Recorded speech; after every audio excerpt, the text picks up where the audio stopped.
Hello everyone, I am the Chosen One, welcome back to Fire Emblem Shadow Dragon Blind. Iron Man Hard Mode 3. We're back, boys. It's been a bit. Doing a late night stream because it's kind of late and I felt like streaming, so we're gonna stream late night. boosted up the mic a bit. We're just gonna be playing like nice and quiet today. PNG, no VTuber, we're just here vibing. Gonna be more of a chill type of thing.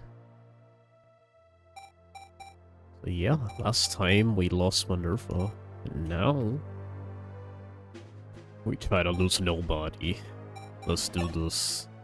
Chapter 17, Star and Savior.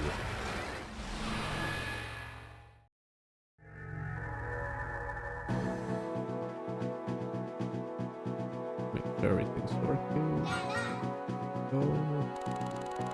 The League had routed Ostad's knights and recaptured most of the kingdom, but there was still the castle to deal with before Altea would be free.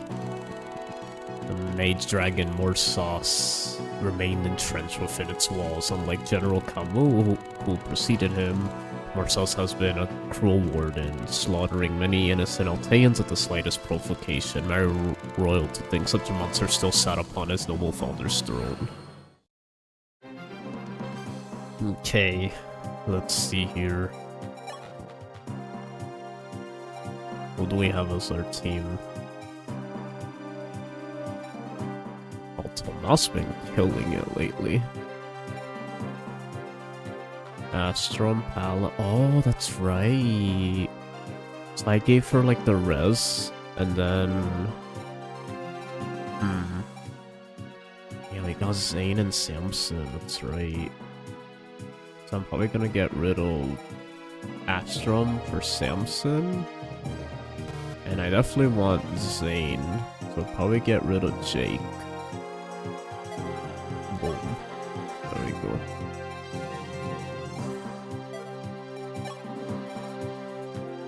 Night night. Kaga said I'm not letting them release the prequel to my magnum opus 3 houses until the Bozo one guy beats the Wendell game. How are you doing, Night Night? Good to see you. It's been a while.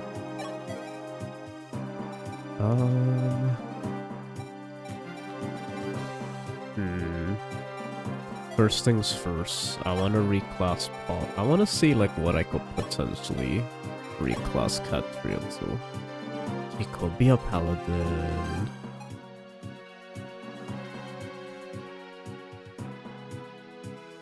He could be a pretty decent. Hold on, we need to look at this. But yeah, she even keeps her lances. I might just make her my paladin. Because I kind of want the res.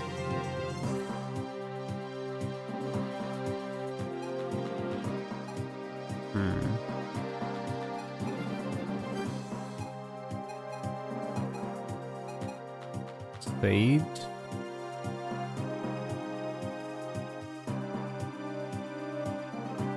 You'll be a speedy sage, to be honest. Hold on, let me look at Lind for a second. Lind? Yeah, she'll even be a better mage than Lind. That's kind of crazy. Like, she straight up could just replace her completely. If I really wanted to. If I really wanted to, I kind of could just do that.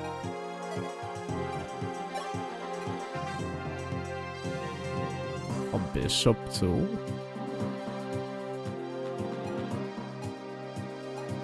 No, but I want a the whole point is that I want a physical res person, so I'm gonna make her a paladin. Pala's gonna be my only flyer. She'll be my Draco Knight, most likely.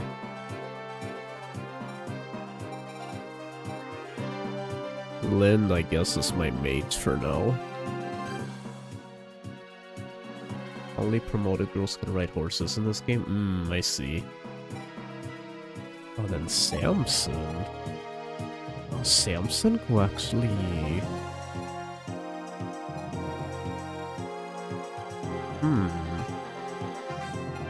He loses speed though.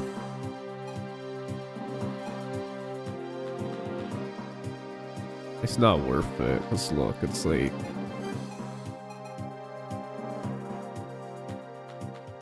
He doesn't really gain much from... Oh yo, that looks cool. He could be an armor too?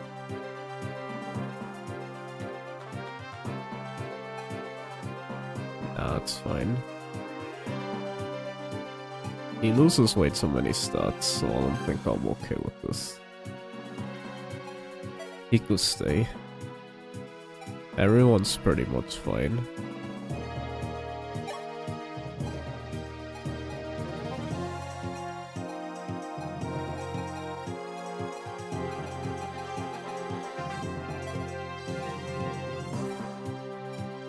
He's my main healer, he's my other healer. Yeah, everyone's good to go. My opinion, the optimal play here would be to kill off Katria. That's crazy.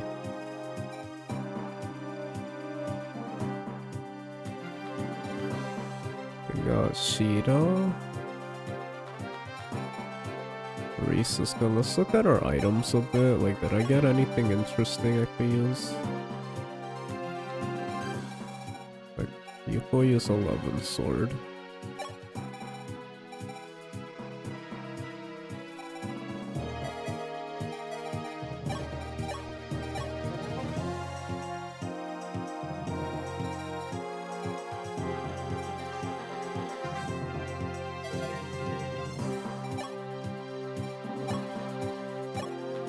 Go.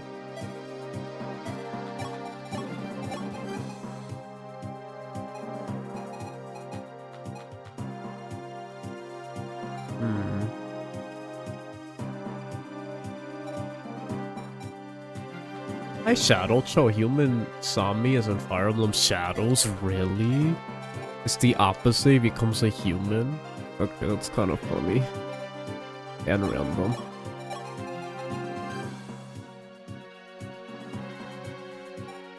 Okay, let's merge this heal with this.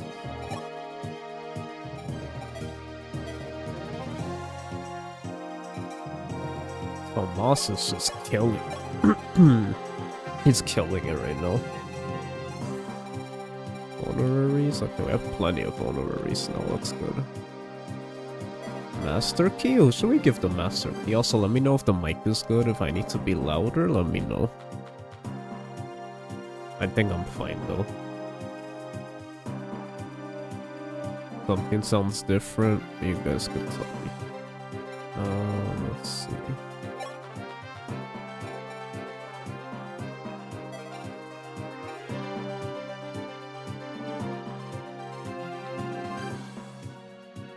So that was April. Oh, that was the April Fool's this year. Interesting. Regardless, welcome back. Oh, yeah, I didn't see it. No, I didn't see it. I'll be honest with you. You could tell how unpopular Fire Emblem Shadows is because I did not even hear about that until right now. To this day, Asker is the best April Fool's joke. You almost forget it's an April. It was originally an April Fool's joke. That's how iconic it's become.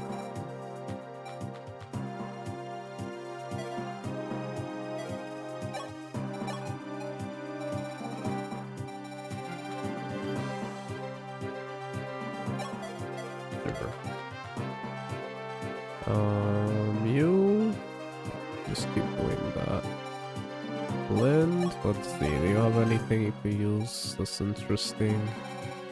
Not really. Samson is just my axe guy. He's just my axe guy at this point.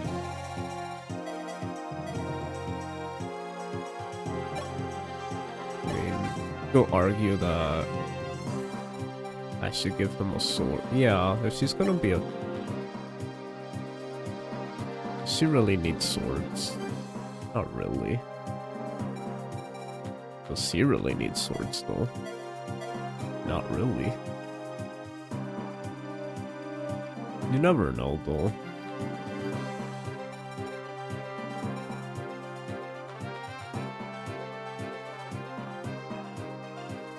Who can forget the iconic move with Chosen and Asker Dance? Yes.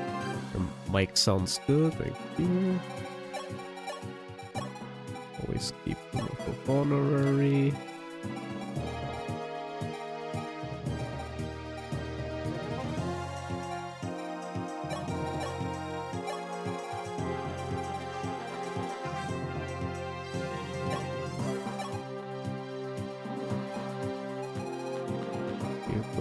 honorary. Samson will have the sword. You will have a honorary. There you go. You will have a honorary, because why not? You have one. You have one. You're good to go. You don't have a lot of skills, so I don't know if I even want to...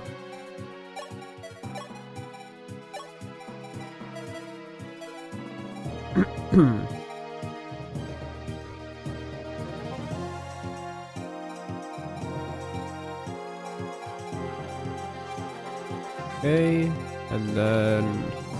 Forging? Let's see, do we want to forge with anyone? Anyone we want to forge with?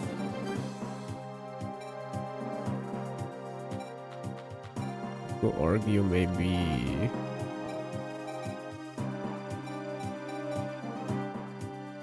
Hope you and the family are doing great? Yes, doing fantastic.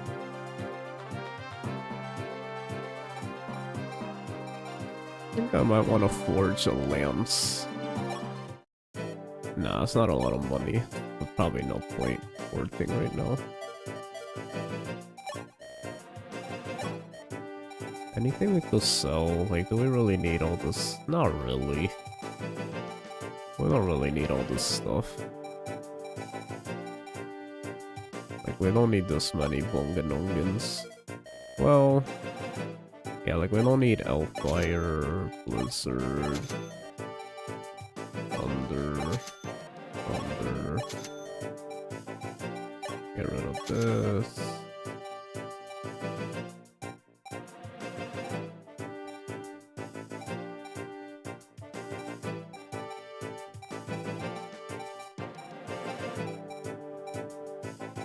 We probably don't need this many killing edges.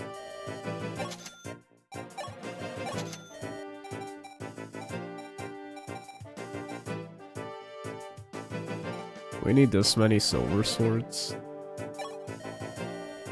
I mean, it's a waste if I start selling if I just bought them. That'll be a waste. To keep some of them. Let's see.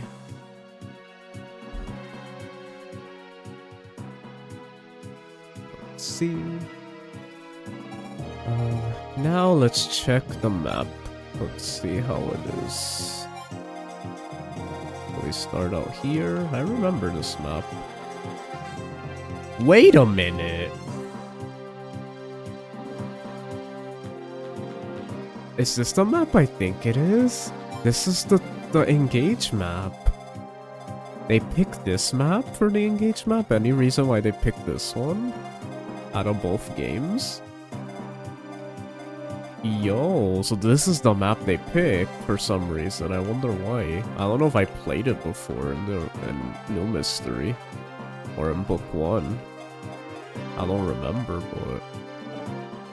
It's the Morses map. Interesting. I wonder why they picked that one.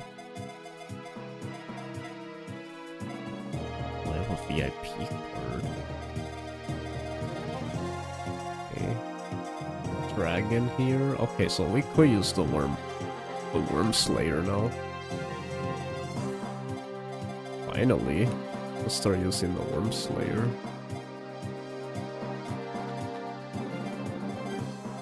Any recruitables? I don't see any. Okay, so first things first, we definitely want any sword units I have to use the worm slayer. Thing is, I don't even think I have anyone that could use it. Astrom was the only one. It'd have to be Marth. It'd have to be Marth.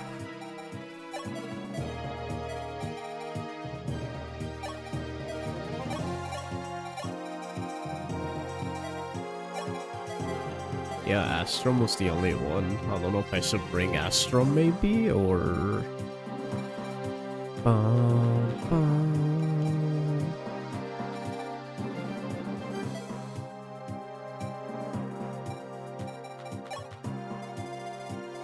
guys, do we go this way or should we go this way first?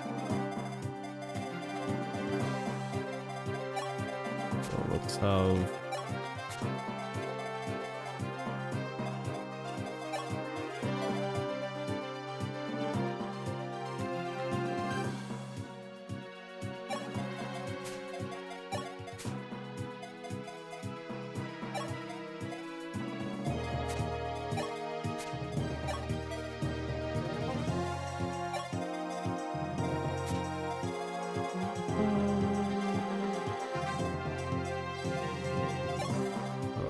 you on the back.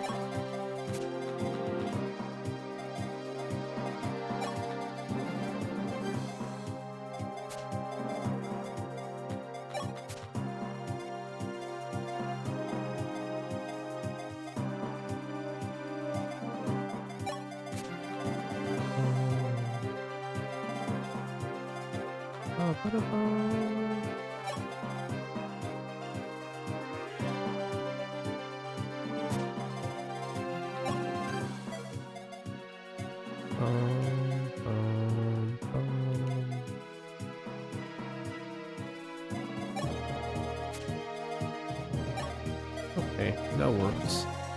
Okay, let's see. Let's start the map. Wretched Altean realm, stumbling home to the slaughter. Wolfwood throws away a life already so preciously bought. Your mother, Lysa's dead. I killed her myself. Your sister Elisa lives only because Garnet wanted her. So what will become of you, little prince? Will you run for your life a second time, or will you stay this time to die? Emperor Medius will not put me on this throne if he thought you could remove me from it.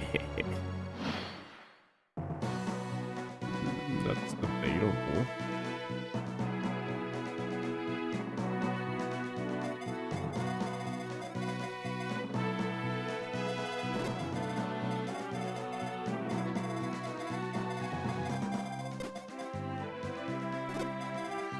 Chibi Chill. Hi Valerie the Mage, how you doing? Yeah, we're doing Chibi Chill tonight with more of a Asmer stream today. Not actually Asmer, but you know, we're just chilling. Let's see, 33.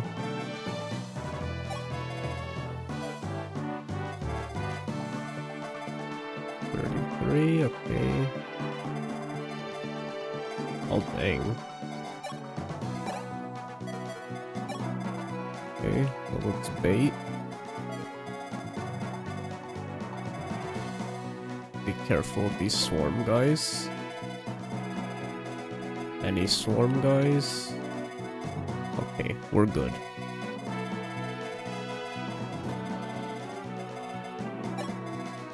Let's go up here with Overlance. Let's have Zane go up here. Transform, how are you feeling? Mi amigo, we missed you so much. I am doing great. Very, very great. Oh my goodness. He needs to heal. Yeah, I need to... Oh, I'm doing great. I just...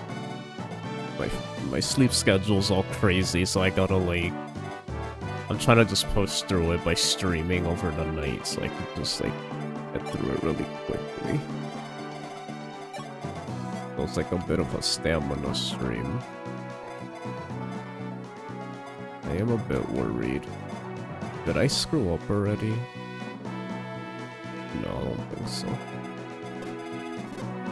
Yeah, plus 33, he has 27. So that's 6 damage, 12. Yeah, he'll be fine.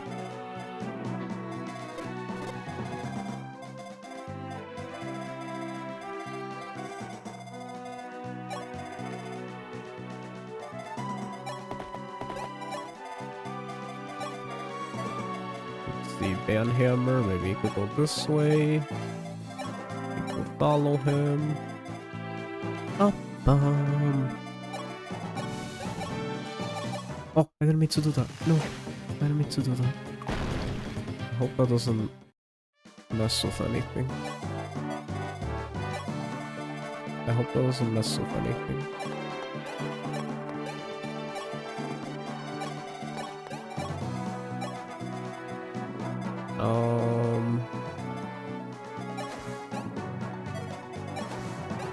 This way, I guess. I'm not really sure, like, what's the plan for this map yet, because it's like I want to get all that treasure first.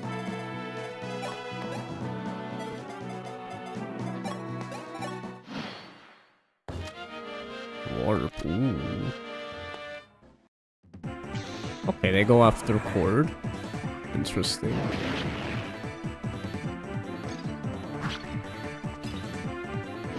They do double, okay.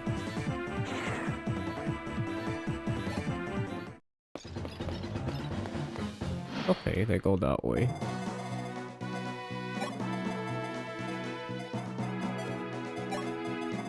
Okay, perfect. We got Pala, get the kill here. Nice.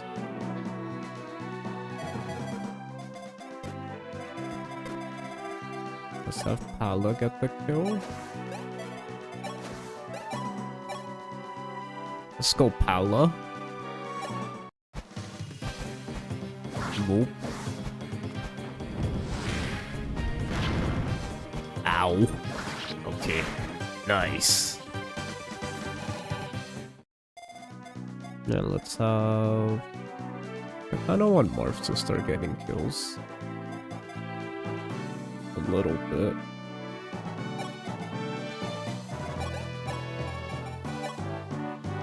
Oh, he barely misses it. Oh my goodness, he gets doubled. Is the Worm Slayer that heavy? Ah, 9 weight, he has 14 strength though. Why is he getting doubled?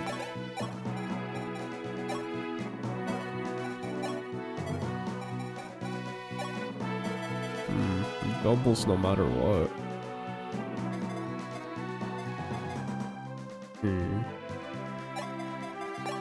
Who are we giving the kill to? That's the question.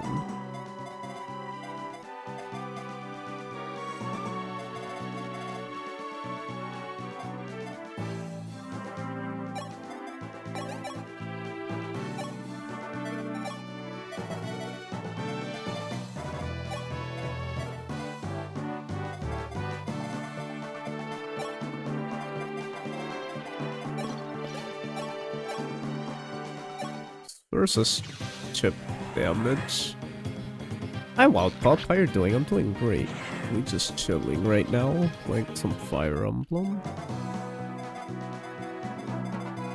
Oh, I forgot I was gonna forge this and name it Zane. So I don't like forget who that is. That's too risky.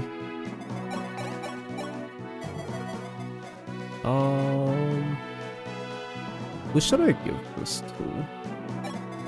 I kind of want to give it to Paula. She needs more. She definitely needs a forge, actually. Anybody that has like less than 13 strength should probably have a forge.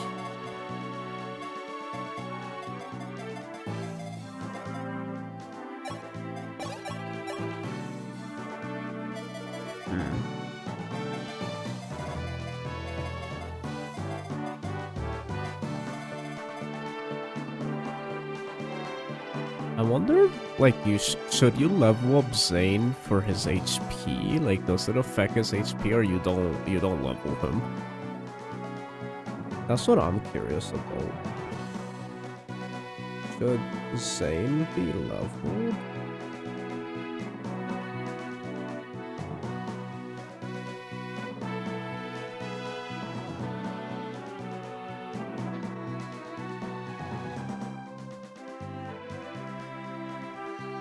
Yeah, he's just there to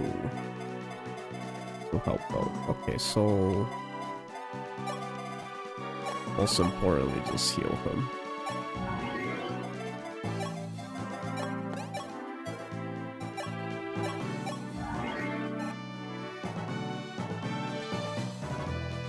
see you're doing well. Yes, I am doing very well. Thank you, well put. I'm gonna give this to probably Thomas.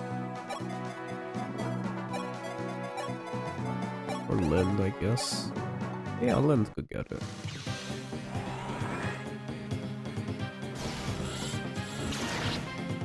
Maybe Lind will be redeemed in this run.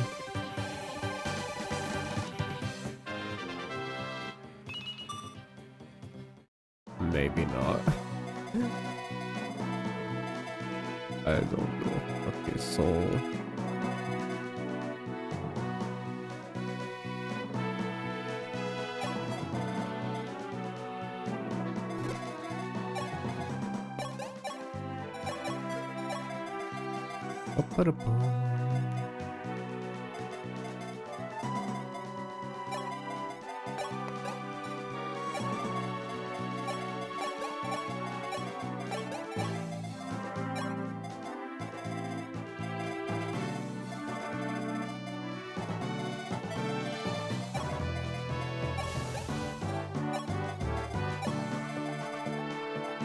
Guess we go this way?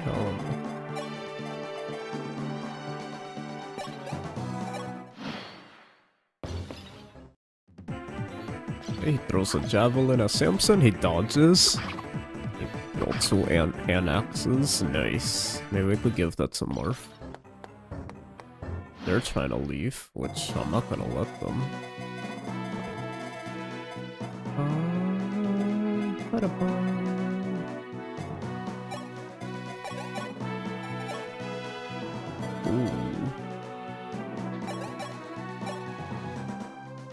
Don't mind if I do. I'm just gonna, you know... Boop. Maybe he'll dodge. Nice, good job, Marth. Level up for Marth. Perfect level up. Let's see. Oh, nice. That's good. More HP, more defense. It's fantastic. Probably just use the Banhammer here. Banhammer! Banhammer! Yes! Okay.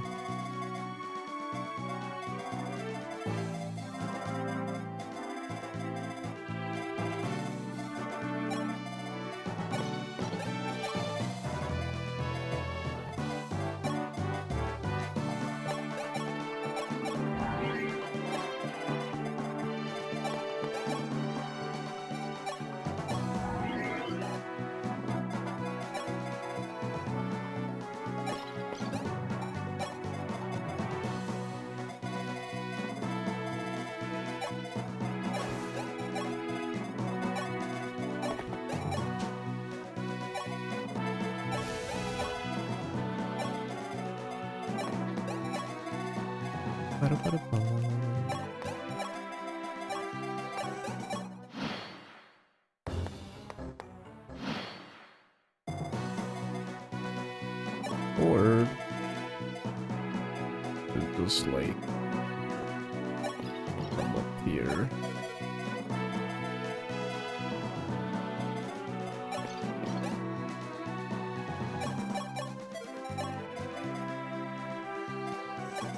Let's see, how much do you do against me? Oh shoot! Seems to double everybody for some reason.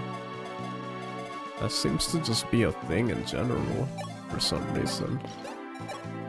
That's weird. Not sure why that's the case, but...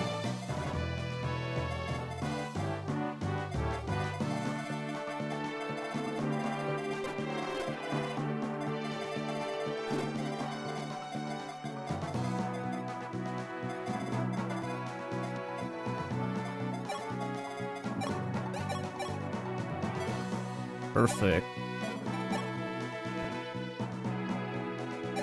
Perfect kill. Partia. Whoop. And a level up for Tomas. Let's go.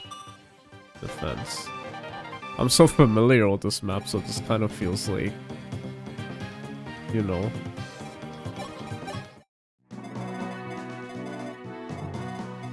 Cool to think he could use that if he wanted to. don't think he would though.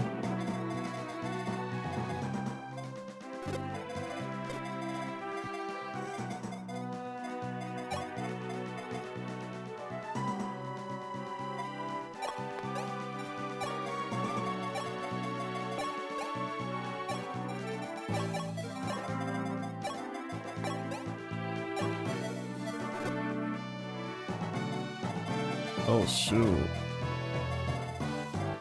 Oh, that's just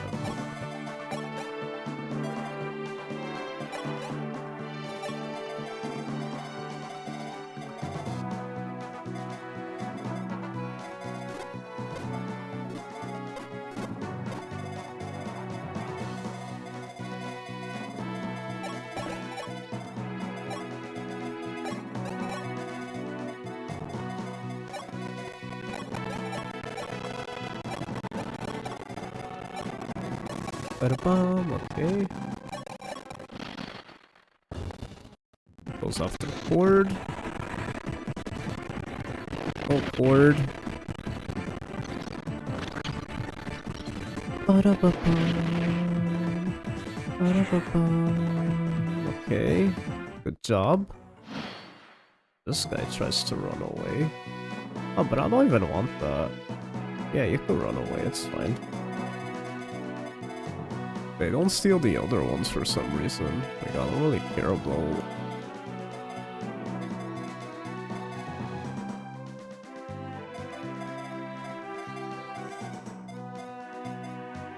Interesting. Oh, he's gonna be turning soon, so I gotta make sure I...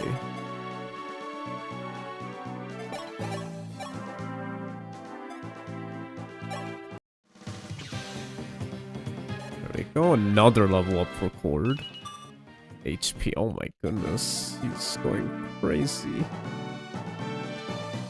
Give this to, let's keep giving it to Lind, why not?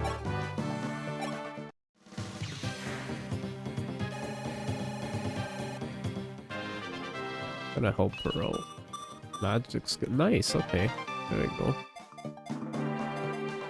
Oh, we could just do this for experience, I guess.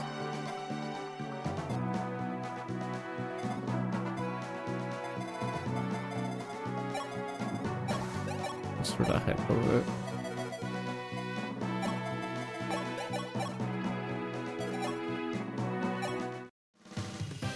And let's have Paula get it.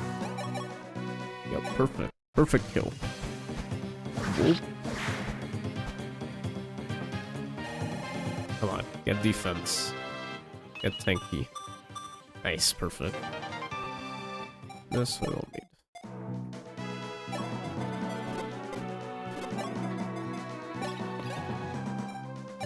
Start playing on here. 13, let's see, you do 21. Hi Yuki, how you doing? Good to see you.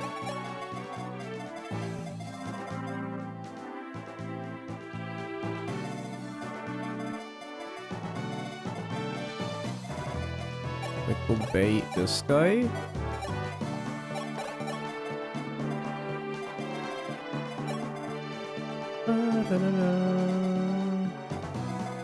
I'm just gonna stay back here. Okay, he goes after Samson. He doubled, he would have destroyed him. That would have been scary. Well, I'm gonna at least get the level up, so I'm gonna do this. Just so Samson gets leveled up. Perfect. Level 11, HP lock, perfect. Okay, then...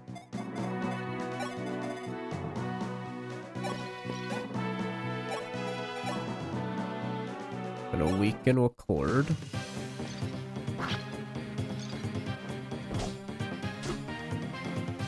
Impossible, I'm cord. And I'm bored. Transform into cord. And let's keep training up. Let's train up Paolo. Or Catria. Yeah, we could do Catria. Why not?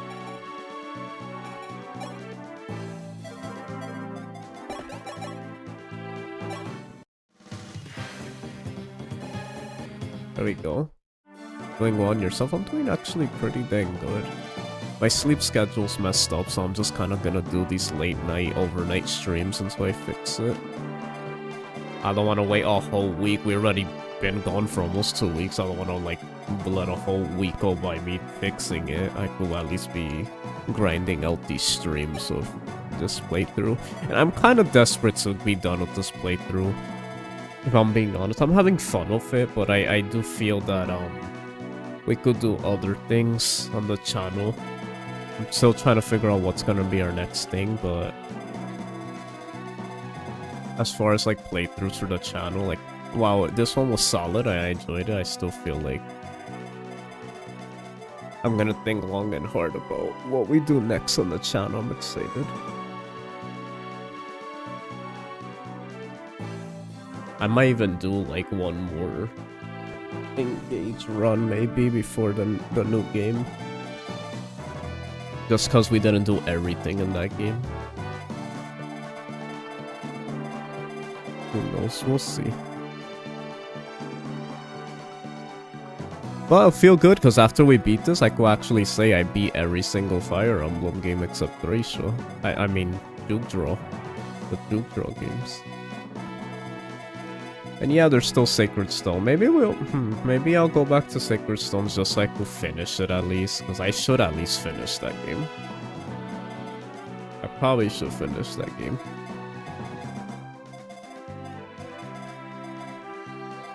I probably should.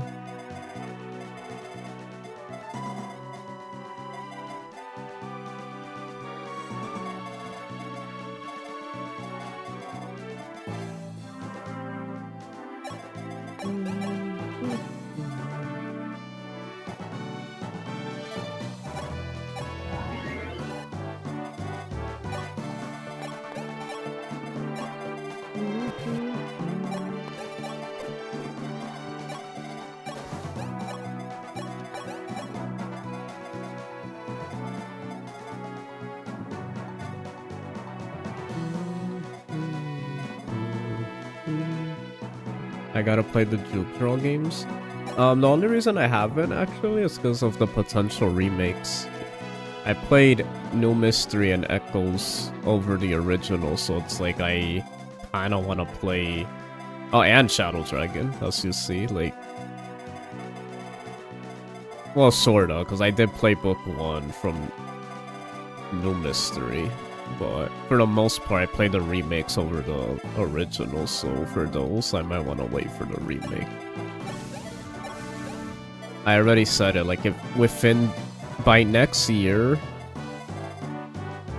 if there's still no, like, Fire Emblem, like, 4 remake that comes out, I'll play the original. I'll finally decide to do it.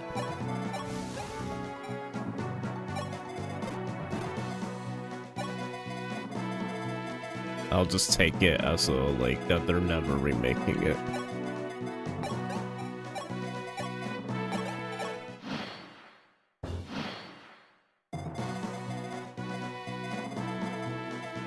Kind of an easy map. What was the reason they picked this map for Engage? Way harder than Engage, honestly.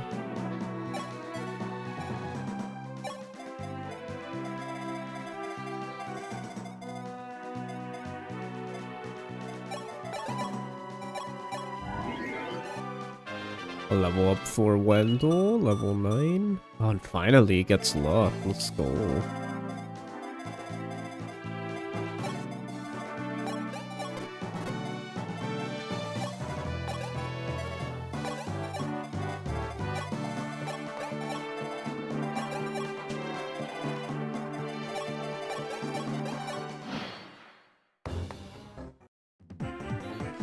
Okay.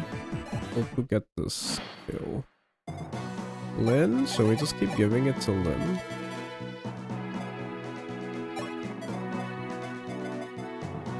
I feel like maybe. Also, we really gotta give it to Reese, if anything, the Master Seal. We're probably gonna get a Master Seal though right now. Most likely.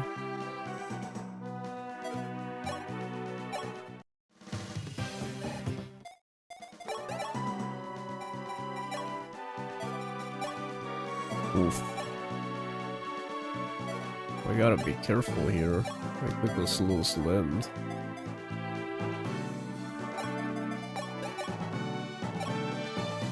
I didn't really realize that until right now.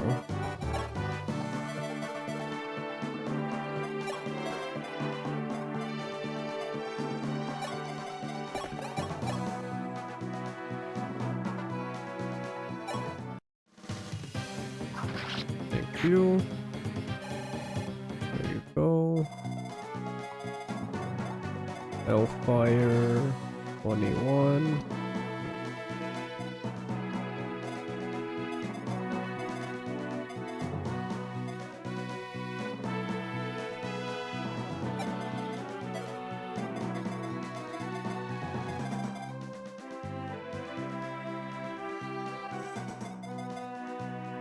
Really doesn't have that much res. Well, it's good to at least have one mage killer, in my opinion. It helped out in New Mystery. Like, now that I know these games, they don't really have, like, a lot of res people. Like, it's good to have them.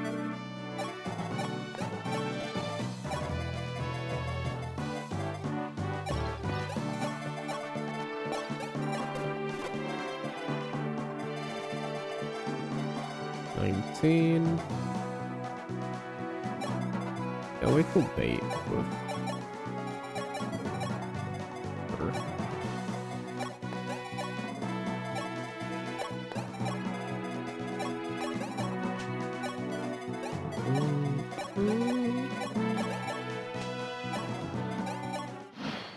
What's those reinforcements, honestly, just to make this a little more challenging? Map's kinda easy. Nope. There we go. And then they move forward. We'll give this to Pala, probably. Versus healer.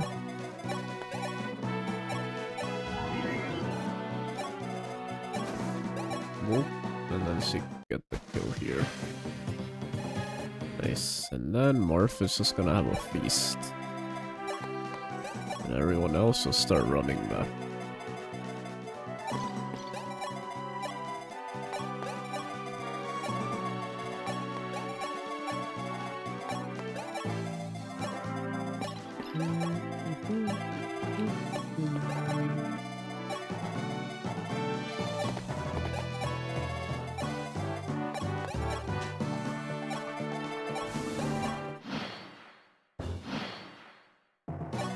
Okay, let's killer bowl. Just in case, I'm gonna stand here and guard Marth.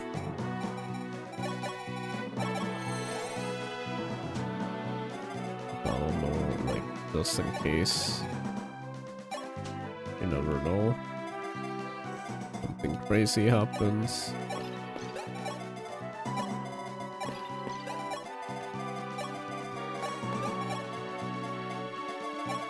No idea what's to come. There still could be reinforcements, and maybe that's what the reinforcements were based on.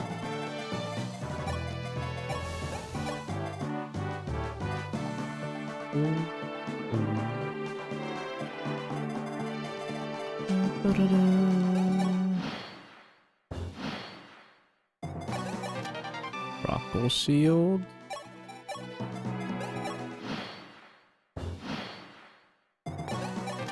Nice. Ooh, that's for Reese right there. There we go. Secret book. Okay.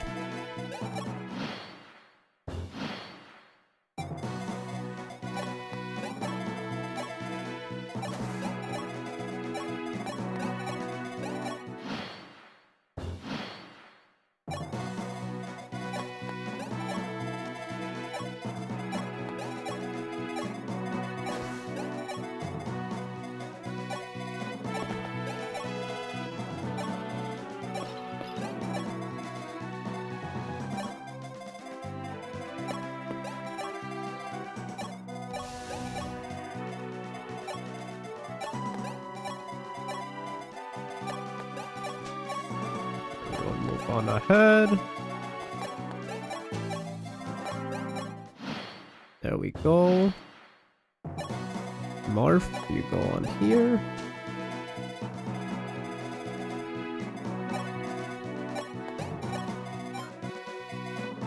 Okay.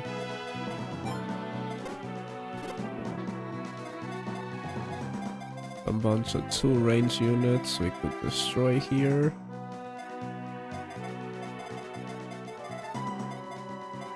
That guy has nasty crit.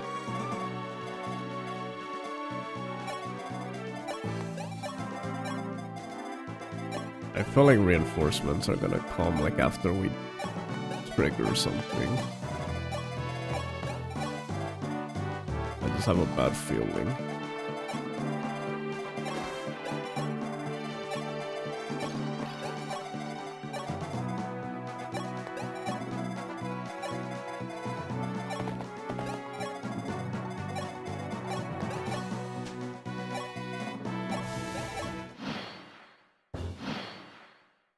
This map's really weird.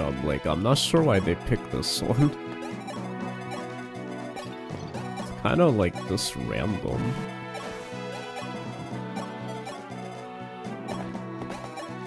I know it's always because of like story significance, really.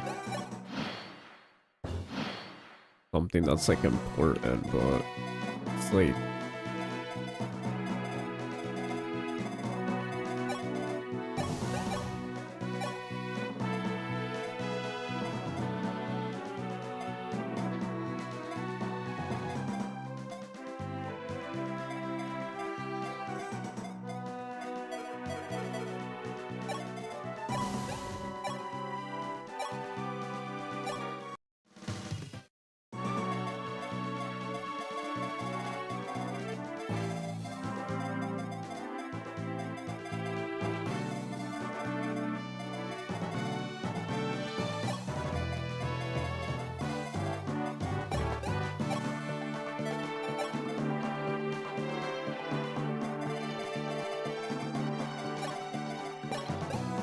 hopefully no mages come from the bottom or anything like that.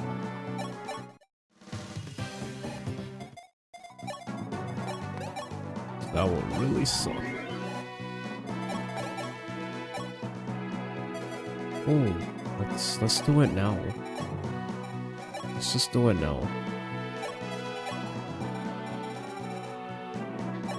Reese, it's your time to shine.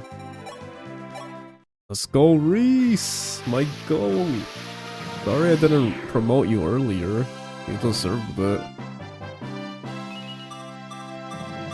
Hey, he gets strength, that's funny. Oh, he doesn't get that much.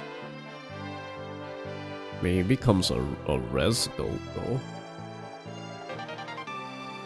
He could start using E level.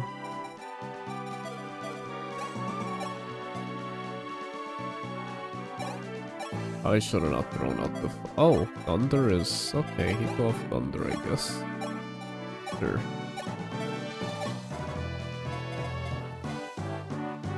Give him my Thunders.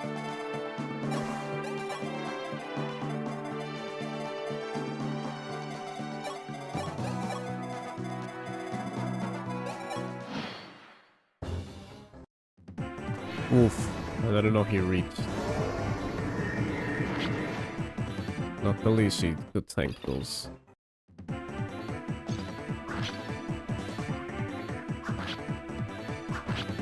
Okay. That's not so bad. 19, 15. Okay, doesn't do a lot though.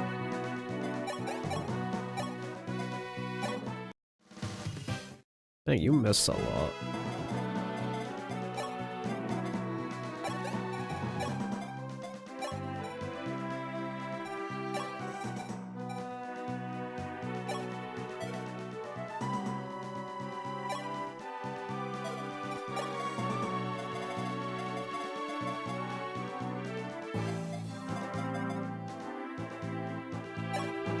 Oh, This is actually a really good idea. Just he could tank everything, so it's like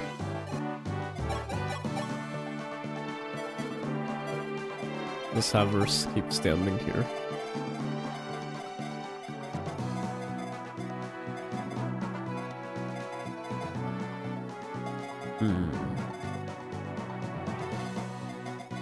Maybe have one of my goats over there.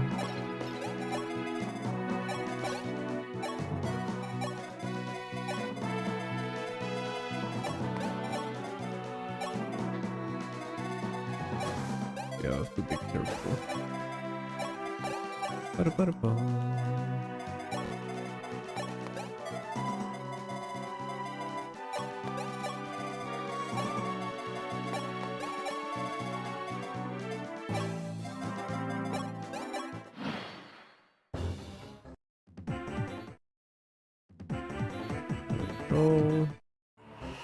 Oh, you're gonna be doing that?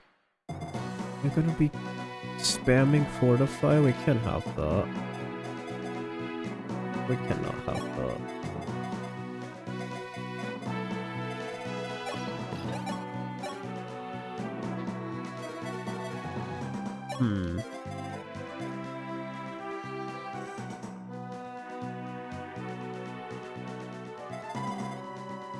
Yeah, I think I got an idea. I'm gonna have to have...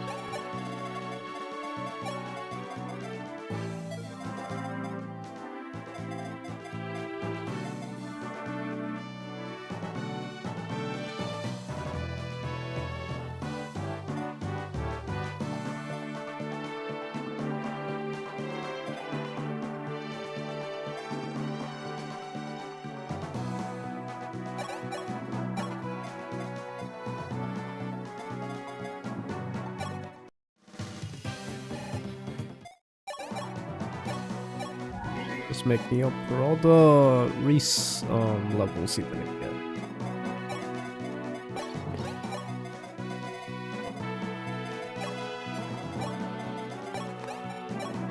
Okay. Do this.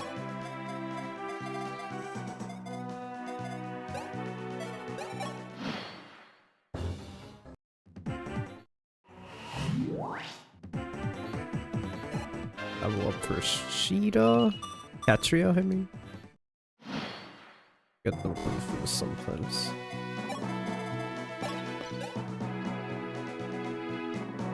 Okay.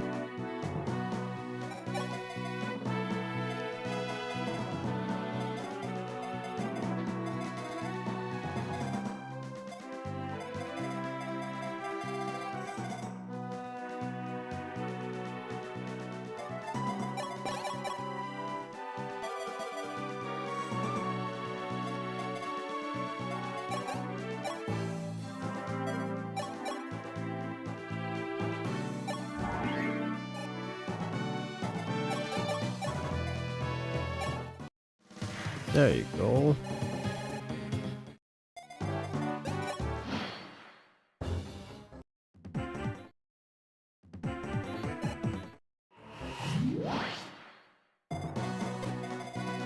Oof, okay, perfect.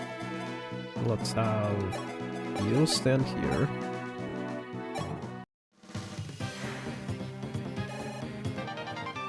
We got the fortify. They haven't used it yet, so it's perfect. And then, oh wow, what the heck? He has more hit rate.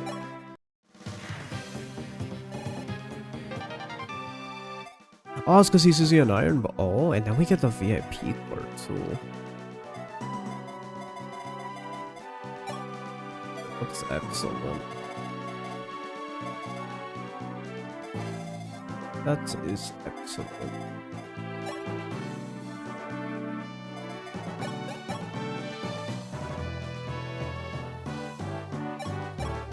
This, why not?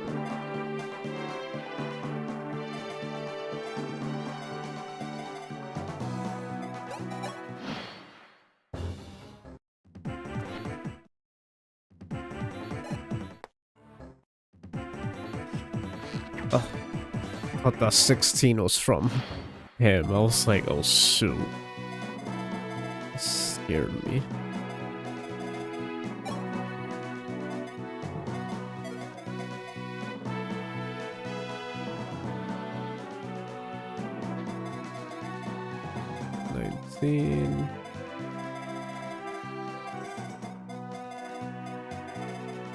Hmm.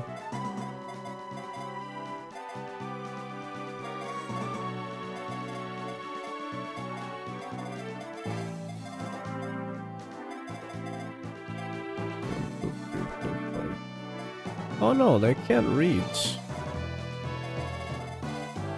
9. Oh yeah, so she could get this.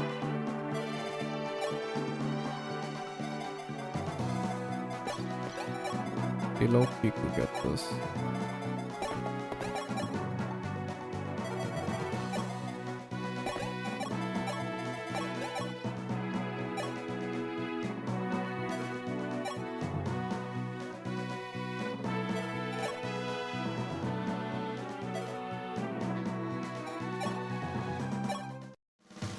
There you go.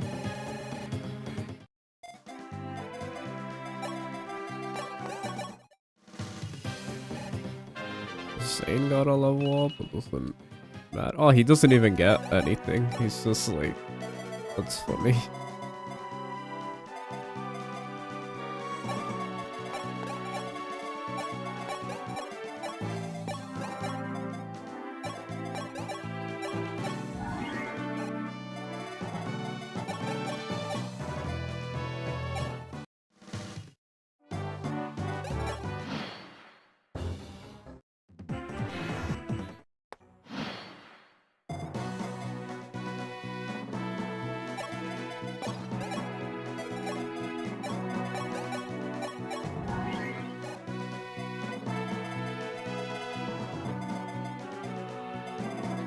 So I have to open the door, okay.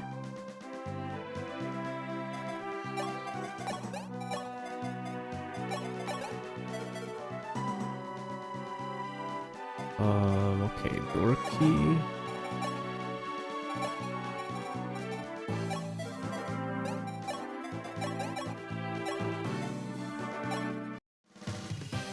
There we go, another level up for Beck. Nice.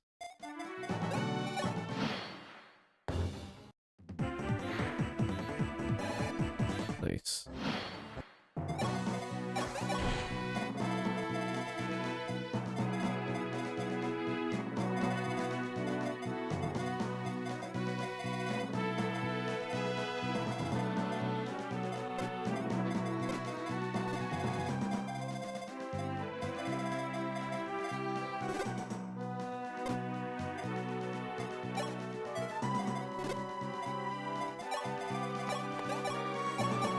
Heal you up. Get you in there.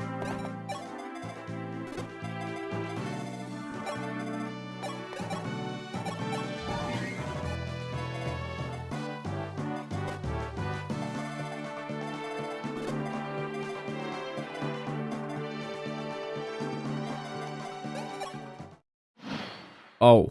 Ooh.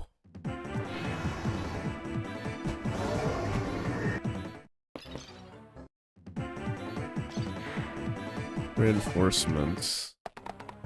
That's scary. I don't like that. Oh, they have to go all the way around. That's interesting.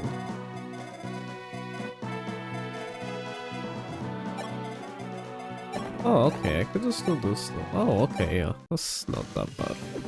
Nice crit. Good job. There we go. And then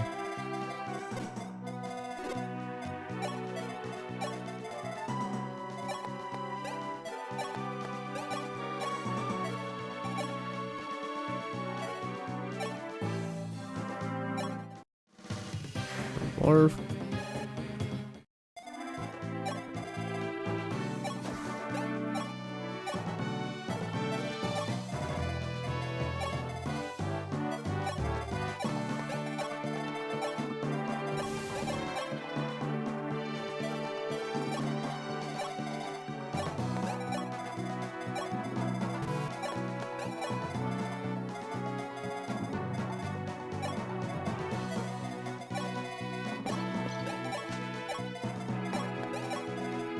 Oh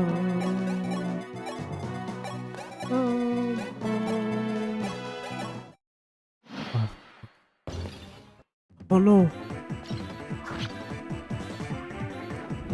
He doesn't double, right? Oh, I hope that guy doesn't have a javelin. Oh, thank goodness he dodged. Let's see, does that guy have a javelin? Okay, he would have not died anyway. Okay. Nerve-wracking. They come from the right. It's funny how engaged they changed that.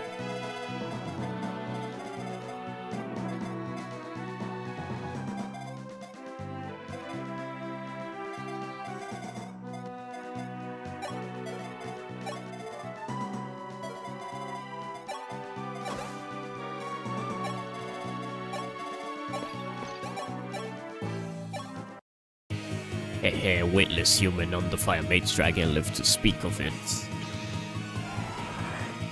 Oh, he looks different. Different type of dragon.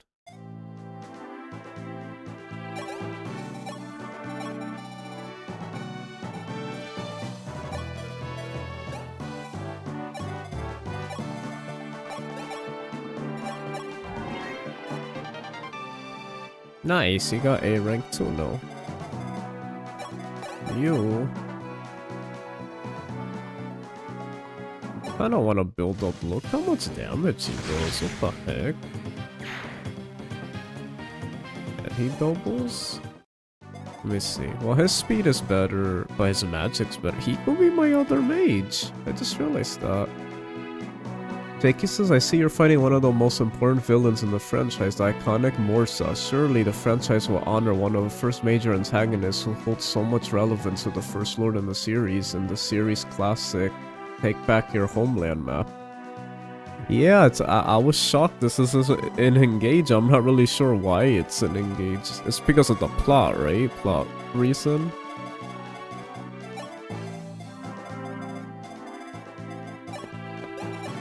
I mean, the last map was kind of important too, but I wonder why they picked this one specifically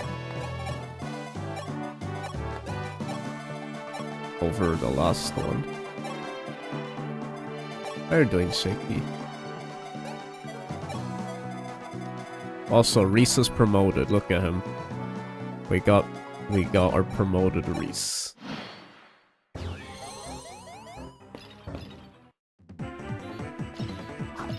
Nice dodge. Reese is the go. He's just dodgy. He doesn't care. And he gets a crit. Oh my god. Let's go. He's the go.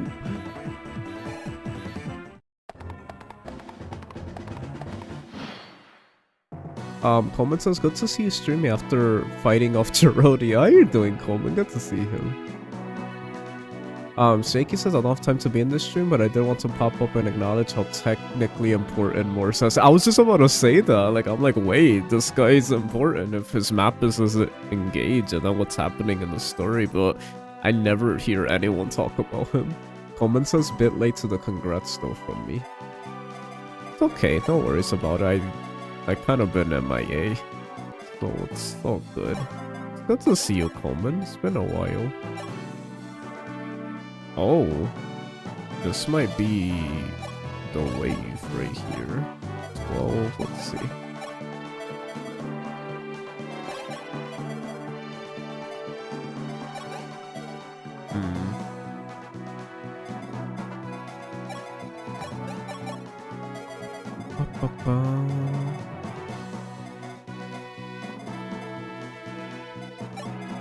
Where's my boy Reese?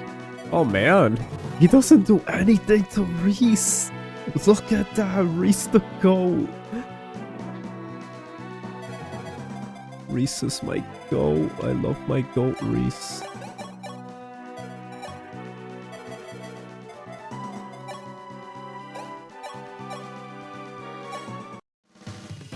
There we go. Wait, what the? Did you just stand there? How come she can't stand there? Ah? That's weird. 1, 2, 3, 4, 5, 6, 7, 8, 9.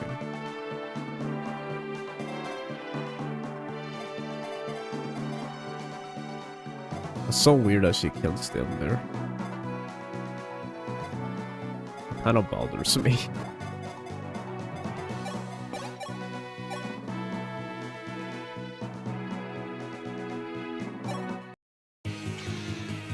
There you go. Another level up record.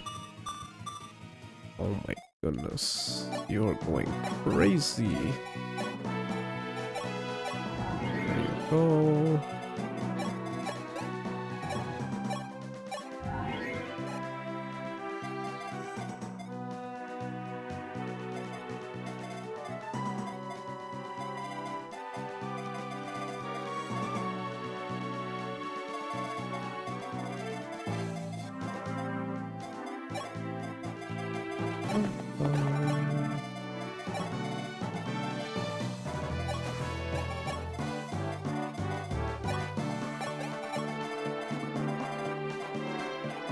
Okay.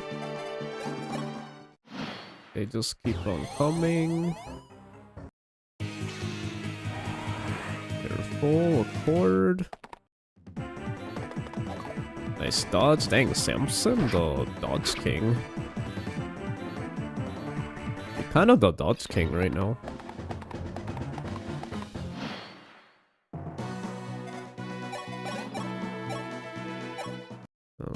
Shoot him. And then let's hope Marth doesn't miss here. He just has to hit once. Nice. But I stand corrected, you still have the power to defeat Hiatus. No, you. Nice level up for Marth. Delicious level up for Marth. Let's go. Oh my, what? Such a good level up. Let's go, Marth. You're killing it. You were killing it. 1, 2, 3, 4, 5, 6, 7, 8, 9. Perfect. So she could get the kill here. Ooh.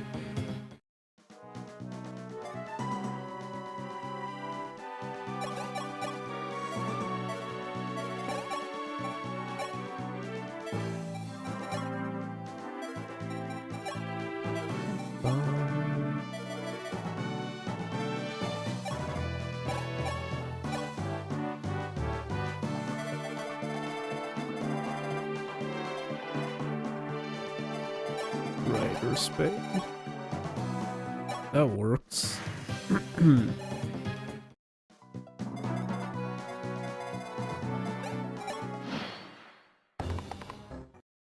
Rider spade. We might as well wait for them. I don't want to get all of these kills.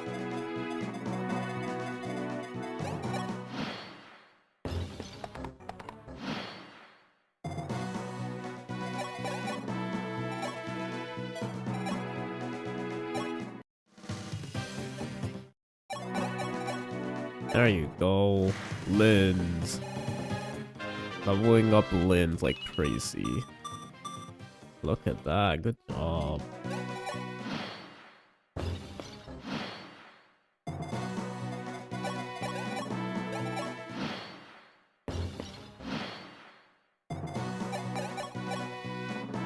Oof.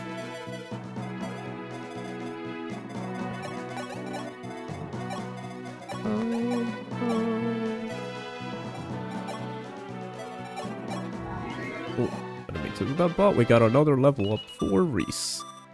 Oh my goodness, my goat is going crazy right now. Another... okay. We did it! No casualties. How you doing, Creamsicle? Good to see you. How are you? Good to see you. Cream? Marth, any word? Have you found your family, your sister? My sister was taken by Garneth. She is no longer here, and my mother she is dead, slain by that Dorian dragon. Marth, I'm truly sorry. I thought there would be something, some part of my old life I will be coming back to. I fought so hard. You fought wonderfully. Sire, may I have a moment? Oh, the moment you want, Malodus, what is it? People have gathered outside the castle. They are overjoyed to be free again, sire. Like very much to see their prince. Alright then, I'll go at once. Marth, perhaps you should let that wait. Just wait until you're able to share their joy with them. I'll send out someone in your stead. No, that would not do. Today is a momentous day for my kingdom and my people. I'll celebrate with them now, not later. Anything else will be a disservice to those who died to save Altea. I am a prince before I am a son or a brother. Come here, Malladus. Let us go greet my people. Thus, Altea was liberated. Its people, ragged from years of Dorian tyranny, scrambled to the castle and flocked beneath its walls, eager to celebrate what for many will be remembered as the happiest day of their lives. They clapped each other on the back, laughed, and when Marth, their prince, appeared up above, they saluted their hero with a thunderous cheer.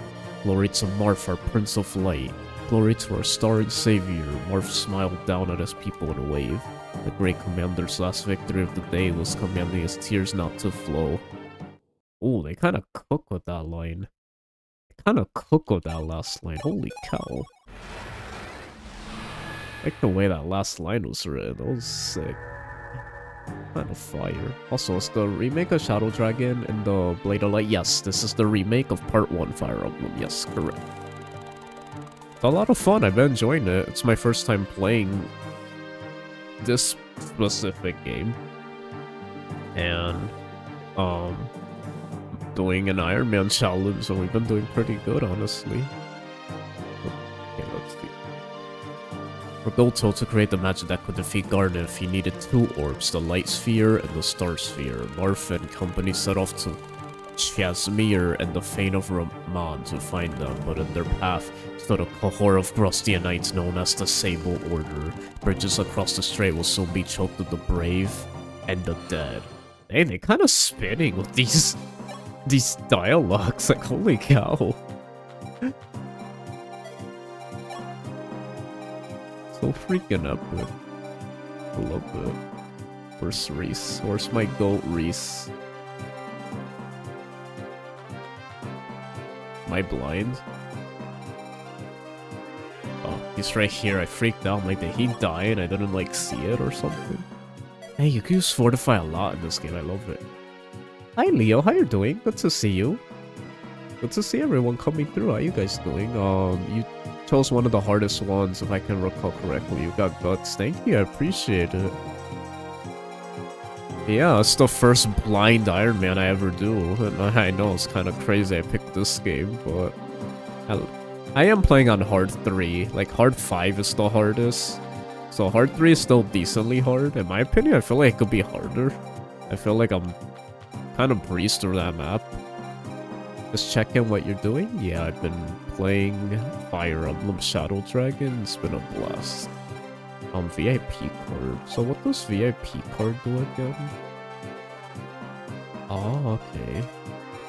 So we should give that to the person who's gonna use the silver card. So I'm gonna give it. Paulo's gonna be my shop person. Cause she could just fly to them easily. Let's see. Heal. To get rid of that. Let's clear up some of our inventory a little, shall we?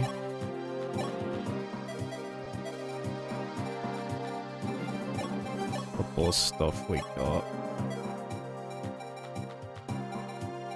Firestone.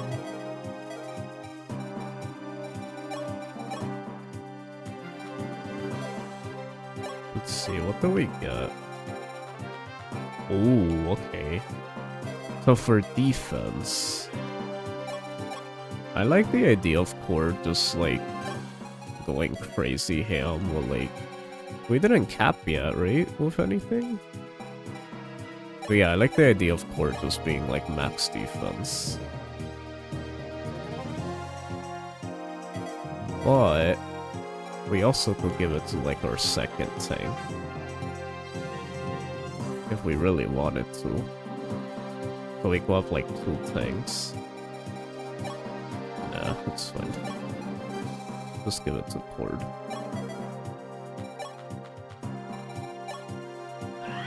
Oh, he capped. He did it. It probably was a waste doing that then.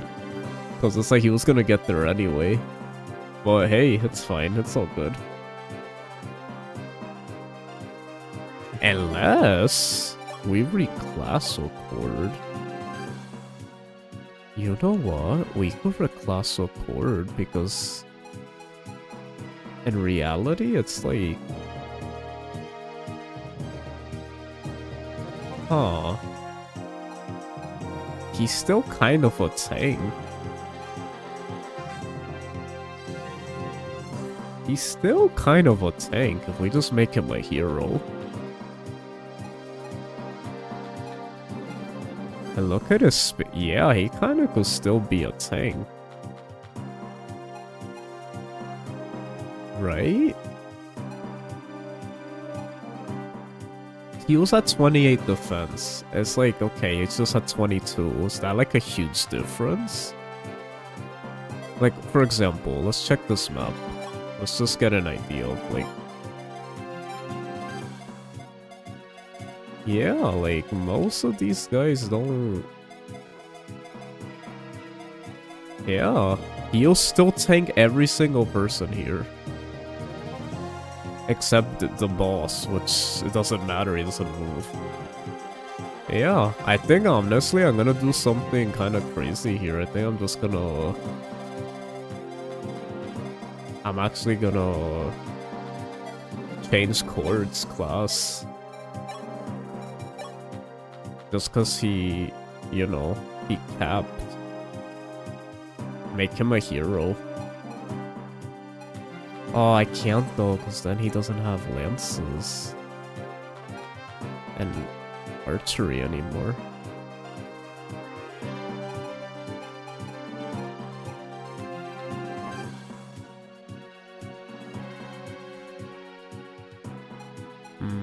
That's the only thing that kind of bothers me.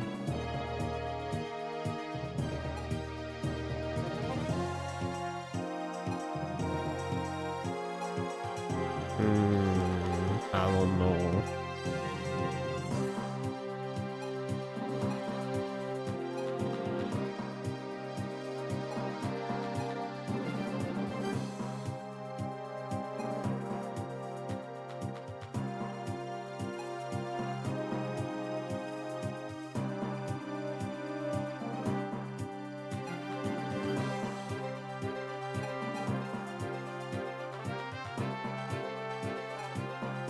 Yeah, because even if I switch back later, it's like he doesn't really...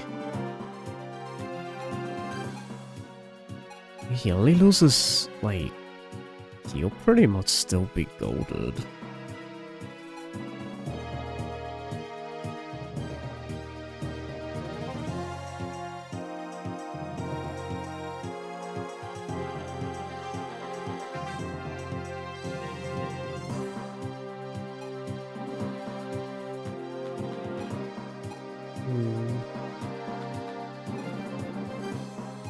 Decisions.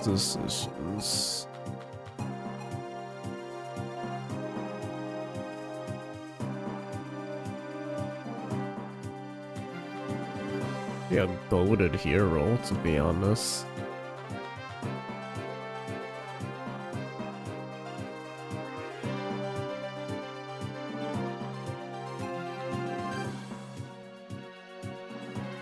Thing is, he'll just be stealing all the kills though.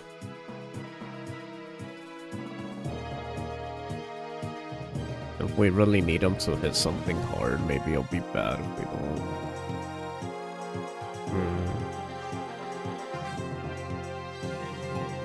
Maybe we just keep him.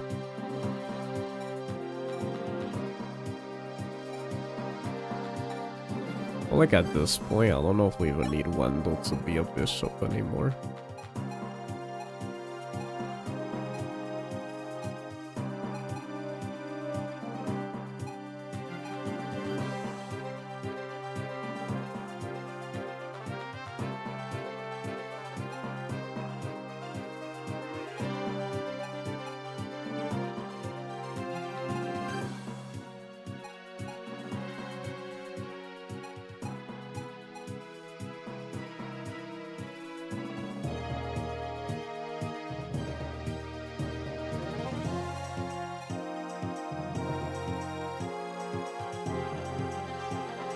If we just should make Wendell like another sniper.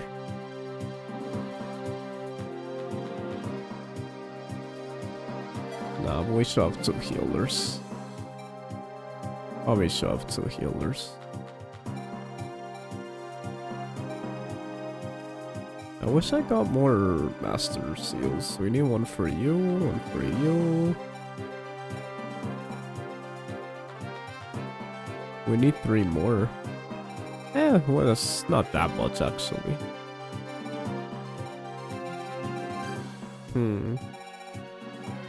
Yeah, let's actually not touch anything. Let's just let's play safe.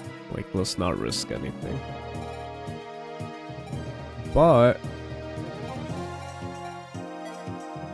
I think I do want to forge for Katria or Paula. Just cause they're kinda lacking a little. And they're the only ones that are not really like hitting super hard.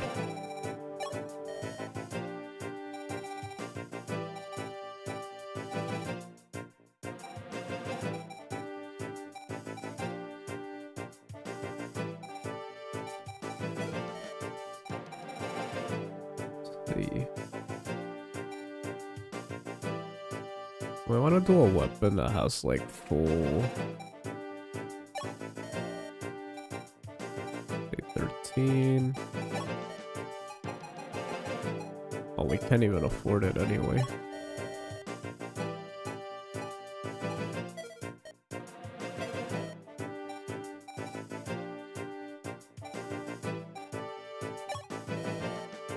Eh.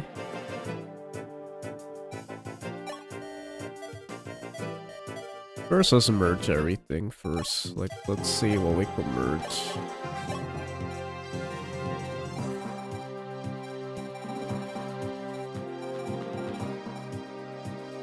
Anything super...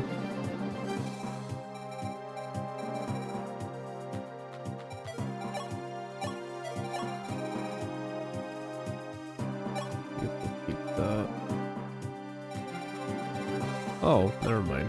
Keep this. He has a lot of strength. He kind of could just, but this has more hit rate. I like it better. It has more crit, and it's good against cavalry too. I didn't realize that's good against both.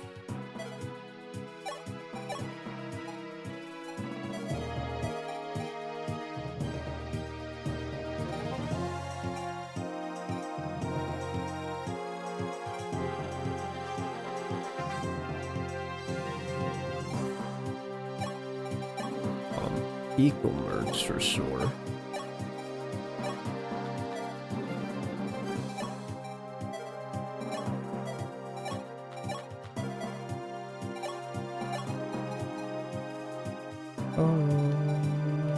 Oh, he's okay. Keep 1 warp for sure. Always keep a warp. Nice that we finally have another warp on us. I'm really happy about that, actually.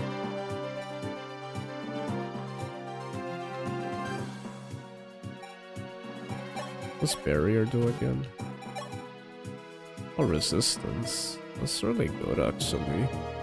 Combine with pure water, like...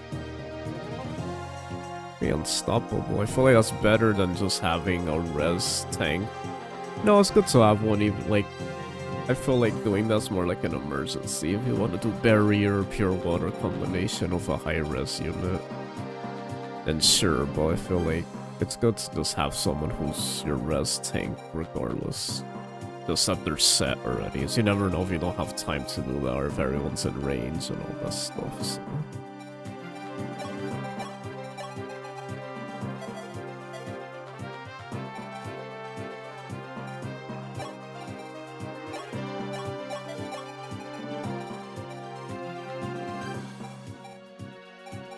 Let's get him door on, I just realized that.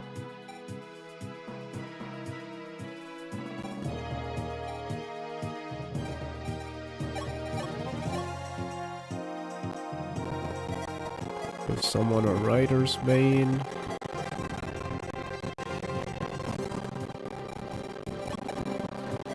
Maybe Katria. I mean Paula, oh my goodness. Keep saying the wrong names.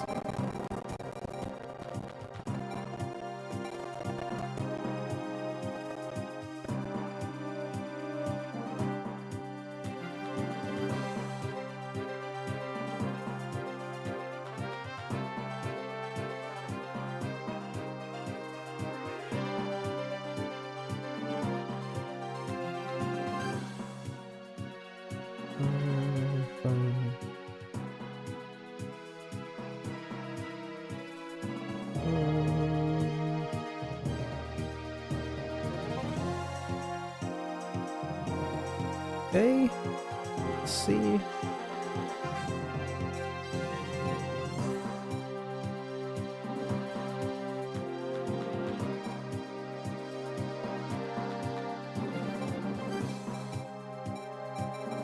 Yeah, let's just do the funny forge for Zane.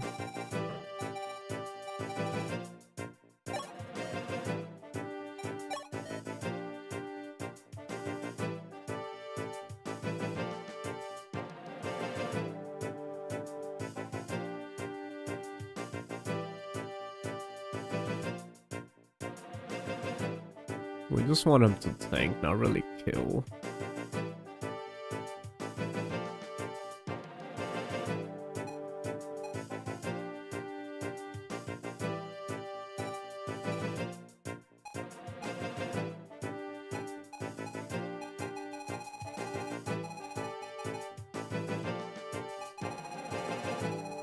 How much hit rate can you get? 50 more? That's crazy. Hey, that's a waste. You have to pay to get less? I don't get that. Oh, I guess if you want to miss on purpose? Yeah, but just don't equip them then. Oh no, it's weird.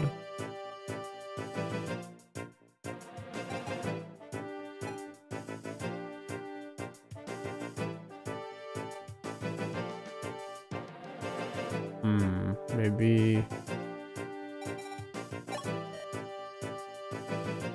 Literally no difference.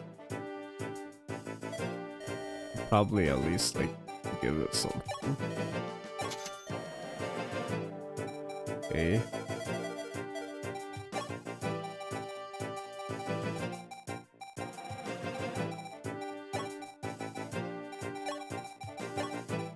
There you go. Now you know it's Zane.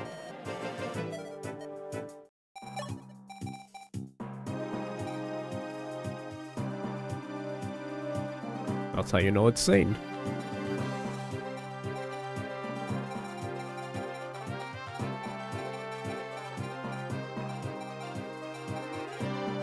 They only gave me like 3 units. They never really like did anything more than that.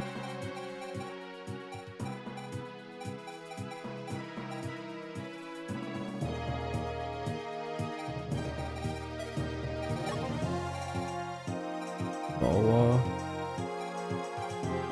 Astrom. Big. If I ever bring people though, I feel like I'll bring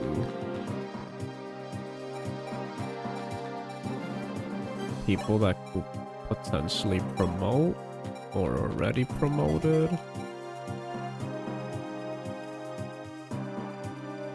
Like, let's see here. For Midia, right?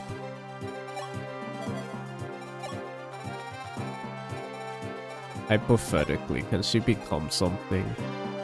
Like, look, she could be a decent, like, extra archer. Or sage.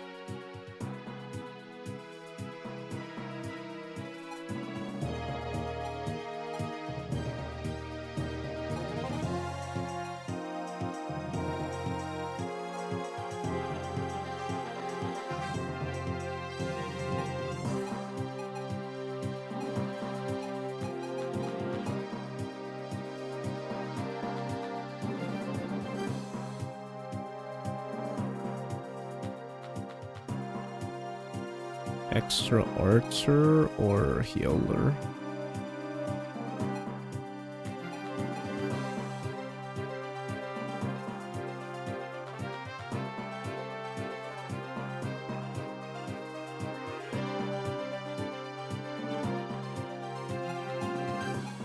Something to think about.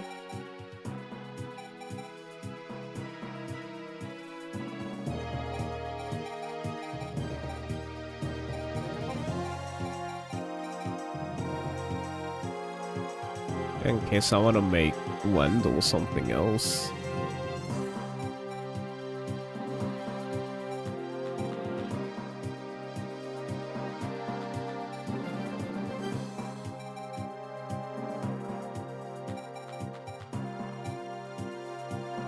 What would I make Wendell?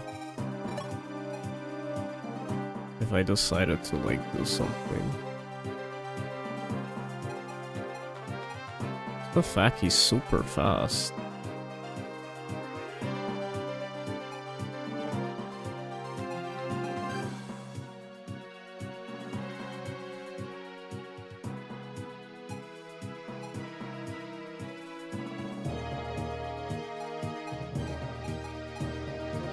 Probably not worth it though.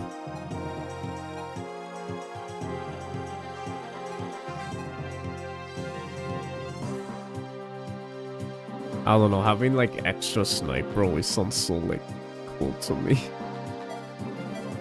Like, let's see, do we have like any...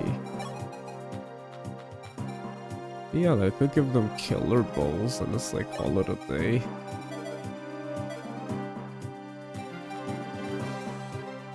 Maybe it's not worth it. Yeah, it's fine, let's not do anything weird.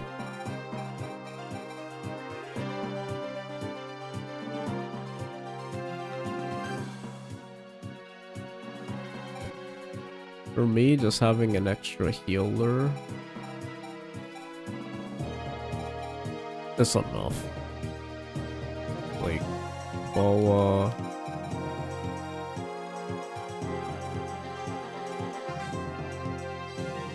Make Media another healer, because why not?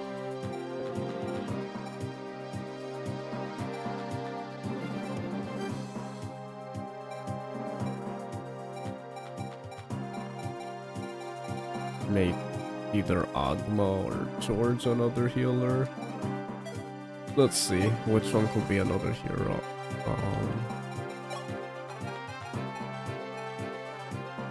Be a Dark Mage. We don't have a Dark Mage. Wonder if there's any benefit to that. Oh, George. Yep, he could become a healer. Bishop. Where's Media?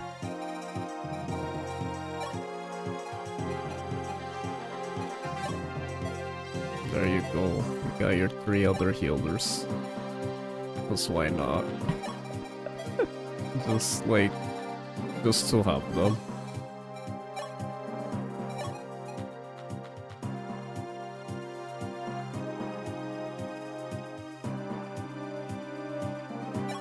That's so funny to me. Oh shoot, we could use this for an emergency.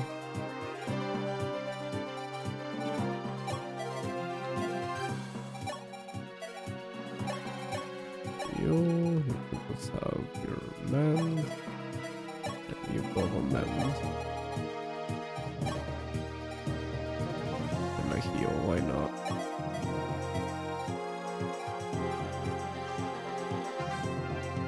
Okay, let me use the bathroom real quick.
I am.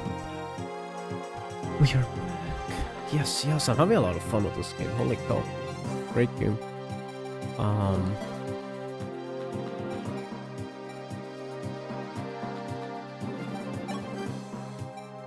Hey, everyone's pretty much, like, perfect as they are.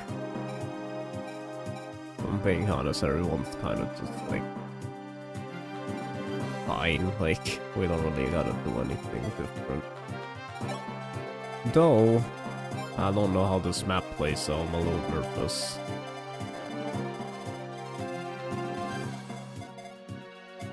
Okay, there's shops.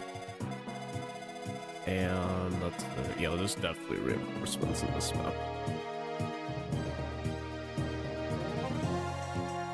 Chapter 18, Shadow Dragon, reinforcements. I'm gonna just start looking up the reinforcements. Oh, it tells me, okay, right there. Wow, I don't even have to open it up. Turn 8, 10, 12, and 14. 1 Paladin, 2 Cavaliers, 1 Horseman. In that order. So on turn 8, 1 Paladin. On turn 10, 2 Cavalier. And 1 Horseman. In that order from left to right. From the 4 forts together. Also from here, okay.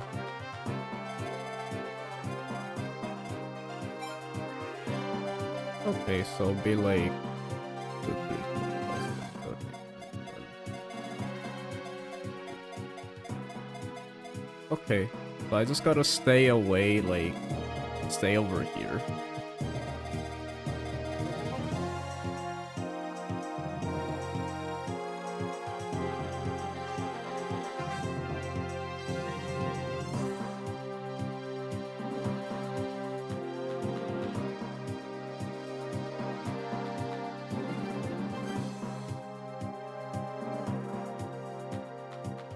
Wait, turn 8 from left to right, from the turn 14, 16, and 18, Paladin, Red Fort. We have Est in this chapter. Let's go. Oh, okay. We gotta be careful with that fort, and then those 4.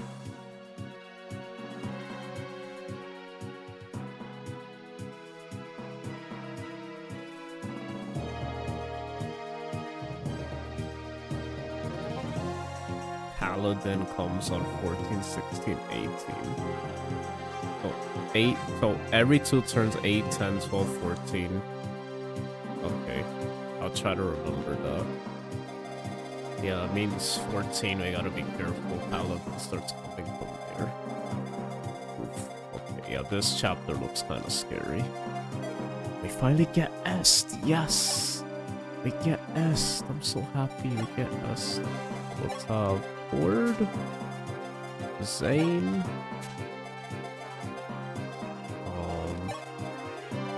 let's have all our tanks in the front.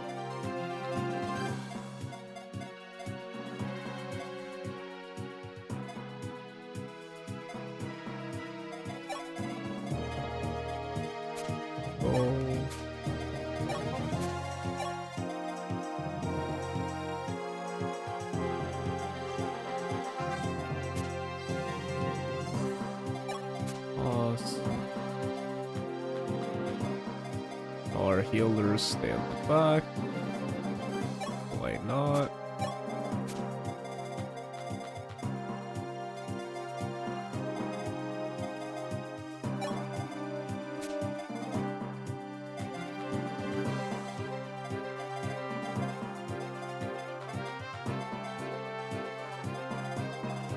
Hey, let's do this. Prince Marth, I see them, a cohort of Crustian knights out on the far side of the bridge. That must be the Sable Order. Marth, I heard the enemy forces have been spotted. Yes, that's right. Sable Order, it seems. Really? Tell me, who leads them? Why does it matter? Oh, no, it's just they say the Sable Order's led by a brilliant general. I was wondering if he was riding with them today. Must mean General Camus. I am told the Order's not very happy with him at the moment, brilliant or not. Something about acting outside orders. They'll be keeping him on a short leash. I don't expect we'll see him here. That is good news. Okay. Oh. We get another song? Oh, shoot. Oh, this is hype. Oh, this is hype.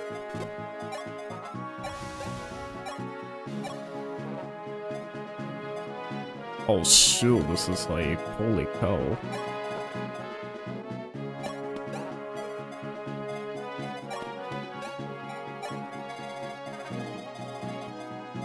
We have an armor slayer, we gotta be careful.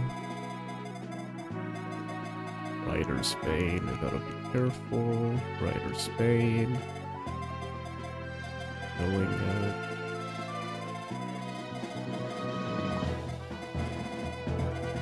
Holy cow!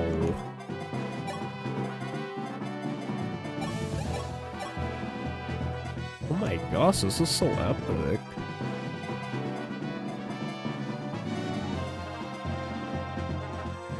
Oh my gosh, this is incredible. I love this song so much. Easily the best song in the game. Holy. And goosebumps. You know how the Faina Romana is supposed to be protected by a fearsome guardian? Well, I heard a fearsome guardian is not but a wee lass. If that's true, you have to wonder why she stay all by herself in a dreary place like that. Mayhap she broke her most favorite vase and got stuck there as punishment? Haha, right.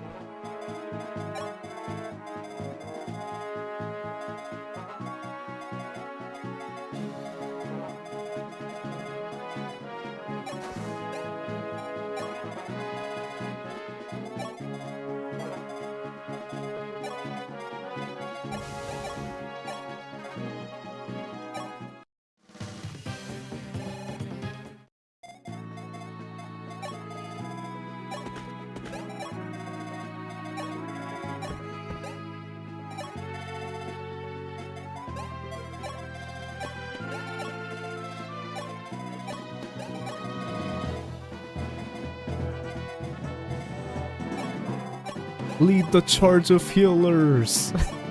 Let's go, Reese! Yoto!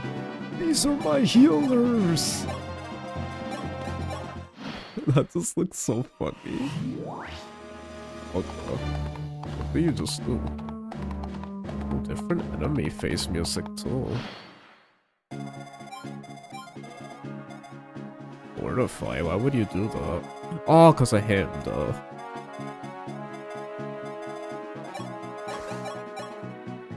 Yeah, we sadly can't just approach. Okay, javelins, killing, okay. We should be okay here. We just gotta be careful of this guy. 1, 2, 3, 4, 5, 6, 7, 8.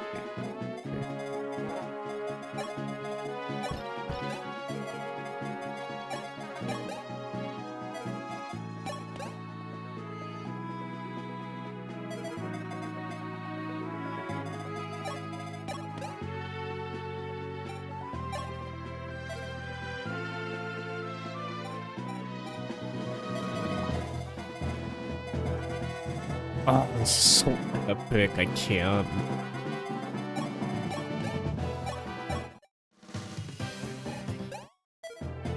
Oh, I almost wish I could turn the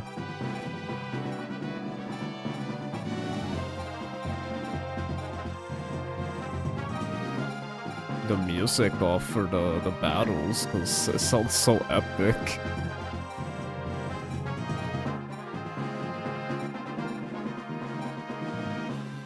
You know what, I'm gonna turn animations off just because the music's so epic, I wanna keep hearing it.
No one told me about this song. Holy cow. What the heck?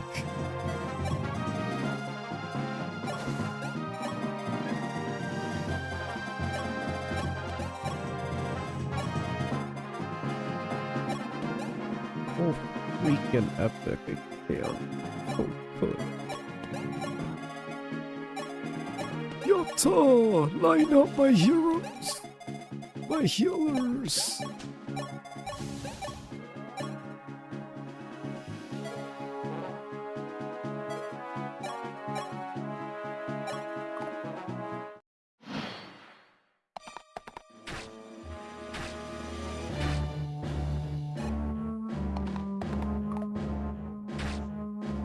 Yeah, I don't know, it's more satisfying. Very nice, oh my goodness. Good job. Cool. Okay, it just works on everybody. Okay, let's see. Let's check everyone first. Okay. I'm really just trying to be careful with this guy.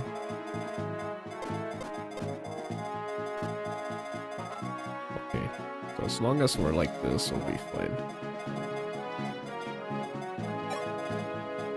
First kill, let's give it to Lind. But to do that, we gotta make sure we gotta do like this.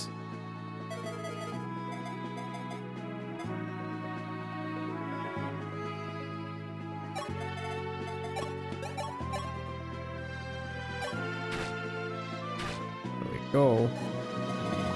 Let's give this to Lind. Perfect. Good job. Another Lind level up. Let's go. Let's go, Lind. Nice. Good job. So proud of you.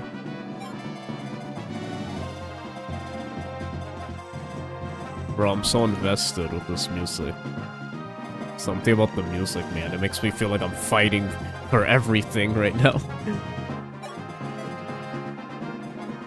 Amazing how much music to do that.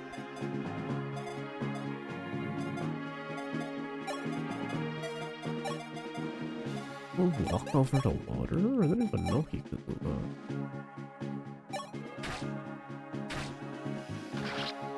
Start getting Marth up out there. Why not? Perfect. Cool. This is my squad. This is my squad. Look at them go. Look at my squad go.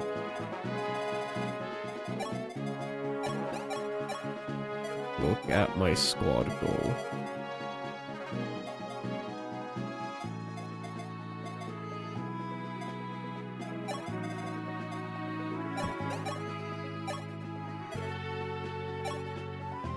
Oh, that guy has a...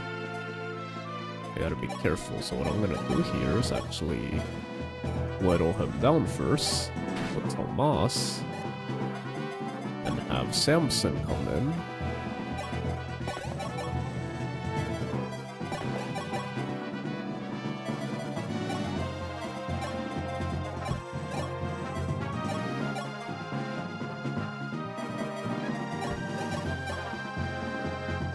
Jeez, they're going so crazy on this. Why?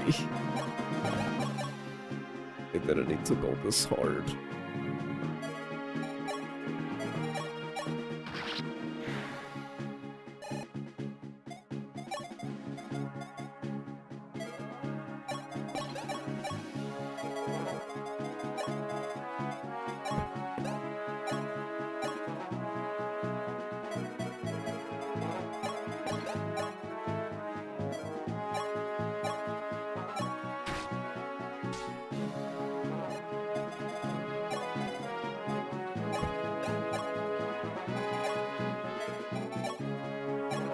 Boom.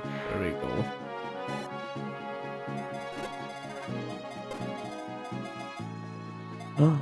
Oh, careful. No. I gotta be careful. Ooh. Oh no, I didn't. I wasn't thinking. 23. 40. Oh no, he could die here.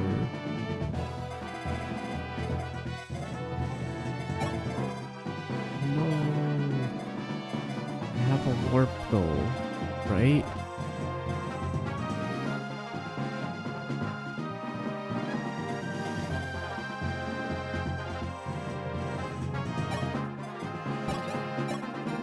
We have Zane has to be a hero right now.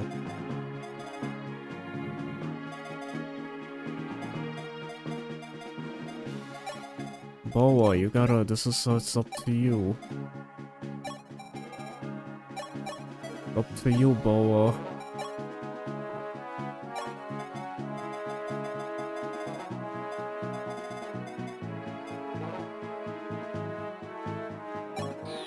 Go Zane.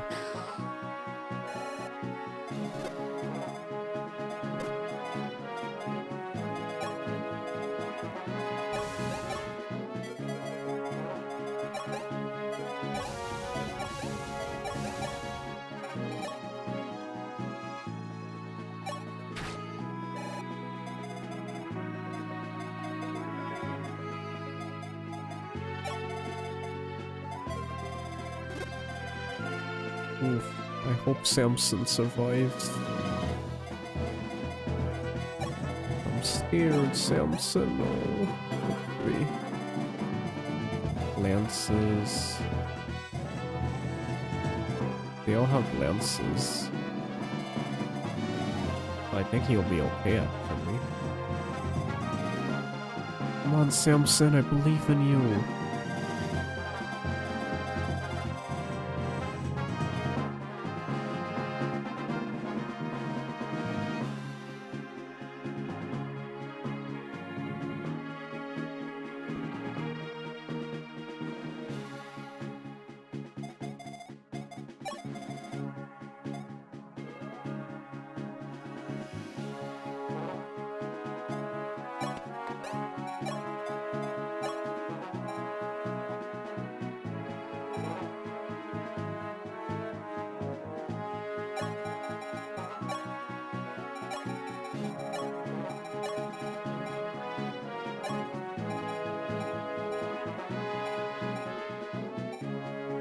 Yeah, he actually be fine with this.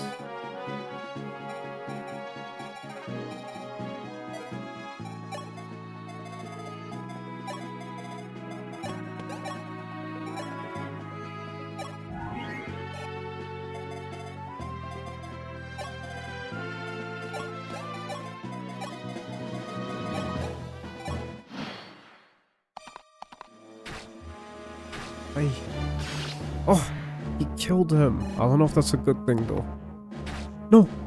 Oh. Oh. Oh. They didn't reach him. Oh my gosh, he almost died though. Oh. That was scary. Okay, we're good. We did it, guys. We're still in the game.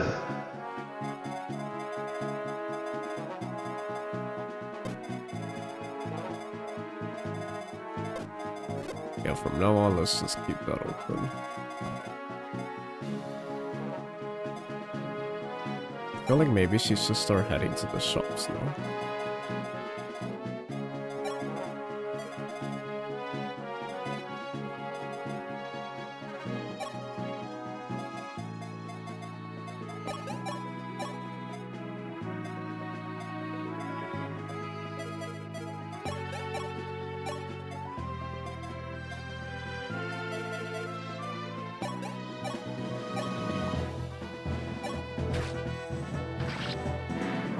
Got this. We could do it.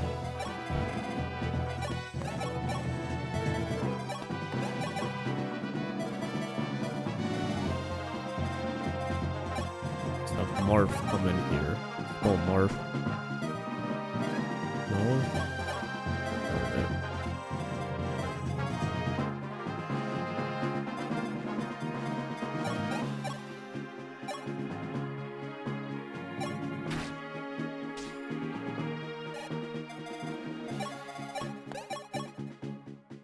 go, Lind.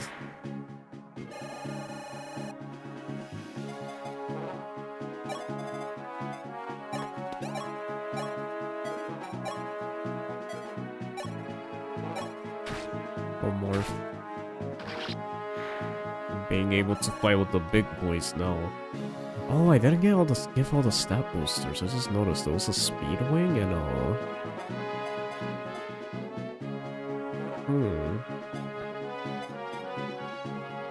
Yeah, I might give it to Tomas. I kind of want him to... double.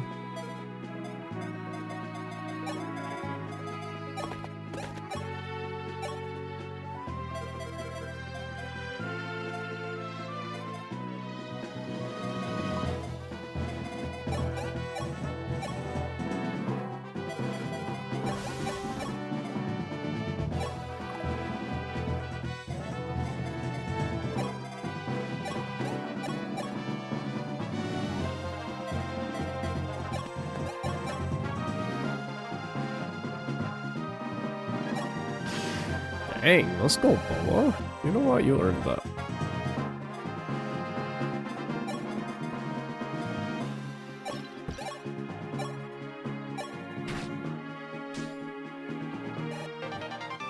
Dang, C rank, let's go. Oh, we gotta hold on. Let me be careful here.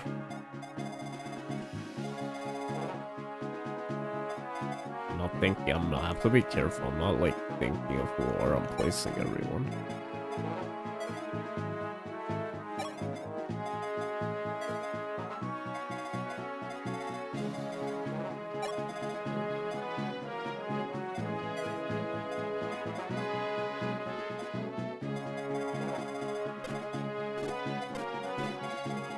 Oh, they don't reach.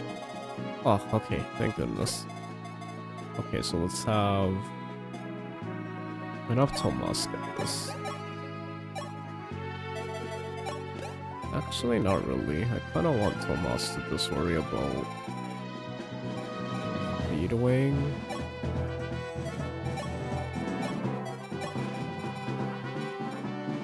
Yeah. Speedwing first.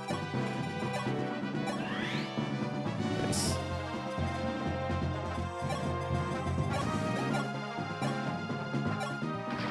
Oh.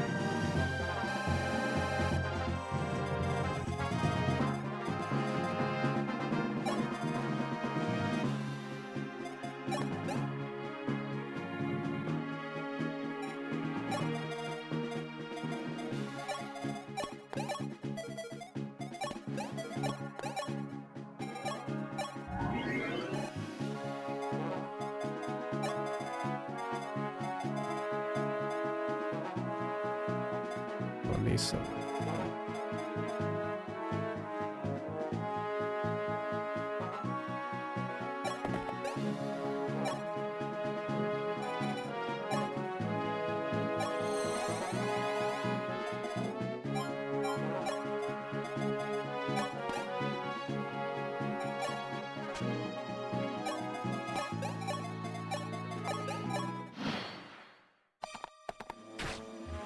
Nice.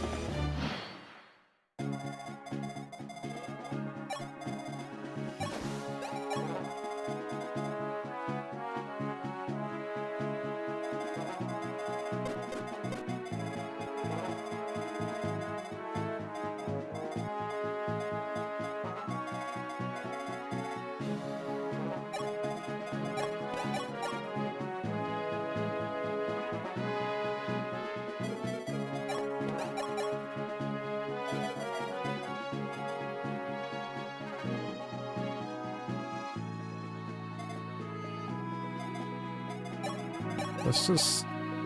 99... Yeah, I feel like he's fine. I feel the one that needs skill is her.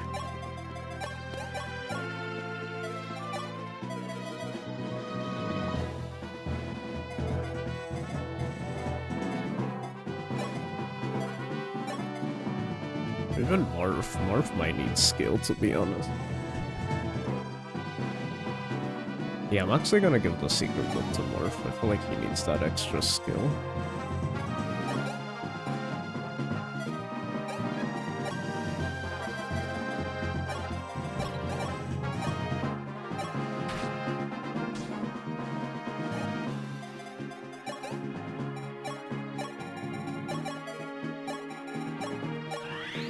There we go. He balances it out though. He doesn't miss.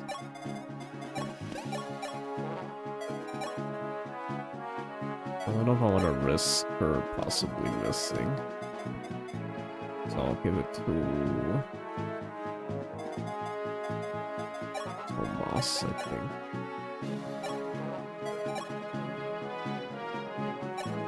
There we go.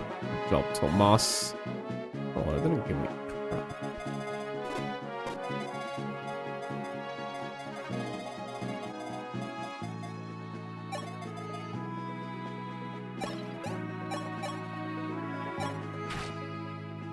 Oh.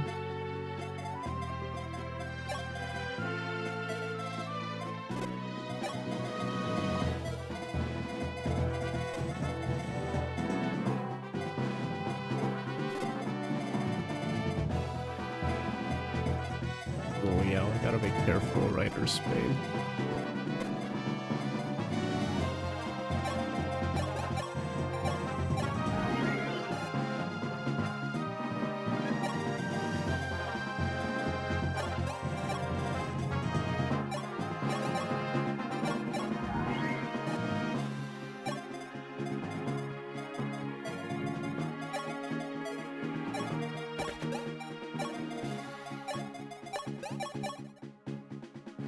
Oh, Pico miss here too.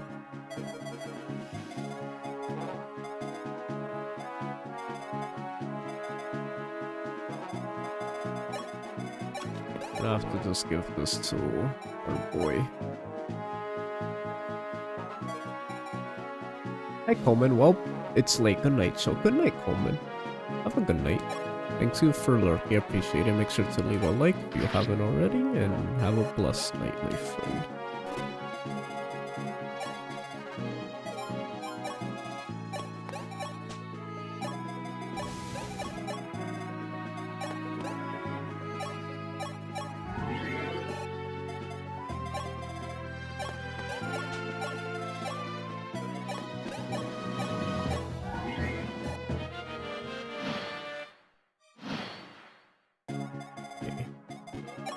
Start checking some of these.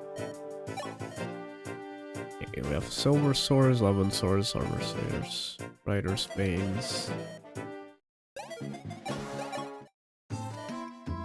We have fire, thunder.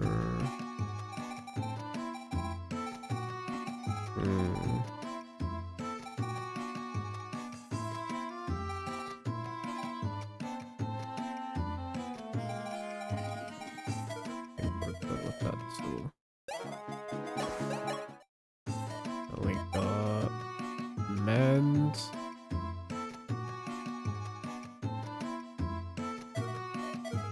I think we have plenty of healing items. Like, not much here that we need.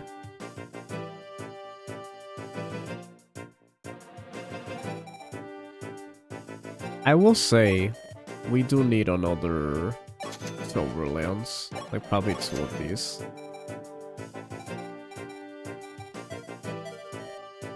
That was worth it. I'm still not sure what the VIP card was.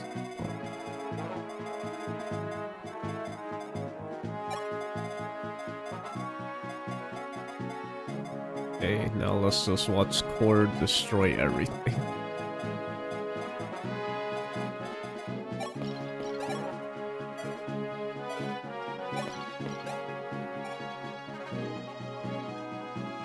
Oof, wait, let's look at the turn count.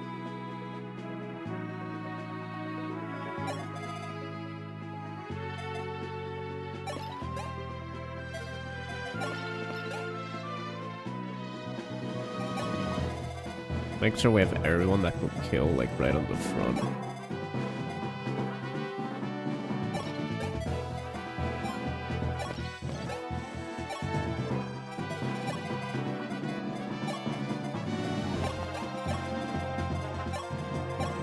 Everyone that could tank, go to the front.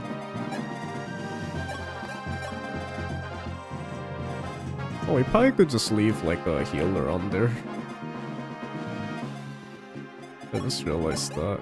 I'll just leave someone there.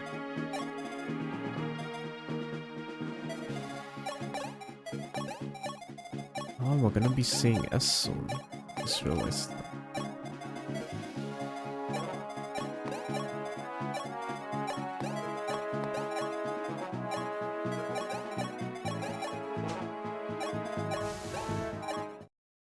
Est! There she is.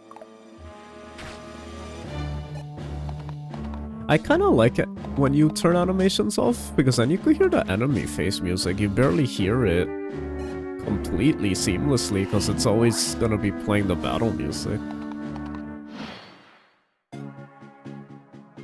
Oh, she comes with the Mercurius, C rank, and lances. Okay. We could do something interesting with Est. We'll probably reclass her. I feel like there's... She doesn't have a lot of strength. Maybe there's like a secret that I could reclass her into something.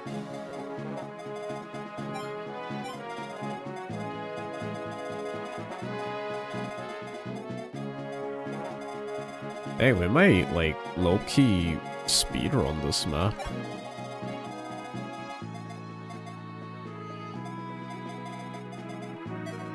We might just speedrun this map.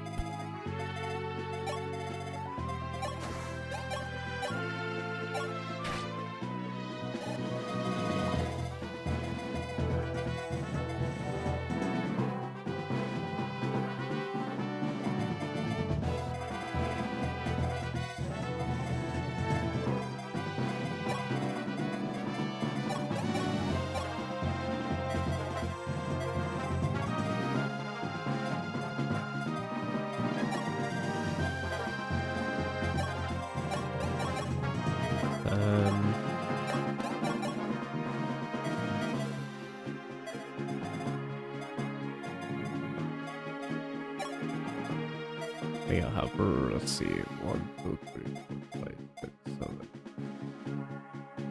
8.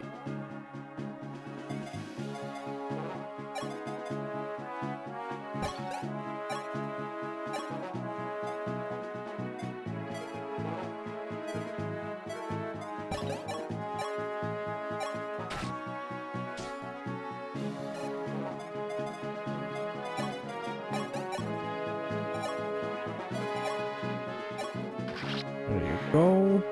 Another level up for this girl. Nice. 1, 2, 3, 4, 5, 6, 7, 8.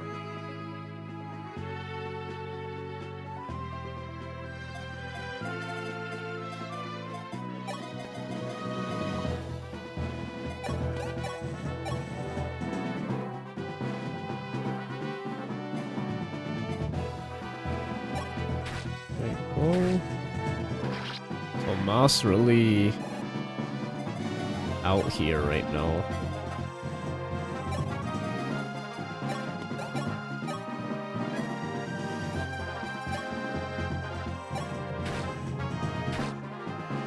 Points.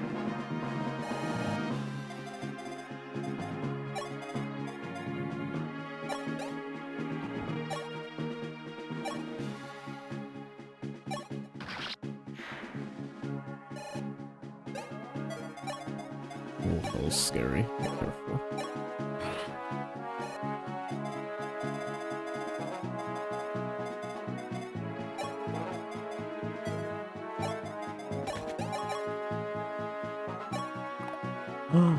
Uh-oh.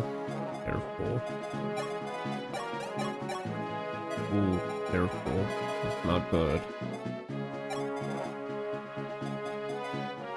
Ooh, okay, I got... Ooh, uh-oh. Gotta be careful.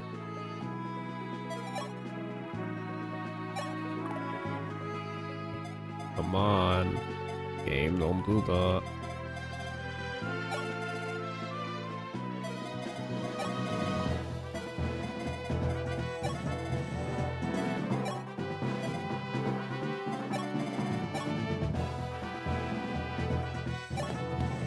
I think we're actually fine, because we just gotta have him kill. Ooh. Okay. Maybe if we're careful... I'm gonna have to use a warp here.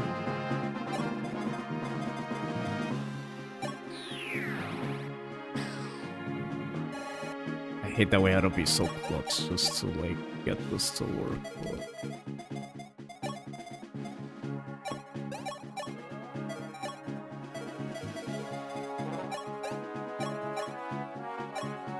Thank you.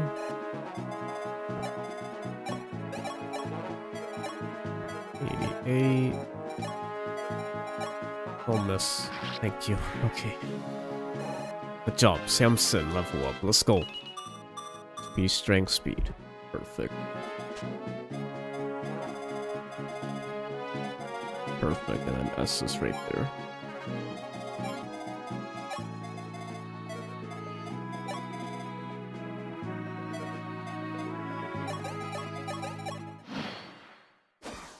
Nice. Ah, you're Prince Marth. I'm Mass of the Macedonian White Wings, Palancatria's younger sister. Been looking for you. Initially, I intended to join up with you along with my sisters. But then I heard Gruss had made off one Arcaneus through Regalia, the sword Mercurius. I flew there to get it back. This is Mercurius right here. It's lovely, isn't it? And powerful. In the right hands, I think you'll find a formidable weapon indeed. Oh. Okay, this is the turn we gotta be careful. 1, 2, 3, 4, 5, 6, 7, 8, 9. Yeah, we just gotta move. Not really that scary. I just gotta...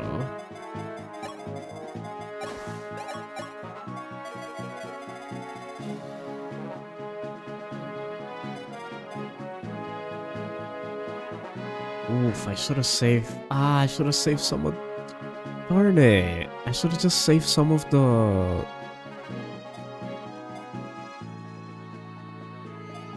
stat boosters for her. Okay.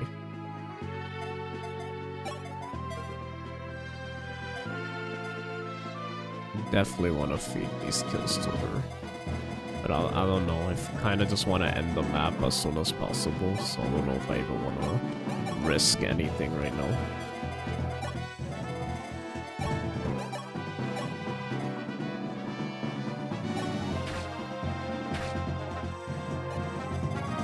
I don't know, I kind of want to just LTC this map.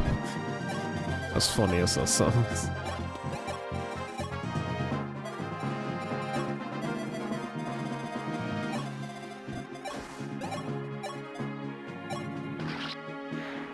There you go, level up for Paula. Dang, we're in the part of the game and my team kind of, like, they're fire right now.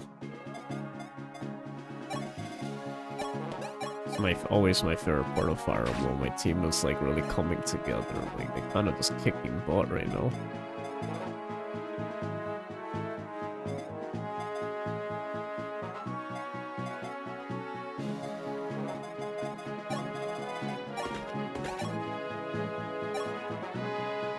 There you go. First and foremost, let's just get Marth like to safety.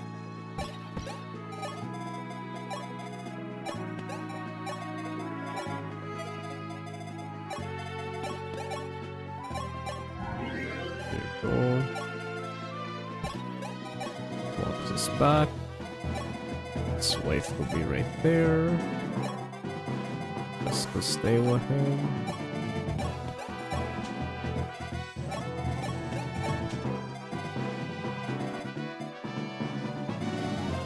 Oh, they could go that way. I gotta be careful. They could psych us out.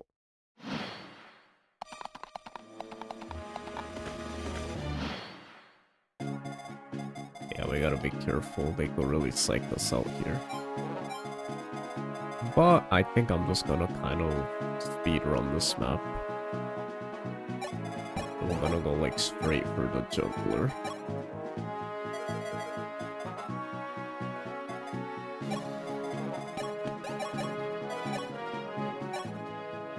You shall not pass, not today, not ever. Oh, hearing the music while still reading the dialogue like that is really cool.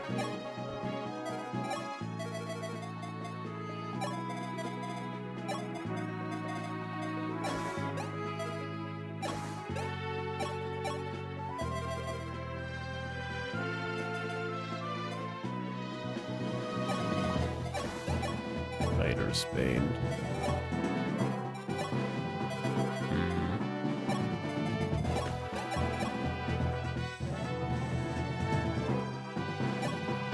Nice. Let's go.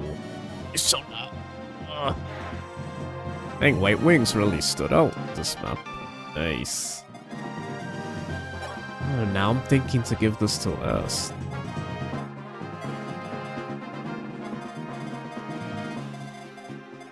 To be honest though, I kinda wanna grind out these units.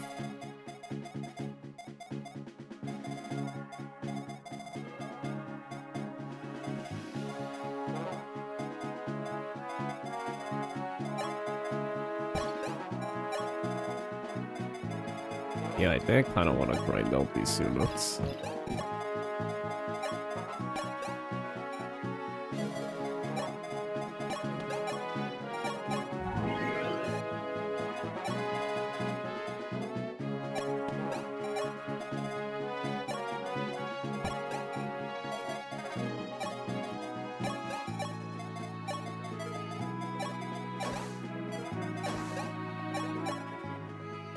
Hey Paula, I'm not slowing you and Katria down, am I? Why would you say that? I don't know, you and she have so much experience, sometimes I just feel like I'm not pulling my load. Haha, yes, you're doing just fine. There are no half white wings or almost white wings. You're one of us because you're every bit as good as us. Have a little confidence. Right, confidence. Feel better? Uh-huh, thanks Paula. It's funny, whenever I talk to you, I come right down. Promise you'll always be there for me, Paula. I will, I promise. Let's go. Petria! Yes, it's about time you made it back. I was so worried. Sorry, I won't leave you like that again. We belong together anyway. When the three of us surround an enemy, we're just about unstoppable. True, but even so, I like having you somewhere I can keep an eye on you, haha. Hey, what's that supposed to mean? Okay.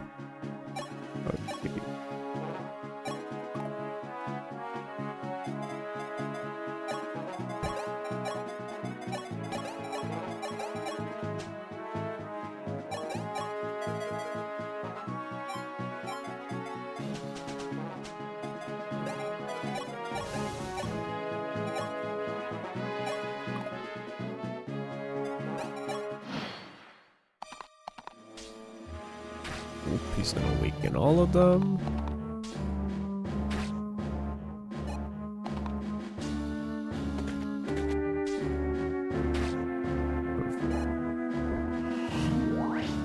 Ooh, that's not good. Yeah, make sure we get rid of him.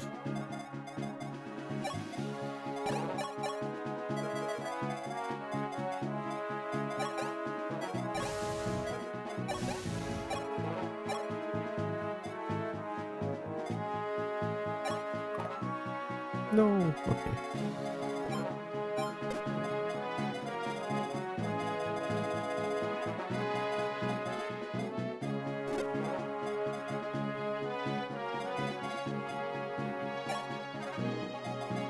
Give this to us.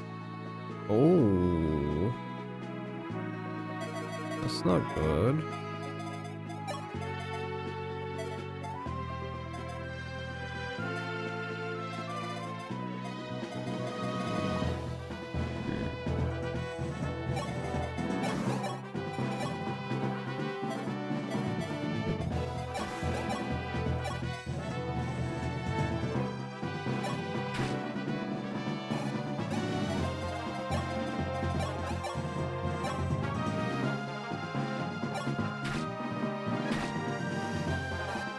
Go.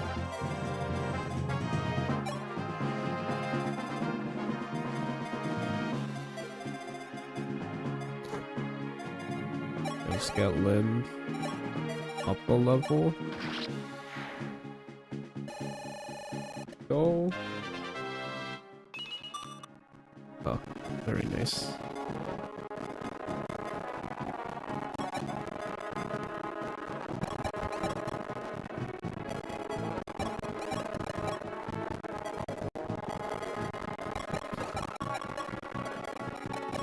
Perfect. Move. Up your sword rank a little.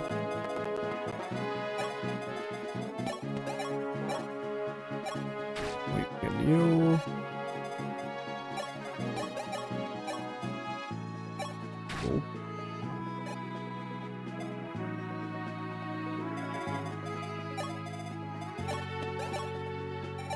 There you go. Tomas. Yes, look at this. She could miss, what worries me.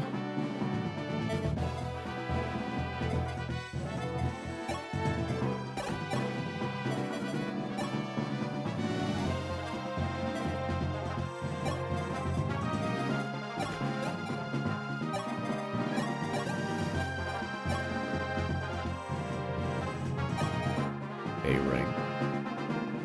Okay.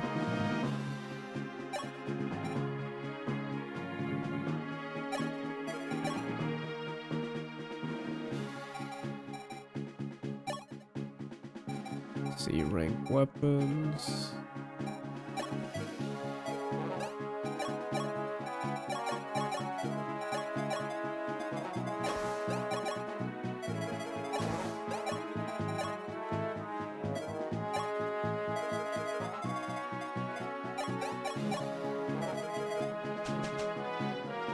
Darn it. I wanted her to get the kill. Oh, she could get this kill. Oh, maybe not. Holy cow. What was that?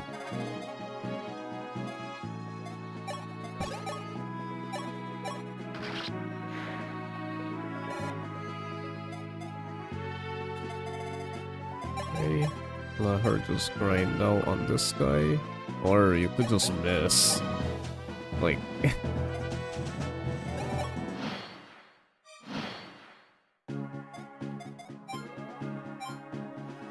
Oh, turn 10, nothing happened.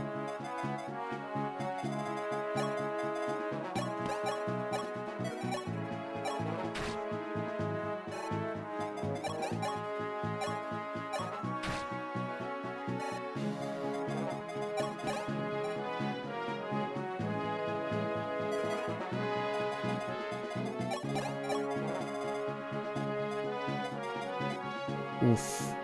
Could be giving this to Paolo, or I feel like Paolo's already doing decently. Thus, like he doesn't need it because he has the silver lance. And then with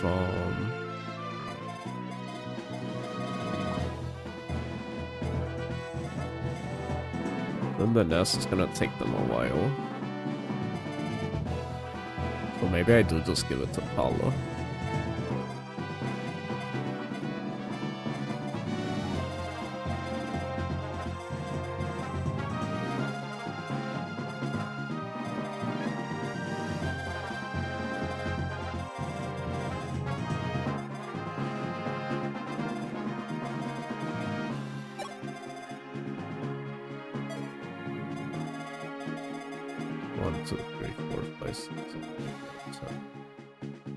But there's a bunch of bushes, so...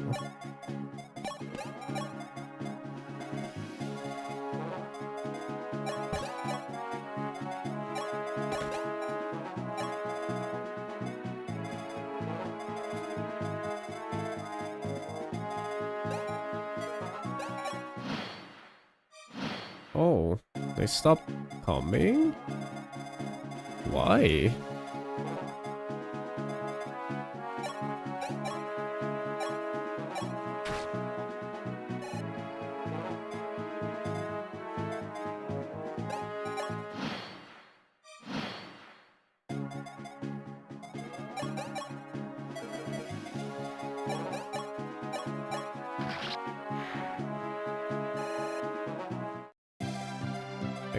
Guess we're done. Okay. We're breezing through these chapters. We made it across the strait. Dang it, no casualties. We're doing great. We even had some scary moments, but we still got out of them. Nice. Yes, but the real battle may yet be ahead of us, Malodus. Then we be certain the light sphere and star sphere in the Fane of Ramon. Hi, Karma. How you doing? Good to see you. Yes, sire, but unfortunately they may not be all we find. The Fane is said to be guarded by a goddess, one of fearsome powers. Can I tell you a secret? Sure. Oh, I wonder what it is. those who defy our sanctuary are punished by fire, none are spared from the blaze. Perhaps we should reconsider, Marth. Perhaps, but if none are spared from the blaze, where do the rumors come from? Besides, we need these 2 orbs.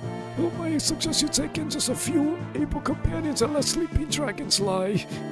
Sage advice. I have no desire to tear apart a holy place, whether the goddess is home or not. Choose a handful of elites to search for the orbs on me. Nice, we're almost at the end. Oh, chapter 19, Maneki Princess. I had a feeling this was coming.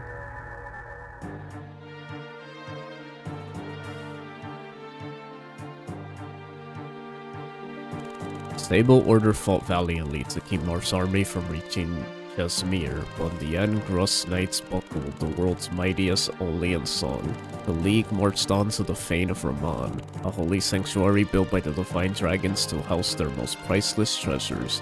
There, another story was set to begin.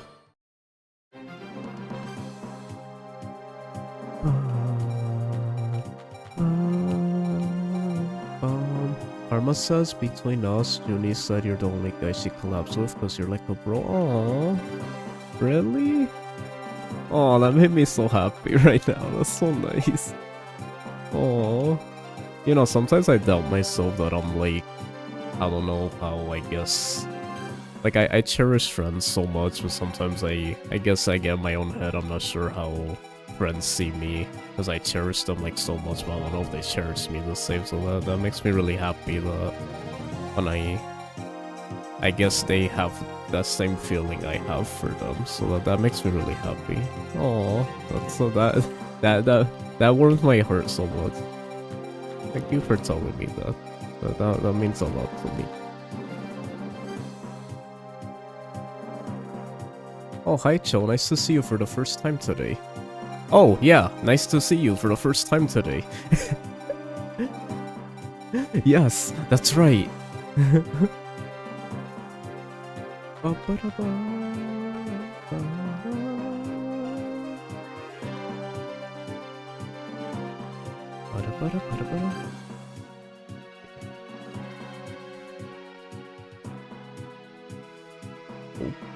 there we go.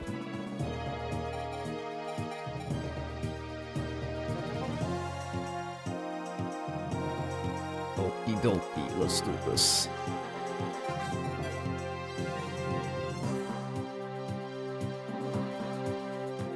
Karma says, have people come into the stream before bashing this game?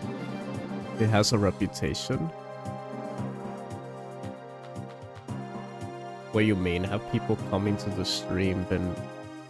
oh, no one's been bashing it. In fact, the series has been very quiet. Like, it hasn't really been, like...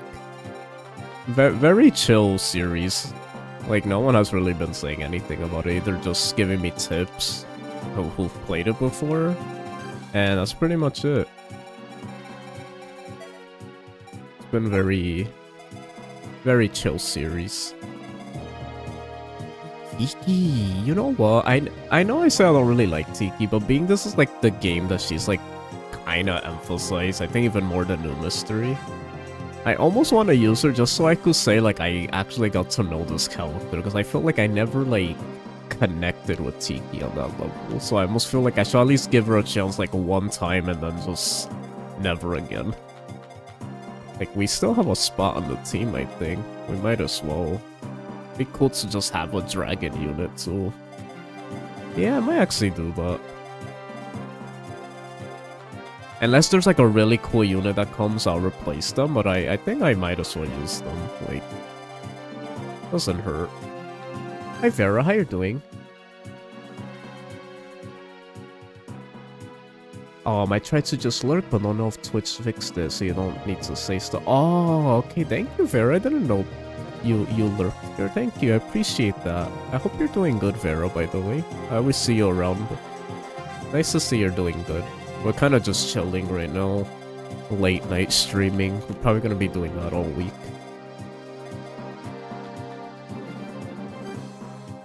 Karma says, yes, you have to say something or at least make a redeem. Oh. Up! Wait. Oh, here we go.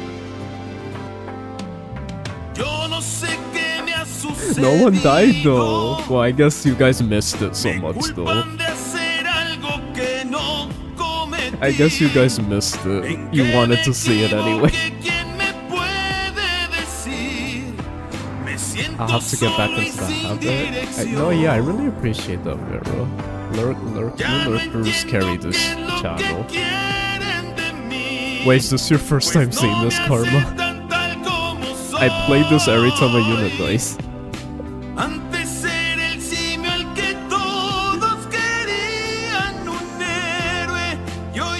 No one died this stream though, but I guess we got to hear it anyway.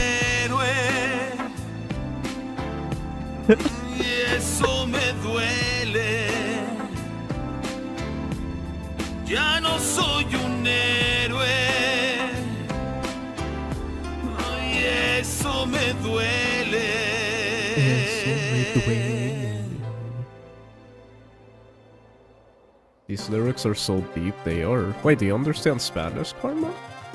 No, yeah, that song is fire, low-key, like all memes aside. They cooked way too hard on that song for no reason.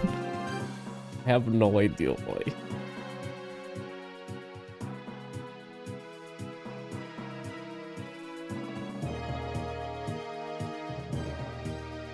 I'll tell you another secret. Oh.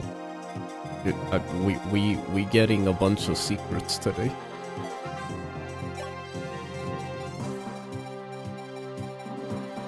As long as they're like wholesome secrets. I love. Oh, habitualas con dulce. Is that how you say it? What's that? I know habitualas. What's dulce again? I didn't realize you were fellow Latino karma. I didn't realize that. Okay, let's have Paulo. I don't know if we should save it. I don't know. Part of me's like maybe we just save it. Just in case for Lynn.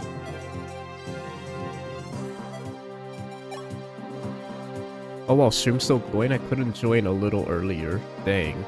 I missed... Third... Wait, what? Who got... I missed Sternling? Oh, was that the boss? Why you get so excited for the bosses? I didn't even read the name of that boss. I'm assuming that's his name. I noticed you always mention the bosses. Is there like a thing you have with the bosses? It's kind of funny, I won't lie. It's kind of funny.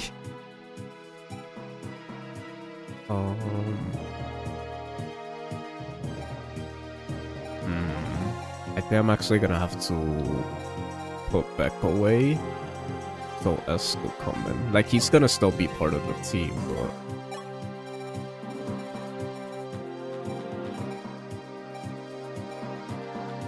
A lot of them are cool and hold critical roles at the NES nature of the narrative brushes past. That's true. I guess, yeah, when there's characters that barely, like, have much to them, you almost want to find more in them, and it makes them more interesting. It kind of gives you that old, like, Dungeons and Dragons, or, like, old school JRPG feel, where it's like you kind of fill in the character in your head. It makes them more interesting. I'm big on that too, so it's like, I totally get what you mean on this. Like, there's these important bosses, but it's like all they have is like 2 lines of dialogue. But in reality, they're supposed to be like this deep character, but the story doesn't even go that deep into them. Lurky again, gotta roam the rats. Okay, Vera, thank you for the lurker, appreciate them. Okay, so... I hope I will need back here. But I really don't want to bench anyone else. I guess Wendell. Well, I don't know. I get nervous not having 2 healers. It's not like Beck misses a lot anyway, so it's like, it's fine.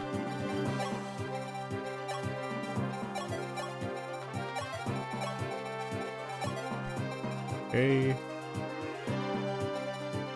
Let's have S to the honorary. give her... I know what to do with us. Let's just simply... First, let's see if we can reclass her. And let me decide if I want to do that. Make her into an archer. Myrmidon. Mage. Cleric? We could just make her into a cleric. Cause, hear me out, it's like, healing, sometimes you get more experience just from constantly healing.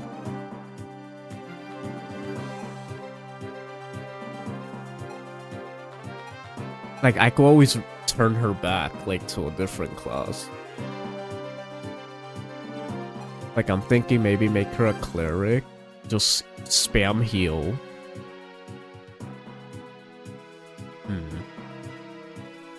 I might just do that, to be honest.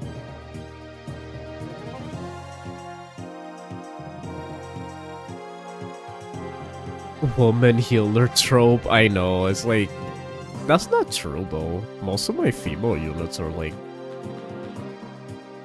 actual, like, fighters, like Katria, Pala, Cheetah, there we go. I mean, bro's the second command of the Sable Order. He should be on similar power to Camus himself. I know a guy who was also a huge Sterling fan. They talk about him and Morse says a lot. Your females died? Nah, let's be real though. Look at them. There was only 3. There was only 3 that died. Look at all the other guys that died. It was literally only 3. Now, yes, it was 3 that I cared about, but still. That's beside the point. Oh, I can't have another cleric. Okay, I think it's time for Wendell to, like, be something cool now. I think it's time for Wendell to be, like, something... I don't know. What should Wendell be?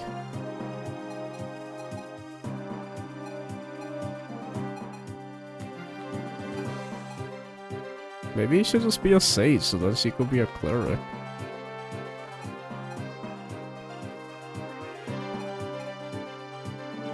Maybe just keep him as a sage.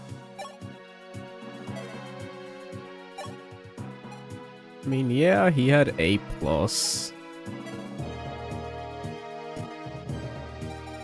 But yeah, I'm thinking of just... I kind of like the idea of making her a cleric. It's kind of funny, I don't know.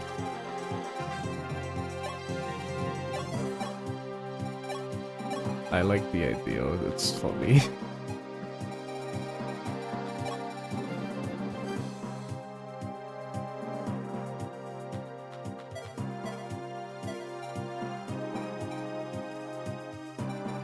This is why girls live longer.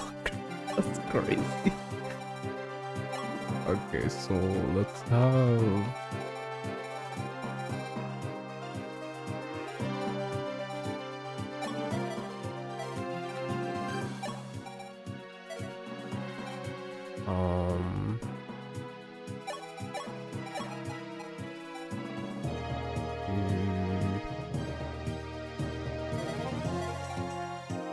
Ooh, he just has the Parthia. Oh, nice. Okay, so let's give him Silver Bow.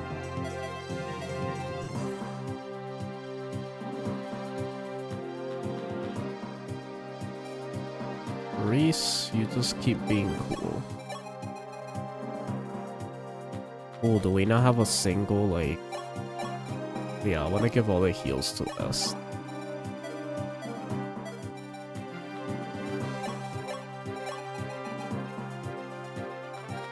Warp to you. Cover. There we go. Lind. Paolo's like okay, like waiting, so that's why I want to give it to Lind first.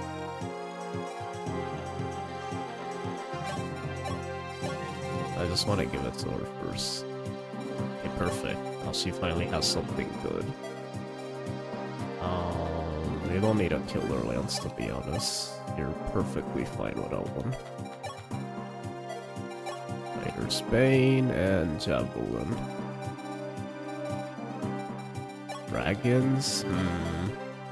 Let's actually look at this map. Steel Sword, Killer. Okay, what's the reinforcement shaky for this map? Anything I gotta worry about?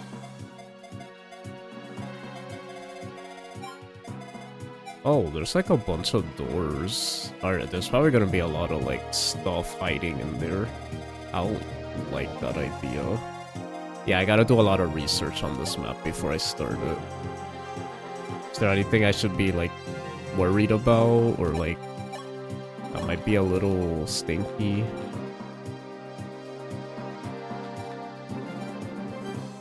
Anything stinky on this map? I'm pretty sure this map doesn't have any. Just be quick about killing the thieves. They hold the items for the plot.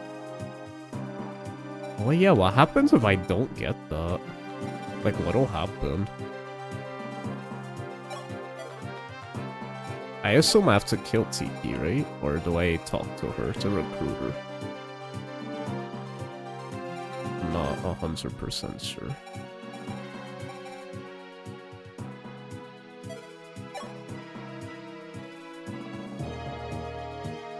No sphere means no starlight. No starlight means no falchion. Oh. And the game becomes harder if I don't have the falchion. Does it become like really hard? Like impossible hard, or... Let's see. So that guy has the light sphere. So that's my priority, is that guy right there. Does he run away? Or does he run towards me? Like, where does he try to run? So I have an idea how fast I need to be.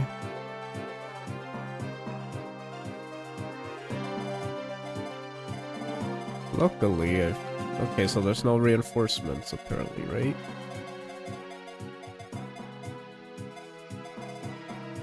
Technically, the Star Sphere itself is the big reward. It's really broken. Many outright refuse to trade it for Starlight and simply accept no falchion. Oh, that's interesting. Maybe I'll try that like when if I play on the hardest difficulty. For now, we're just trying to play normal. But maybe like when I play on the hardest difficulty, I'll play like no falchion run or something, just for fun.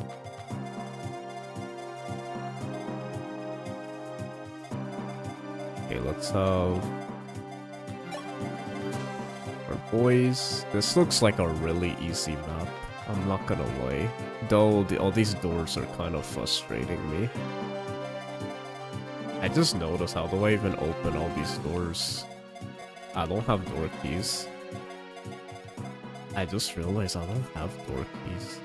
Oh, we're gonna let them open the... Oh, I see how this is. I already see it. They're gonna be opening the doors, and then we have to... Oh, okay, that's pretty cool. That's a cool concept. I like that. I'm seeing what's happening here. We gotta let them open the doors and stuff.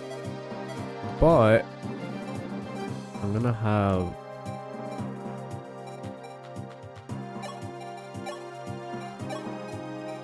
our boy be the one to open the doors as well.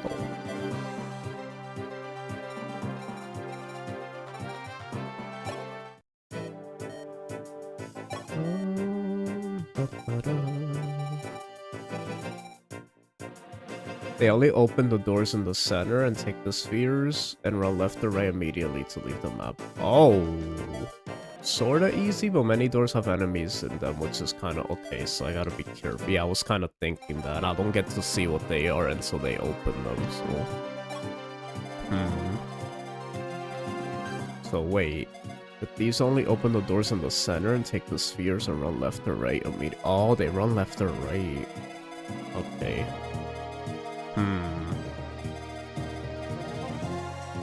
Oof, and there's a lot of mages. Not like that many, but enough where we gotta be a little careful.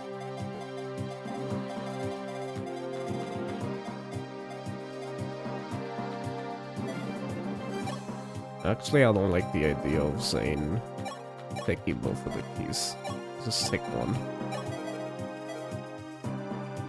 In fact, I don't want him taking the keys. Let it be the healers.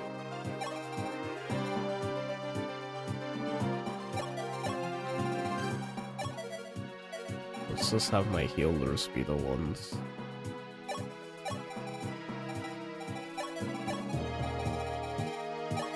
Oh. Here's what we're gonna do. We're gonna have each of my healers open each door.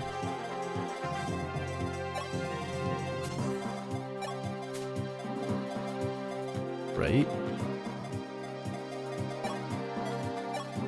And all the people that could like move far.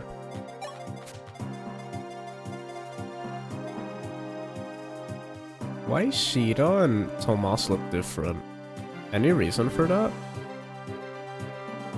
Like they actually have different sprites. Is it like, is there any, like, do female snipers look different than male snipers? Is that the reason?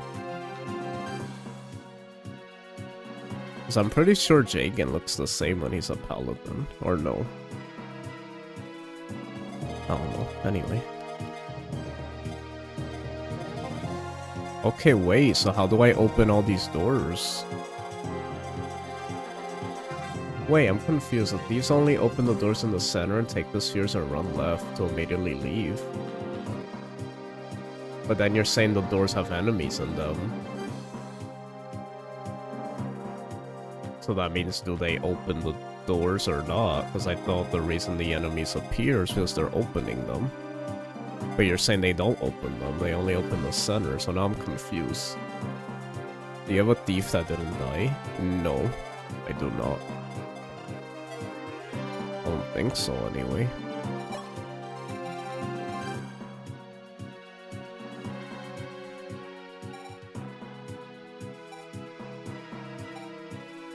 Yeah, I don't have a thief. Is there any doors I should, like, focus on? You know what? That's what I'm gonna do. I'm gonna look up what... If you want to tell me, you could, but, like, if there's a priority I should have for the doors... I have door keys. I only have 2 door keys. That's what I'm saying. I have master key 1 and 1 door key. Just 1 each. That's it. I wish the Fire Emblem worked.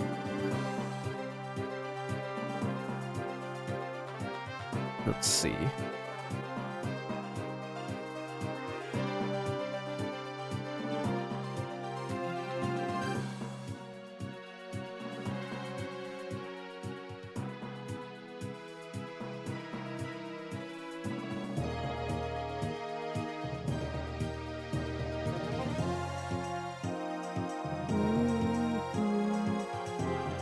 Oh, I can't get Tiki because I need Bantu. Oh, that's right, I can't even get Tiki. What's up? Oh, whoa.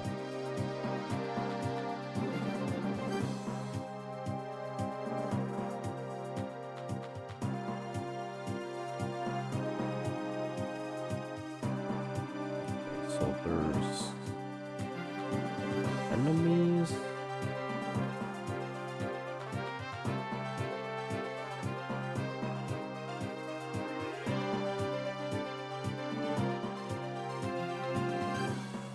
Spirit Dust, Pure Water, Bolian, Heal Sphere, Master Seal, SP.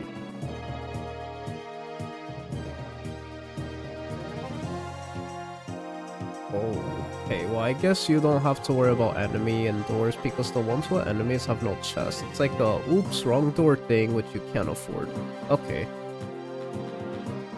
So, we just want the ones with chests in them, okay.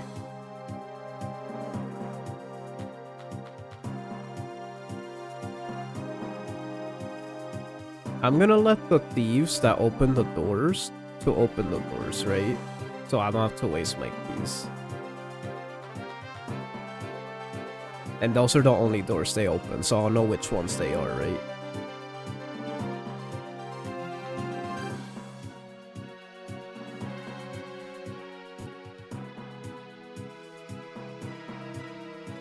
Oh, you get Nagi if you don't get Tiki. Or the Falchion. Interesting. So we're not gonna get Nagi though.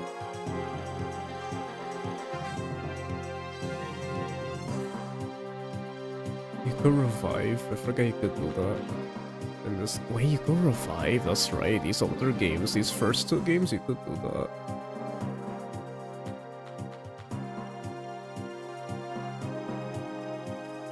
Oh, Shadows of Valencia has some dungeons similar to this. Interesting. Okay, so I just wish. Let me look at a better guide. Like, could just show me the chest a little more easier. Okay, we have chests on the right there, chest there, chest there.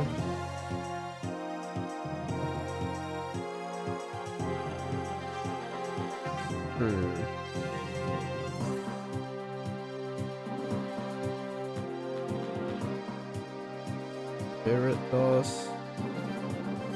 30,000 gold? Oh, that's the one I want.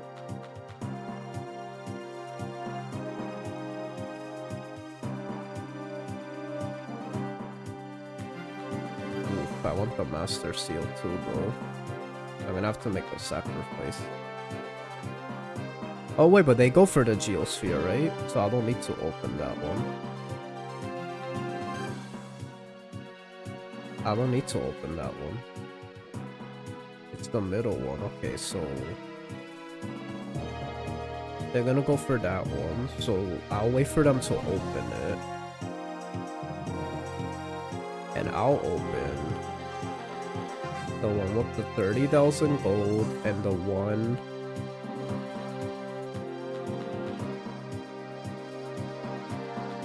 with the Master Seal.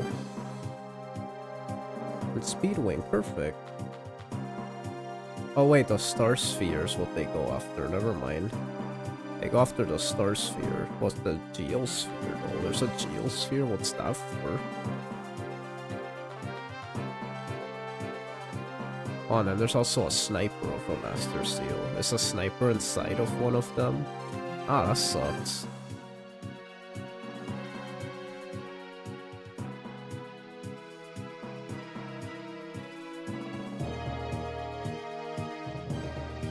Fortunately, I don't think the Geospheres are considered important. Oh, so I don't need it? Dang it, man. Okay, there's a few things here. I want the gold. I want the money. I definitely want the door on the left. That gives me 30,000 gold. Now, the big decision is if I want...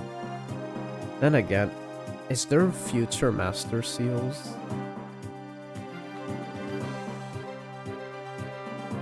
Then again, I could also go for the Master Seals.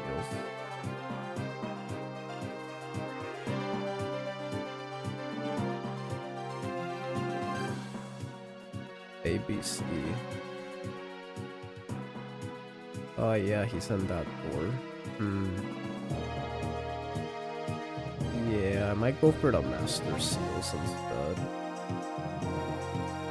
To earn it, but then I have to sacrifice the money. I think I should take an intermission, go eat, and then when I come back, I already have decided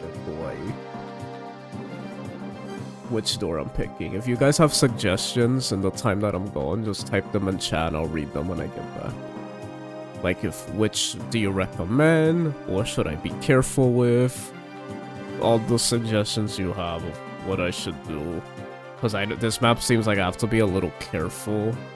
Because it will affect something, so that's the only reason I'm giving, like, permission for backseating slightly. Because it's like, we have to be, like, really careful here, so I just want to make sure I at least do the main thing, and then I'll decide which door I want to do. Realistically, your team should already be promoted, and there would be... These would probably be the last ones you need. I do think a boss in chapter 21 drops a seal, though. Okay.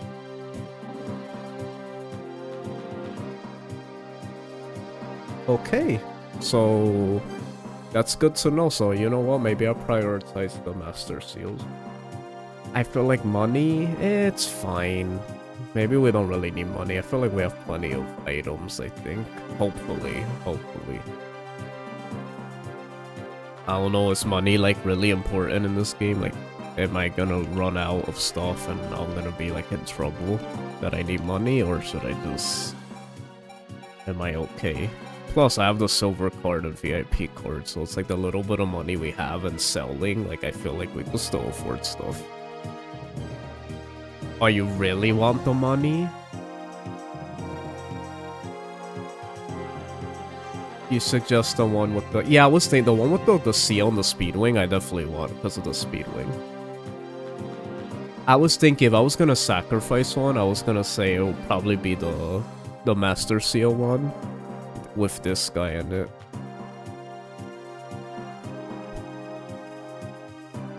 The sniper, I probably won't get that. I probably won't do any of the enemy ones, so it just makes it more safer. Perfect. Plus, it's perfect. I have 2 Master Seals already, because I'm gonna get one and I have one already. I could give it to Paula and Lind when she levels up to level 10 in this chapter. And it's perfect, because you said there's a Master Seal that comes later. And that's perfect, because Estes not gonna be at level 10 anytime soon, so like by the time we get that Master Seal, she'll be ready to promote. Perfect. I think everything like works out perfectly. So I think that's perfect. You know what? Great. Also, then all good. So promoter units are gonna start coming, and we can start giving all the kills to all my units and getting them nice and strong. Perfect. I like that. Marth is like at a solid level. He's not like maxed out already. He's like, he can still get levels, but he's also not too low. Cheetah, we haven't been touching too much. Just letting everyone else catch up, and then she could easily catch up whenever she feels like it. Cord is just like... He's here with Zane, just being my perfect tank combination. Yeah, I think I have everything, like... Everything's gonna work out. Est, I feel like everyone has to risk Est, because she's just a really bad unit, you get late. But I always had the dream of, like, you know, making my S work, so we're gonna... That's like our gimmick unit we're just gonna use. And somehow get her to work, and we're gonna do that by making her a healer. Thing is...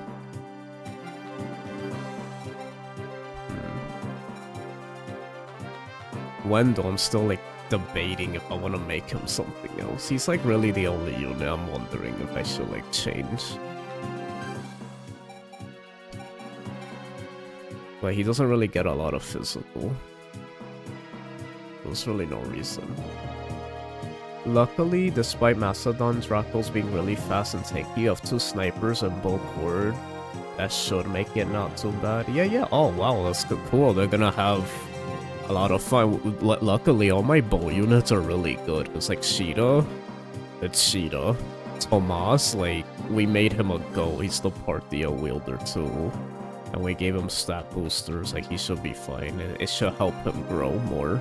And then Cord, he's great. He's Cord. And then we also have Zane, who's imitating Cord. So we have 2 Cords.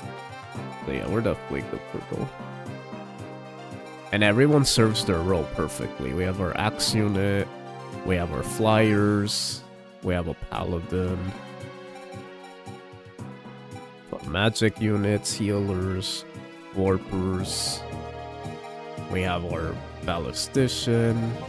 Our Marth is pretty dang good. Yeah, we're all good to go, I would say. And we still have like emergency like Astrom and Agma if we gotta like do a emergency promote for Agma or something. And we have and George, yeah.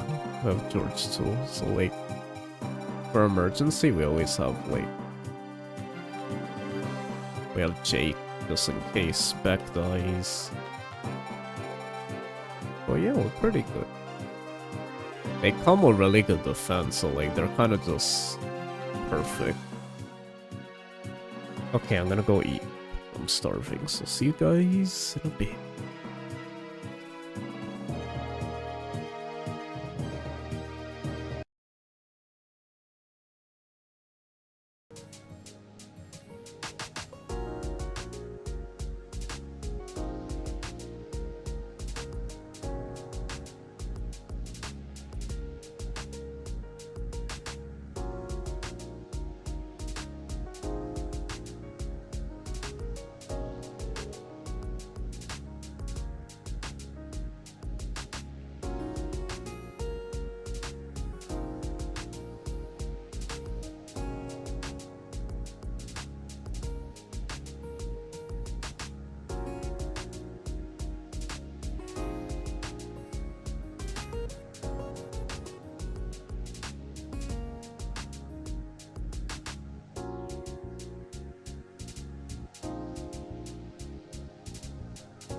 Hello, I am back. We are boys. Okay, I just realized I didn't even look into which doors I'm going. Battle Dragon.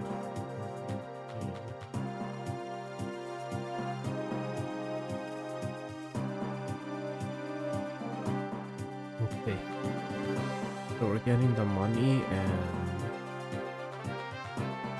the master stuff. So 3, 4, 3, and 7. For 3 and 7, I'll put that one. Second, second, and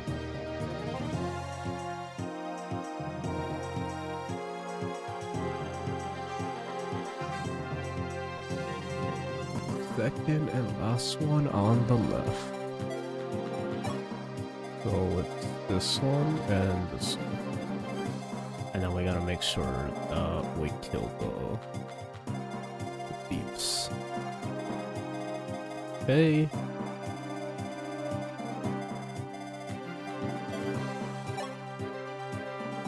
So for this, we kinda don't... Yeah, we could just help them.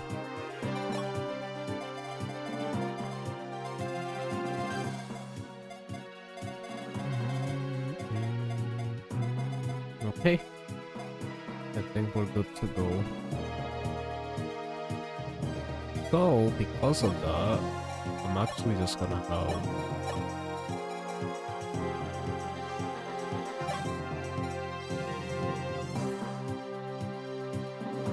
a special shop. Okay.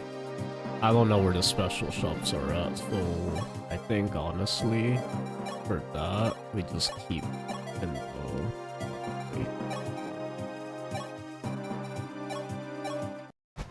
Let's go, Pala. Let's go. Yes.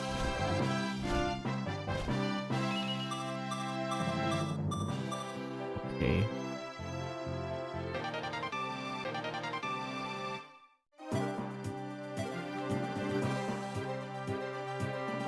So question, let's say I want to like see something. PS15.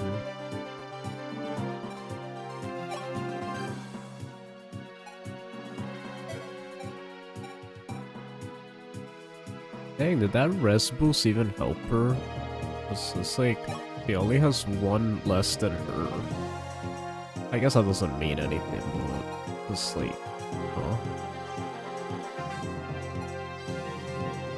We're definitely keeping her a flyer, right? She has more strength, so it even makes sense that she's the Dracovate. You know, she stays the Dracovate.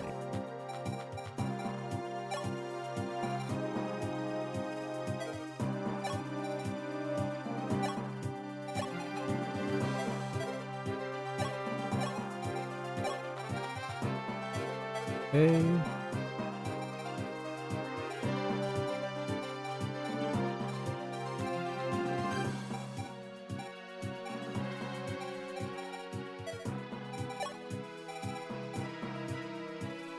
They're not helping. Okay, let's do this. Secret Shop Gaming be insane and DS Fire Emblem, yeah, pretty much. How are you doing, Shaky? You're staying up late night with me during the streams. Oh, what the heck? Tiki, Princess, House of the Great Divine Dragons. Can you hear my voice? Mm-hmm. The Filers have set foot inside the Fane. The spoilers. Punish them, let your fire consume them. The Filers and the Fane, punish them. Remember, Tiki, your Divine Dragon kin perished long ago. Bontos abandoned you. I alone am protect you from Medius, remember. You alone are protecting me. Punish the Defilers.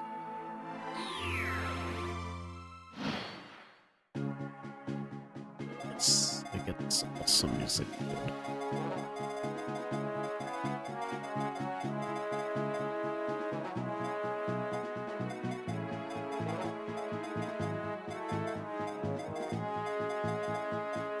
Okay, we're good to go.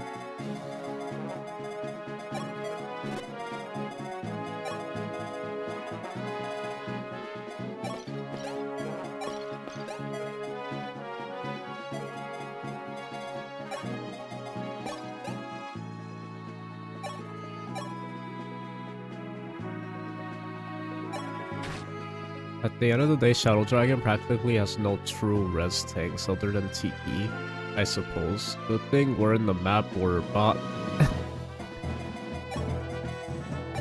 I love this song so much. I can't even begin to say how much I love this song. I love it so freaking much. I can't. So epic. Best song in this game. Goodness, that's one badass song.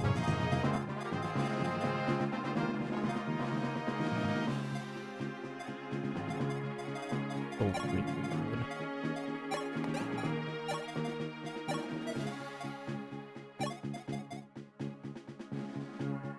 The Song of Sterling. True.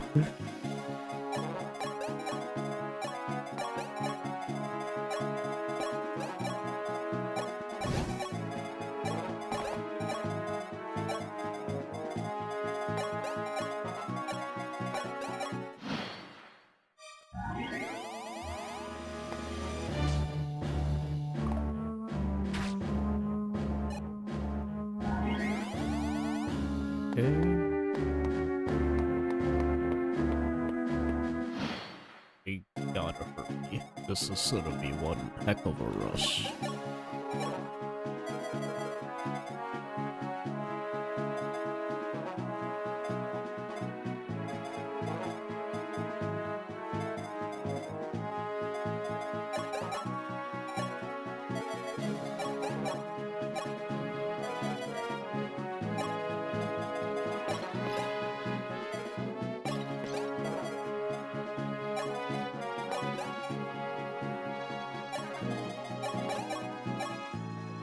Get this to win. Nice. Almost to level 10. Nice job.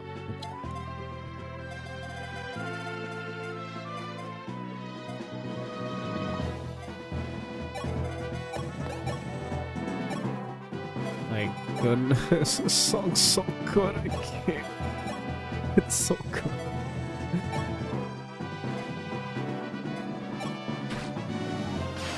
I can't. It's so epic. I'm so in love with this song.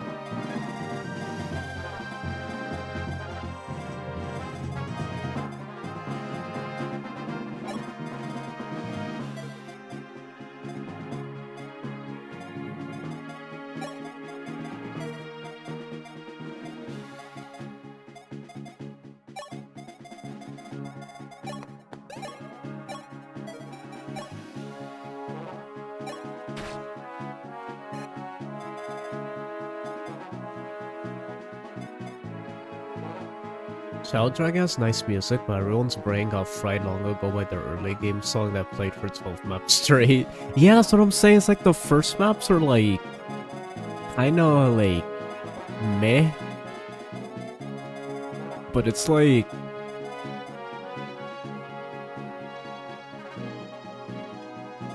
yeah, by the time the good music comes, it's like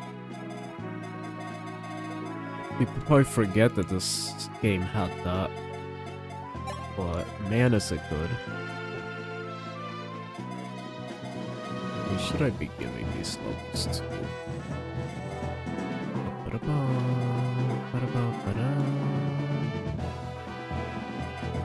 Maybe Marth? I don't know. Maybe Marth. Start training Marth up. We could.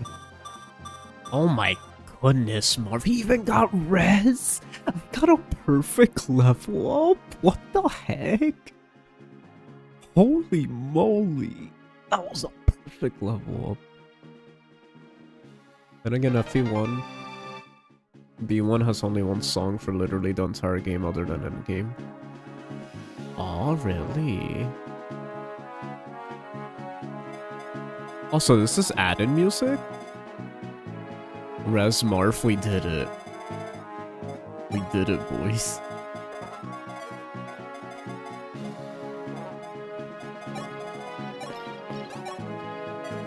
We did it, boys.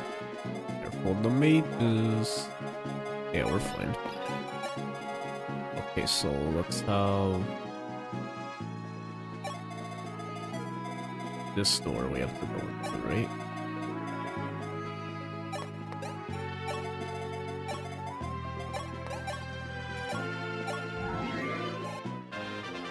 Good job, Wendell. Level 10. Nice.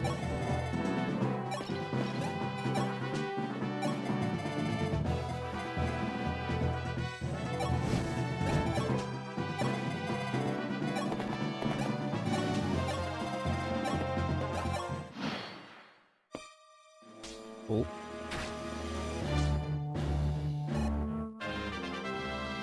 We kind of breezed through these chapters, but I'm assuming because this is still during maybe like an easy mid-game, maybe. And now it's gonna start getting really hard, probably. Yes. Oh, Marth will probably be using to open and stuff. Money. Nice. Money.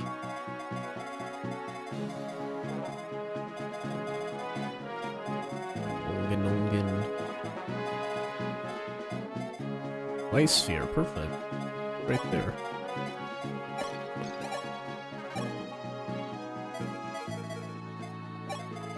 Just gotta do this. Nope. What the? Oh, the devil sword! Oh dang, you get like a fanfare and everything. You could tell it's important. Holy cow. He killed himself with the devil sword, what the heck? I didn't even notice he had that. Yes, FE11 invented these two songs. They're very well done considering they feel so appropriate for the vibe of a retro DS medieval traditional warfare campaign. SDS great vibes. That's a tongue twister. Medieval traditional warfare campaign. Say that 5 times fast.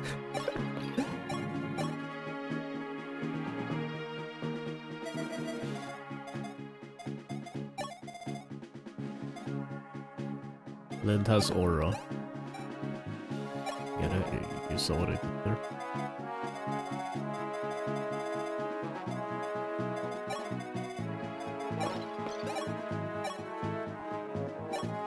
Oh.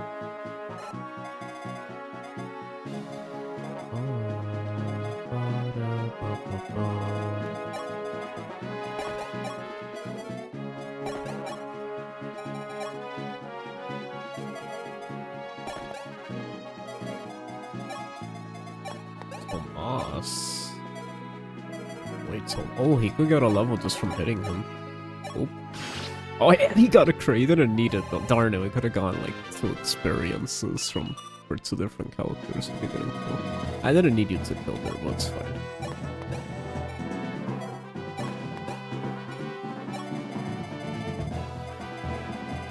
Okay, go 2, and then 4. That one right there.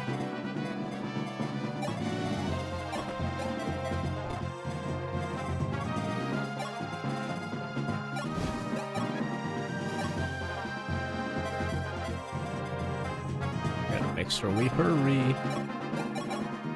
7. Who has like the best? 12. Yeah, definitely you. This, even though you're gonna heal probably because of the dumb healers.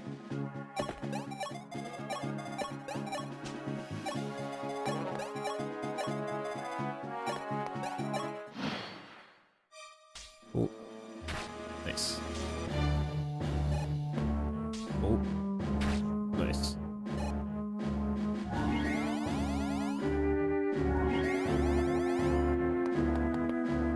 Hey, I didn't get it yet. Ongen.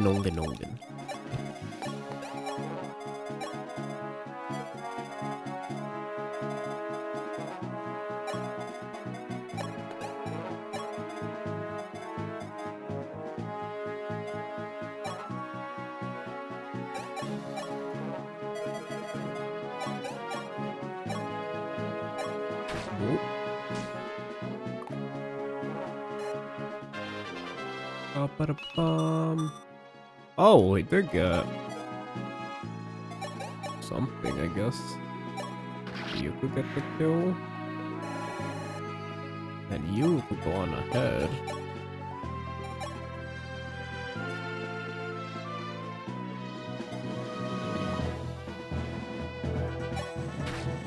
Him. Let's have you with your aura.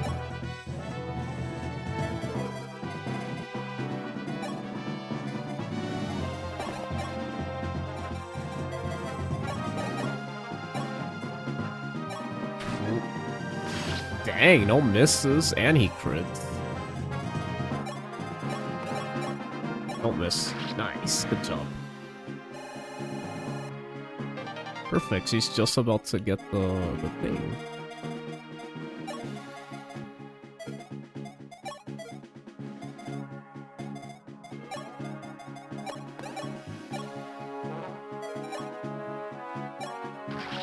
Tomas gaming.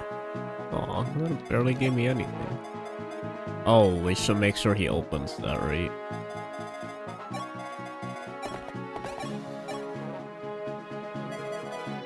I gotta make sure he opens that.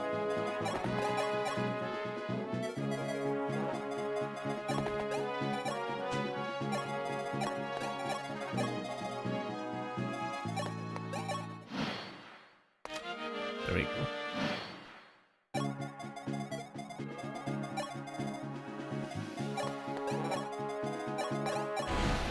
Nice. Here.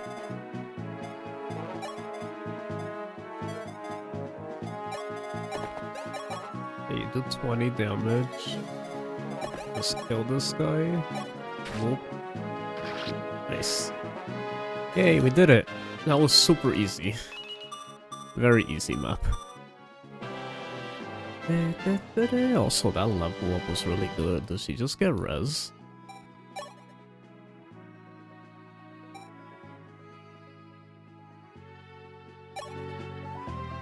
No, she didn't. Okay.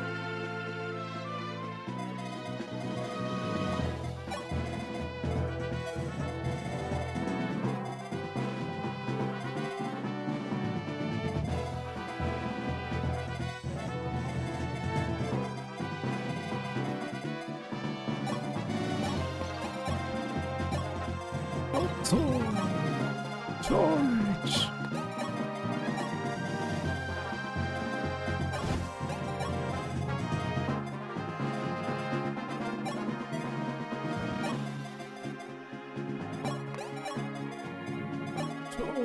Dang, this girl didn't heal at all on this map.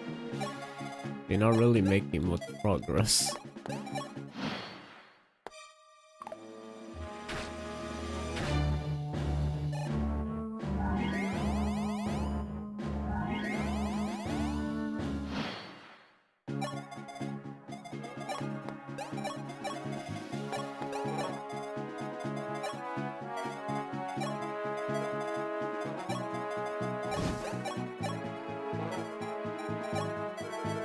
I don't wanted this girl to get the kill.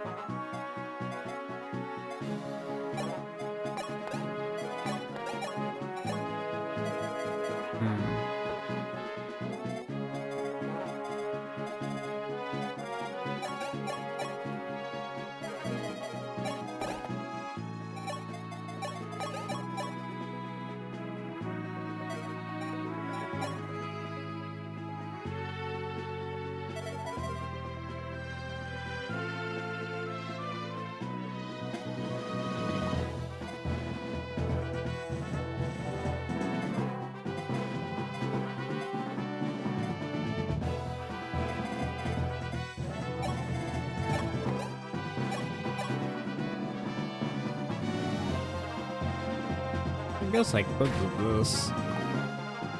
Have a bit of fun with this guy.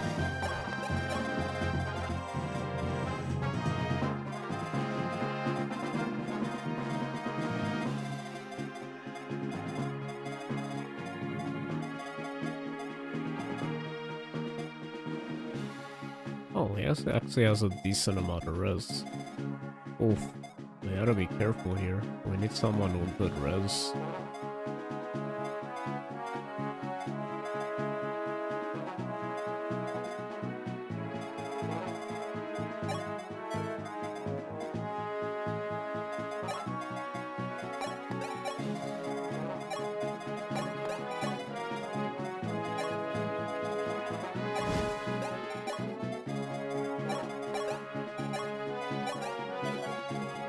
Yeah, let's be a bit careful here.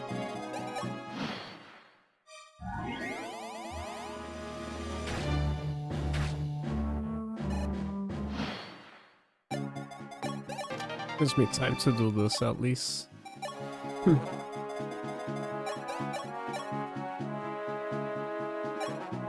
No, you killed him, no. You don't want him to. It's fine. Okay. You did it, you beat Shadow Dragon. Man, that Star Sphere is just so good. I feel hesitant to even watch you trade it away on a first run.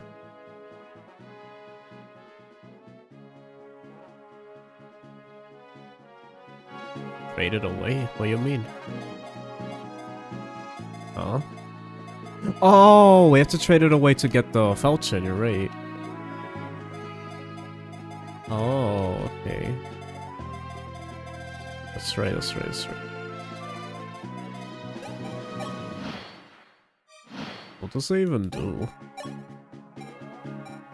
Can't really check right now. Speedwing is here.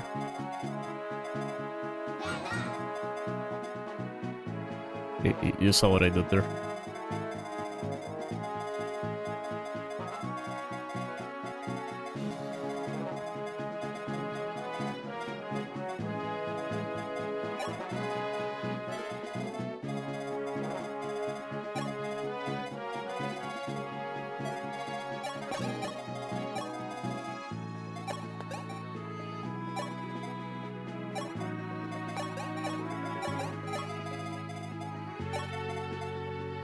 As long as you hold the Star Sphere, your weapons cannot lose their ability. Really? What the heck? That's crazy.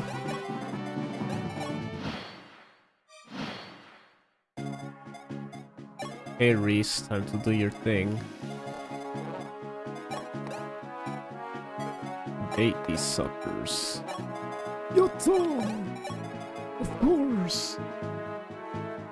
In the game with forging, and you just got 30k. Oh, okay. I see what. Yeah. Oh, you could forge something really cool and then just have unlimited use of it. Oh, shoot. That's good. So, wait, isn't that better than the Falchion? Is the Falchion even good? Falchion, I guess it's unlimited too, I assume. So that's kind of the trade-off, but it's Marth only, and then it's only, like, to buff Marth. I mean, I'm definitely using the Falchion, but... Because if it's gonna make the final boss harder, and not having it, I don't know if I want to risk that. The very end of the game, risk, like, losing the whole thing at the end. Because of, like, not being able to do damage against Medius or something.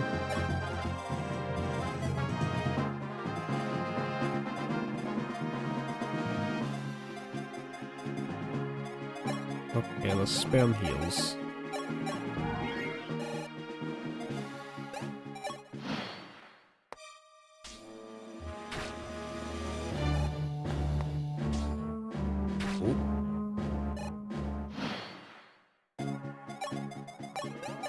You like not die? Yes. Okay, so kill the one that does less damage. Or that does more damage.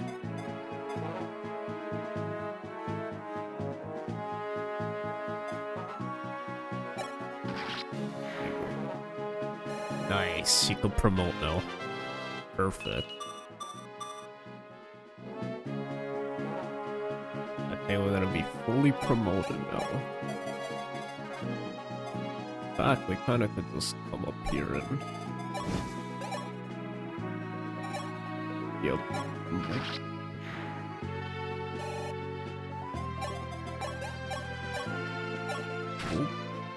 Everyone charge! Like the balance of here's an 18 Might Rider's Bane that will kill any paladin regardless of the unit that would ever break. It's just all gone. Yeah, it's a bit too broken, right? Okay, I don't think it's spoiler to say the speed of the final boss. I mean, you already know who it is. There's no twist. You've played Book 1, but in Heart 3 and above, Bro has 30 speed. Marth gets doubled and one. Oh, so in a sense, the Falchion is considered awful. Oh. Oh, so we don't want the Falchion. Okay, question. Does the Falchion have any pros that I would need it? Like, does it change the story? Does it, like, any dialogue or, like, anything? Or does it do something me personally, you think I will enjoy? Since this is my first time playing this game. I mean, I did play Book 1. Did I get the Falchion in Book 1? I don't remember. I don't remember Book 1 when I played it. In FE3 for some reason. It's like I vaguely remember, but not like a lot. It's weird.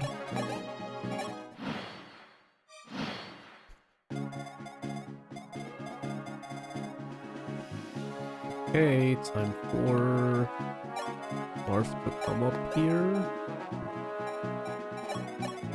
and promote our girl.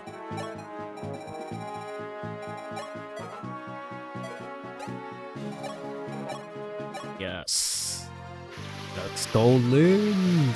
So this is my team. I think this is my final team. And we're redeeming Lind in this run. Being a new mystery, she kind of sucked. I think here she's a little better. Maybe? I don't think she's, like, crazy. I remember her speed being trash. I think it still kind of is. I don't know. Different game though, maybe it'll be different. Chiku heal now, let's go. Okay. Oh, Tiki doesn't move. You could tell they're not really meant to fight. It's just the fact, like, they're so weak. Look at that. Just destroyed them. No, stop. Please come no closer.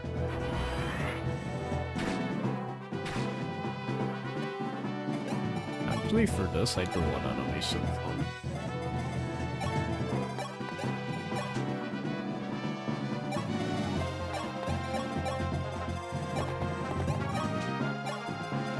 Thing is, we can't lose units. That's why things are a little scary, because we can't really be losing units, though.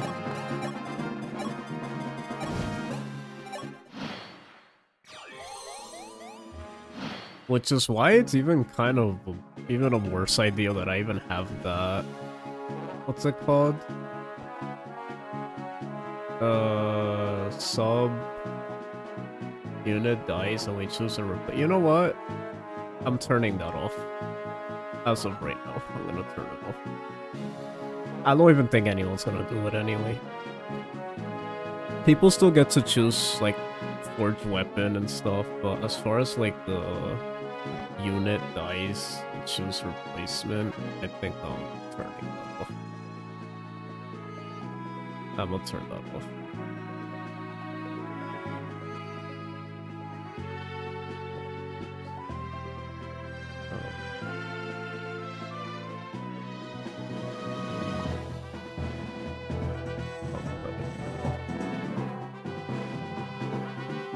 We'll get rid of that, because I feel like we're already near the end of the game, and we'll do it in a future. It's just an idea I want to do in general, but I don't know. We're adding like too much in this run. That's like, at this point, it being an Iron Man already, it's tough.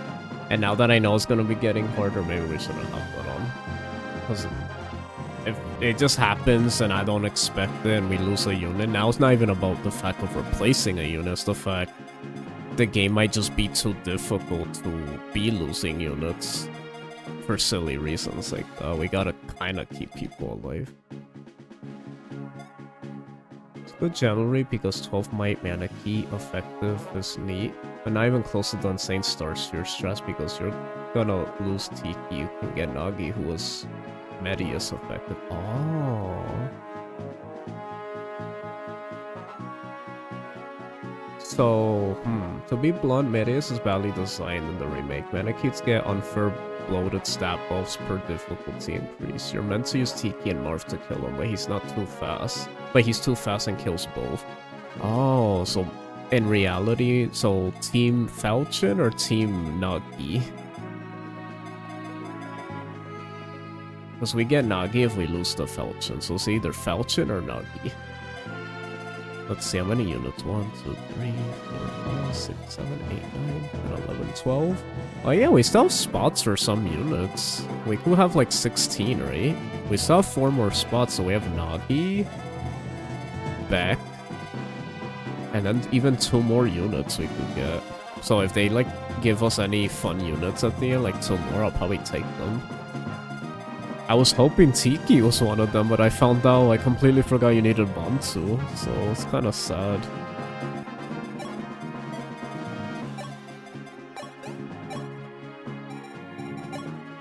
This is just sad.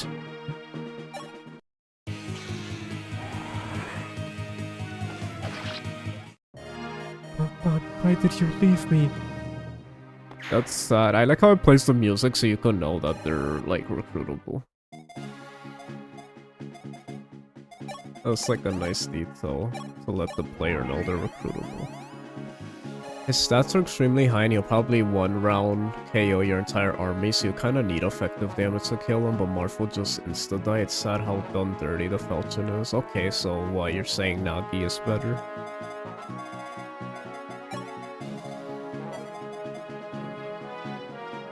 So he's really dangerous from what I'm hearing, so...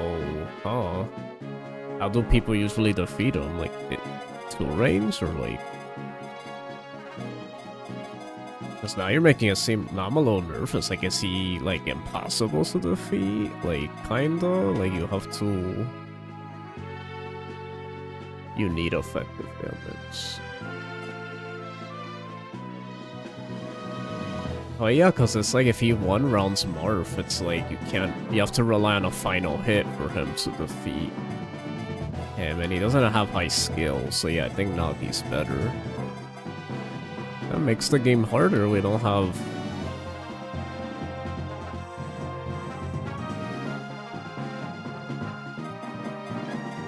Wait, what? That's what you have to do to defeat him?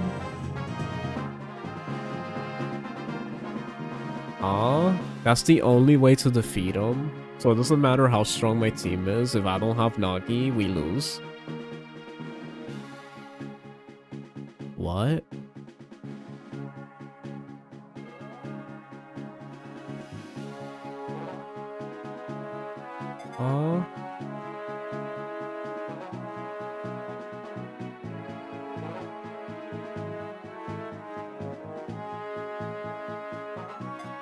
I am so confused. And then isn't staff like S?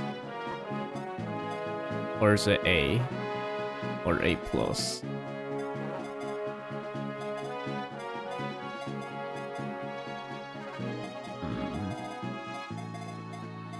I'm nervous now hearing all this information. Sounds like a difficulty spike's coming up. Pretty bad one too.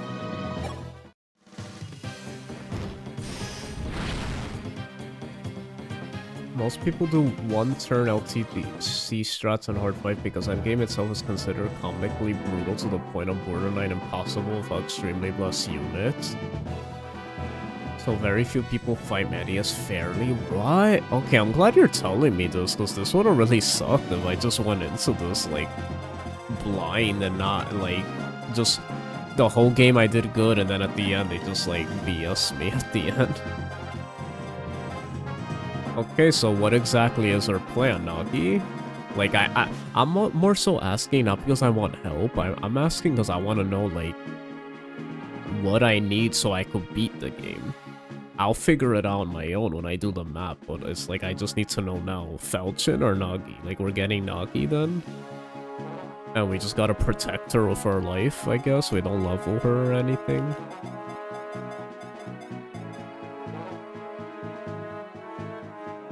The thing is, how do we choose not to get the falchion? We just don't trade away. Oh, we also get that. We get to keep the star sphere too, which is just better. Oh, okay. That's cool.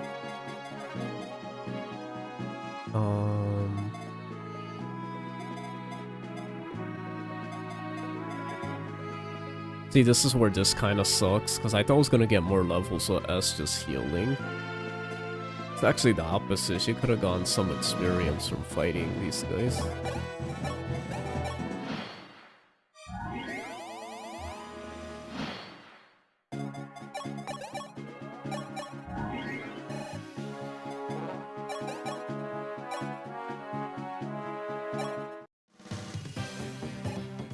Personally love Endgame, and it's one of my favorite maps in the series, but it's gonna be hard with your semi-train wreck of a team. Semi-train wreck? Is my team a train wreck? I wouldn't say that. They've been doing amazing. What do you mean train wreck? I always do hard 5 Endgame fair. No one relates to me. Really? You do it fair? Oh, okay. I mean, it makes sense as you play these 2 games a lot.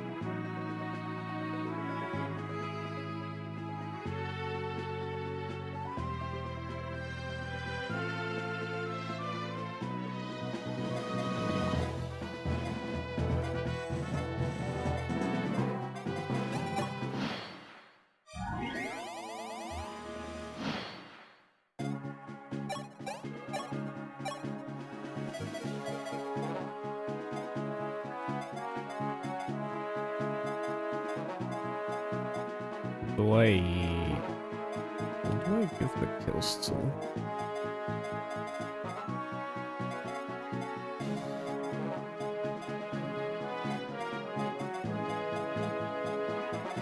Perfect. Cool.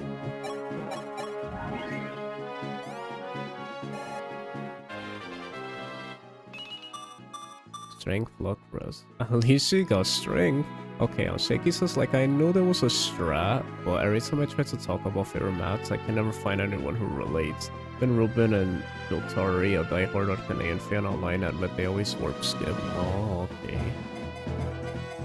Dang, it makes me kind of want to attempt playing it normal then. Or maybe should I wait for like a second run to do that?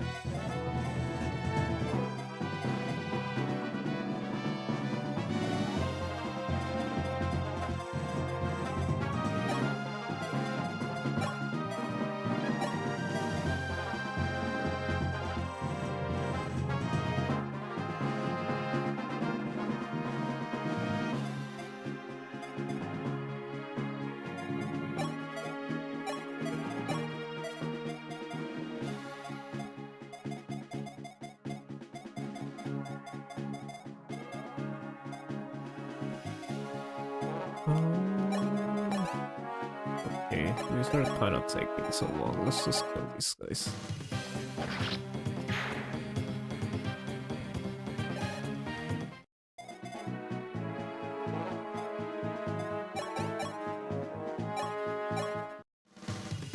I think you'll probably handle a good chunk of late game maps okay with careful plays, but the penultimate map is unfair because pretty much all mana keys will bloated stats and endgame is endgame. Okay.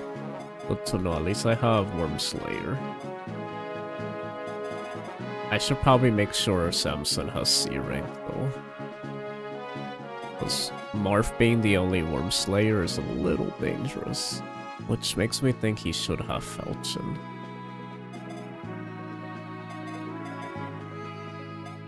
Because I don't have a lot of... I guess I have Dragon Pikes, but...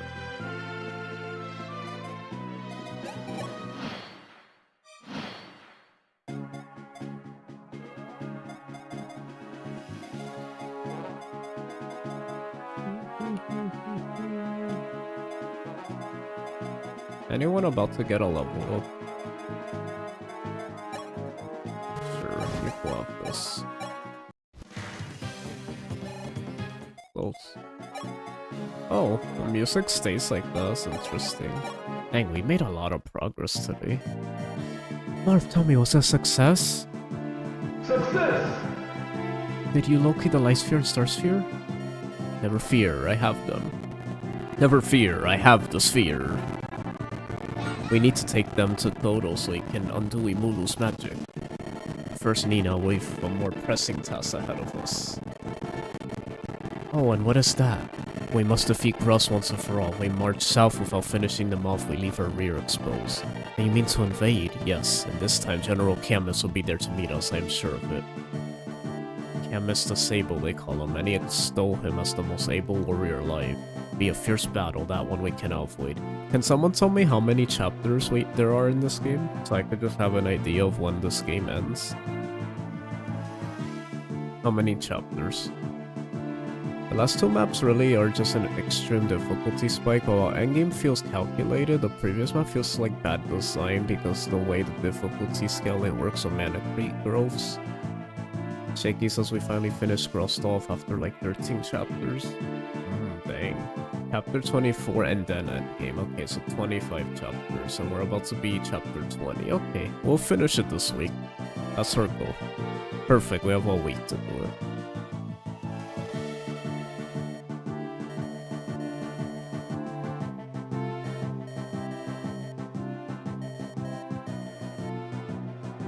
Later, don't I? Yeah, I must sort my feelings out first. Interesting.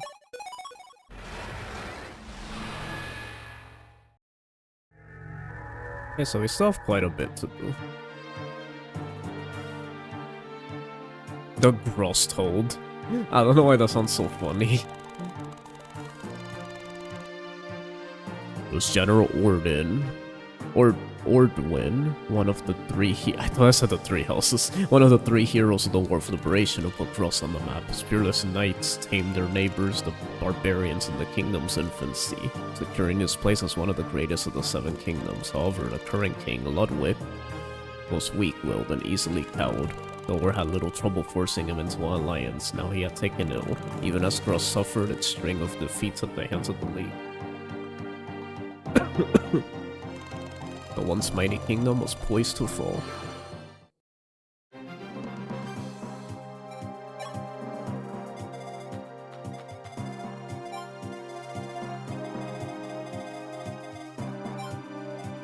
Oh, that's what I like to see. Promoted units, let's go. That's what I'm talking about.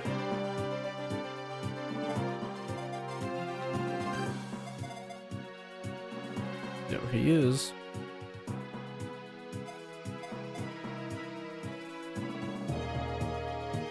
Question, he's not recruitable, is he? Only as Zeke, right? It's Lorenz! Lorenz! I didn't realize we fight him again. I thought we defeated him already, but I guess we were fighting him for real this time, the guy who killed the dad, but for some reason I thought we just got our revenge recently. I'll be remembering wrong. And it looks like there's a whole lot of annoying reinforcement information here. But let's take our time here. First, let's just see how many units we could pick. Okay, interesting.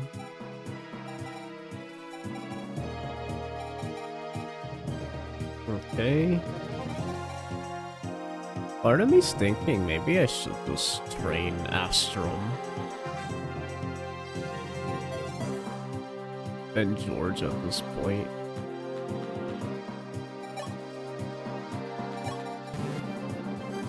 Like, maybe? Like, because now that, like, I know that this is, like, a time to just have, like, our units, maybe, wait.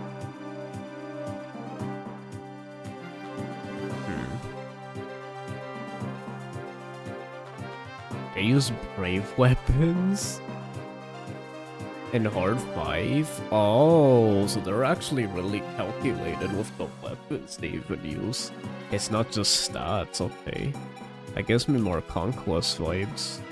You could tell this game's heading more towards 3DS era with this, how they think about the gameplay and stuff.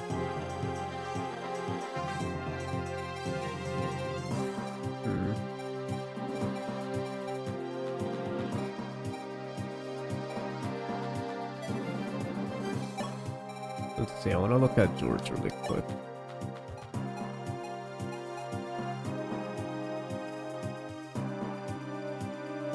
I guess as a pocket sniper, he wouldn't be terrible. Would he?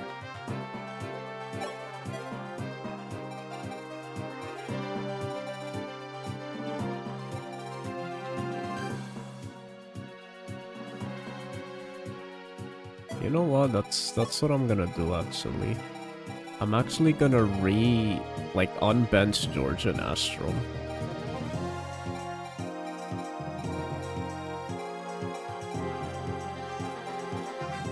Like, their strength is gonna be the lowest out of everyone. But...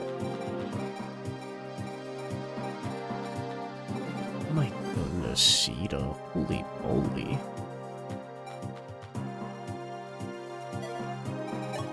I wonder if we still have, like, the... No, it's gone. We sold it, I guess.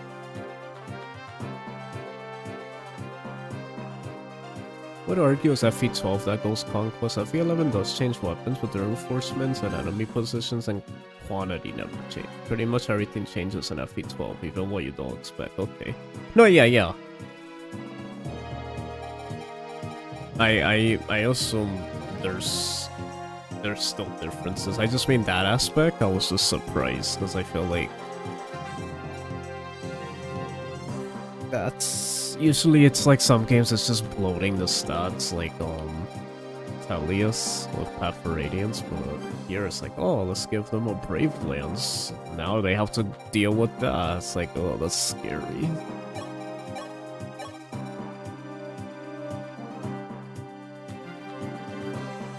Nullifies the effects of terrain. Interesting.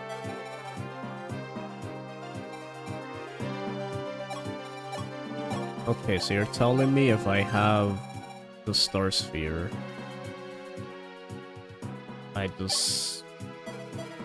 or could just keep using the Silver Lance, basically, right?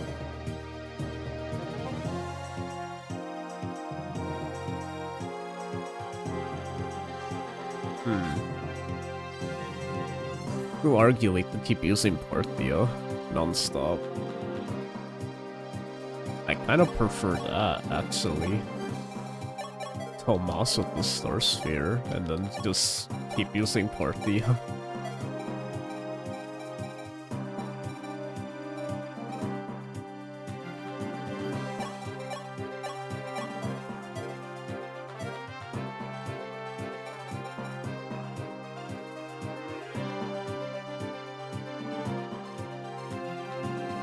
Infinite Regalia or Super Forge. And you could switch it around, right? Like, you go in the middle of the map, you could keep giving it to anyone, right?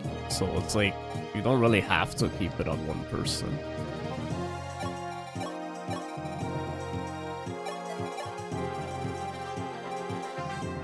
Okay, Speedwing. What would we like to, like, double? What would be, like, a... Who would be someone we would want, like, to double all the time? Between...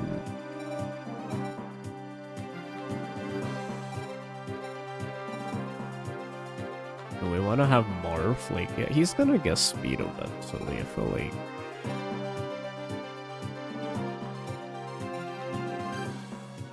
Between... Lind, maybe? So we could have like Chico double Armor Knight.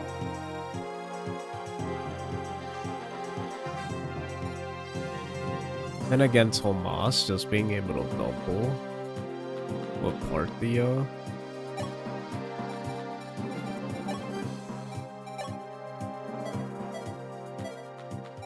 Him just being able to non-stop double might be the best play.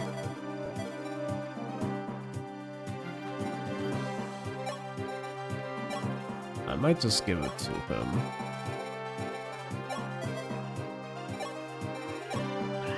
Yeah, that would just... Parthia, Star Sphere, Tomas. Dang, I really made you guys happy. I got Cord for Shaky, Tomas for Night Night, got Beck for Michael Danielson. I assume you'll end stream now. Reinforcements are annoying here, and I don't know if I have it in me to pull up the data right this second. Doing chores right now. I think what I'll... You're right. I think what I'll do, I'll take a break here, but I'm not gonna stop yet. I'm gonna set up, at least for the map. But yeah, we'll worry about it tomorrow. I'm gonna be playing around the same time tomorrow. For the next few days, I probably will.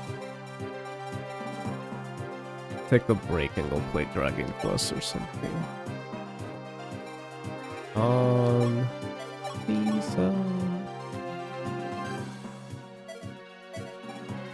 I wonder if Falchion's unlimited. Tomas is based, I am happy. Him and Cord being your mains are satisfying. Let's go. Not to make you guys happy. And that we finally got to play Shadow Dragon.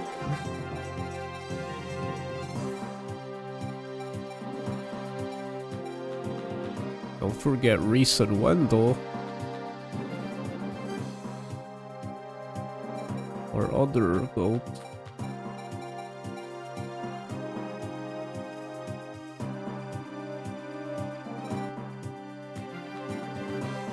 Yeah, the team of Cord and Tomas taking over.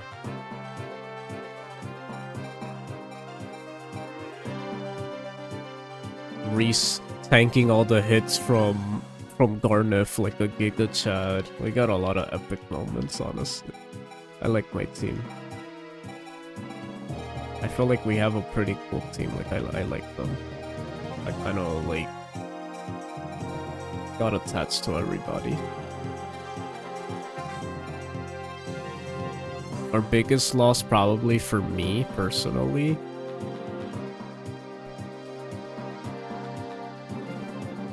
It was, yeah, Maria. Maria was basically the one that hurt the most, and then the one before Maria.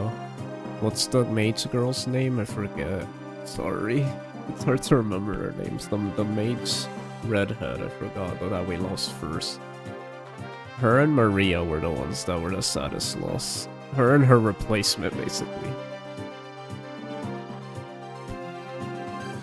Tomas's... I'll show you a good Reese when you beat the game. Oh, man. Yeah, I'm sure there's... Like, I know Reese is like a very memeable unit. I'm sure people reclass him into Axe units, so that's why they always make the joke of...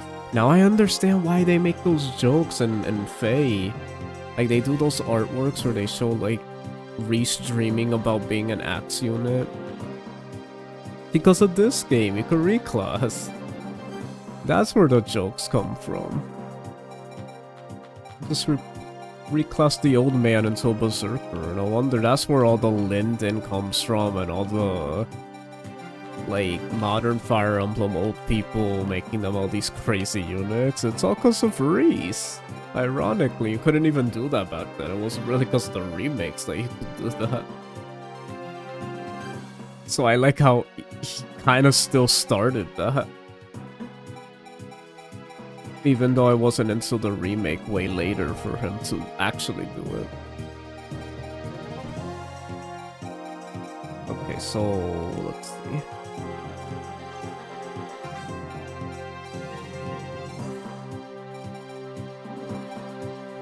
I'm really curious to try Hard 5 soon, honestly.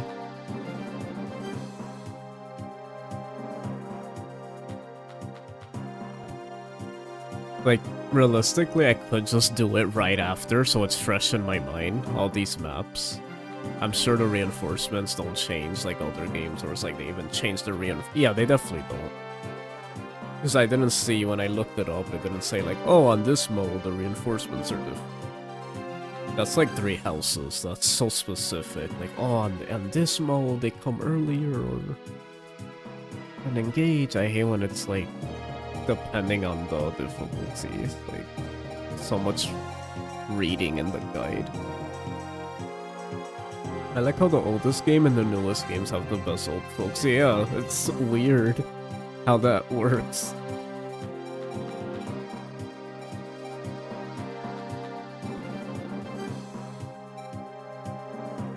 Okay, you probably should have Silver Lance or Rider's Bane.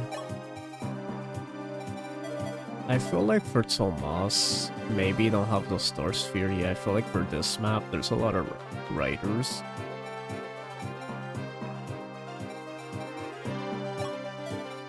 So I'm thinking like Star Sphere, Rider's Bane. With like Catria or Paolo. Probably Catria. Nah, but we kinda need that. Forward, I think.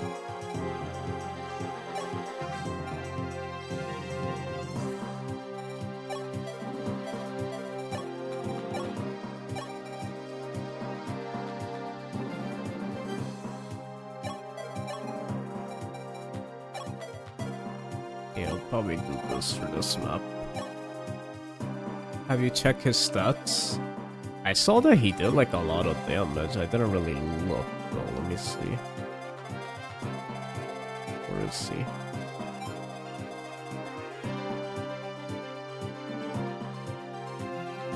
"18 strength, 19 speed, oof. 15 defense. Oh man, and then he does 39. Ooh.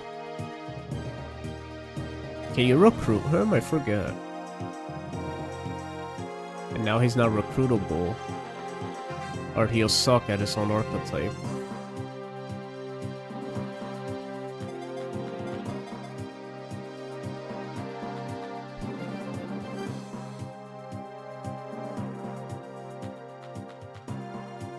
No, he's not recruitable. Okay.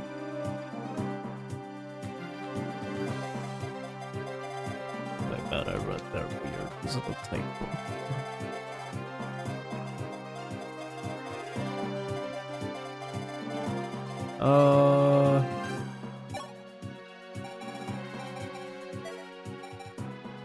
Okay, so yeah, we're gonna do the Star Sphere Rider's Bane strat here. Everyone else just kinda chill, I guess.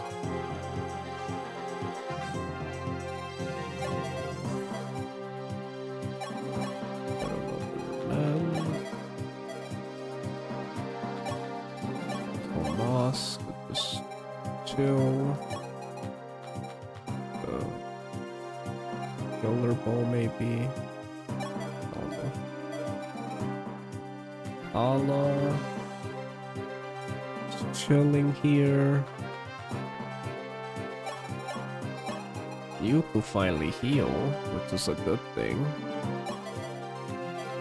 So we should probably go get her a heal.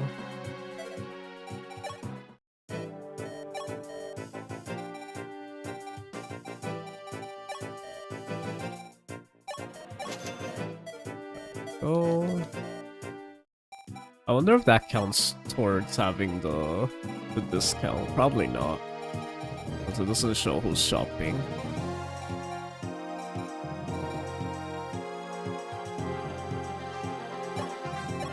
Oh, he could use E-rank now.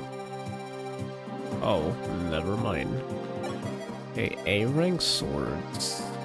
No one has A-rank swords, right? Oof. Yeah, that's kind of bad. Yeah, we even have so many weapons here we could be using.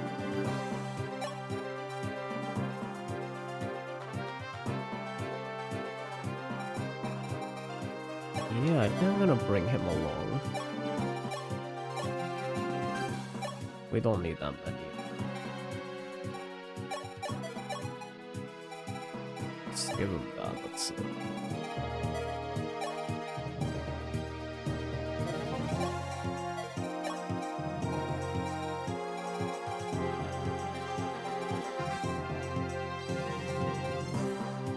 Sure, why not? And then with George... Sure, maybe he could get the killer.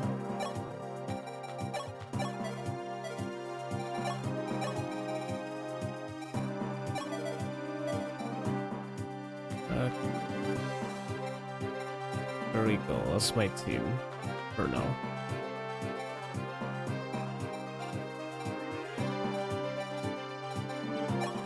let's just look at my weapons.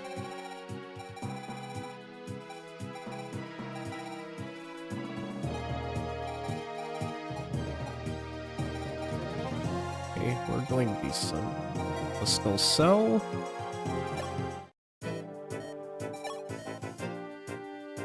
Yeah, if there's any secret shops, just always let me know where they are. Like, I'm not gonna obviously know unless someone tells me. Do you sell the light sphere, I wonder? And what's the light sphere for? Carrying it nullifies the effect of terrain. What terrain is harmful, though? Or is this a bad thing? It's actually the opposite. Nullifies good terrain, too. Can someone answer that? Because I don't know what that means. Why firestones and devil weapons don't sell for anything? That's so weird. I should just say you can't sell them then. If they don't even sell for anything. Next map has a secret shop with stat boosters. You can do forges or save for that. Oh, I think I'm gonna save for that. Secret shop doesn't have all the stat boosters, but some great ones, and surprisingly cheap with silver core, but only 3 max per item. But pretty nothing item in this game. Okay, gotcha. Okay, so save for the secret shop. Maybe that's what I'll do. But then again, yeah, I could do forges. But what forges would I even do? I already have Caesar, 10 points. He's fine.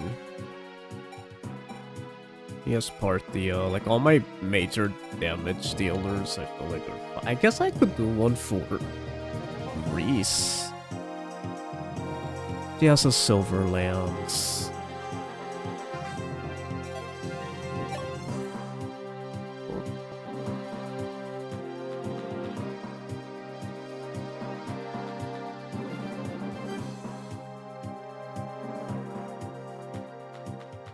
Controller died.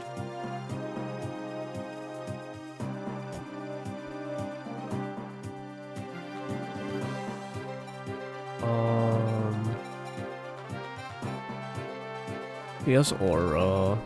He has Banhammer. I feel like everyone kind of like, we don't need forges right this second. I mean, maybe, but I think it's better to just like buy regular weapons and then just give them a bunch of stat boosters. We've been getting good level ups too, so I feel like I just keep up that luck, we'll probably be fine. I probably should forge here though. Now that we have money, but I just don't know with who.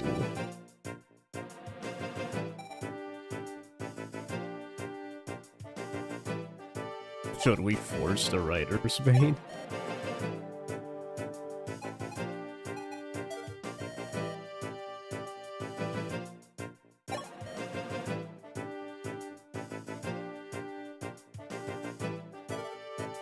There's a lot of choices, and now the game is changing up. I'm not sure like what I want to do.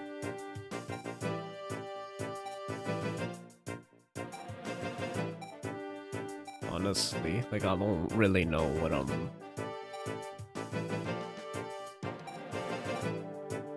have to play the game more to kind of know like what's needed to feel the game out. For like the second playthrough. To know like what kind of forges are needed and all that stuff.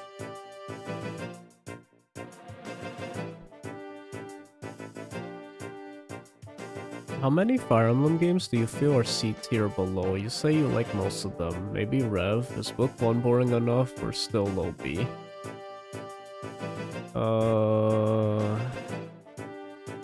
Let's see. So, Book 1 is definitely C tier. Absolutely. FE3 was boring. I would say that's a C tier. It wasn't bad, but it's just outdated. I don't really like it that much. Like, I wouldn't play it unless I'm like in a really retro mood and patient mood. I'll play it, but that's probably like C tier. Doesn't mean I think it's bad, it's just I won't play unless I really like it's like high demand or like really in the mood for those type of games. FE6, 7, 8. After playing even a little bit of Sacred Stones on stream, I realized like, yeah, that's not C tier. Like it's good enough where I still enjoy it. Path of Radiance. I actually did replay Path of Radiance. I never updated about that, and I noticed I didn't enjoy it as much as I did back then. I definitely easily could see, like, I mean, even back then, I kind of saw the gameplay, how it wasn't, like, the greatest, but I feel like I like it even less more as nowadays. I kind of feel like a chore playing a little bit, so that might rank a little lower nowadays. But as far as being a C tier, no, because I do still enjoy the characters, the forging, like, everything else I like, but at least that aspect, it went down for me. Radiant Dawn, no, that's good. Shadow Dragon, good. New Mystery, good. Awakening is on the lower end, but it's not a C tier because I would play that. And I do like a lot of aspects of it, despite how poorly designed a lot of it is. Fates, that's like top tier. Echoes, I always loved Echoes. Three Houses and Engage, yeah, those. So yeah, I would say probably Book. Yeah, anything that's like outdated and like kind of unplayable to an extent. Not unplayable, but you know, just kind of like slow and like, those are probably the games I would put in C tier. Because for the most part, I still enjoy Fire Emblem's a series where it's like, even the games that are not as like good as the other ones, I feel like for what I look for in a Fire Emblem game, they at least all still have those certain aspects over other strategy games out there. And I think that just comes from the benefit of being the Fire Emblem formula that makes even the worst game still quote-unquote good to me, because it's like I still enjoy it because it's Fire Emblem and it has what Fire Emblem does. That no matter what, it's always gonna at least be fun, and it's always gonna have those aspects, which to me is important, because if a game is fun, then regardless of other aspects, it's like, if you're having fun, I feel like it's at least, for me, my lowest, it would still be like a C or B tier. It's like a D tier if I'm not even having fun, it's just a terrible game. That's a big reason why the Warriors games I put there, because Warriors I just get bored to death, and then Three Hopes, like, for whatever reason, like, I didn't enjoy Three Hopes, that it's like almost pushing D tier. But I know that spin-off doesn't count.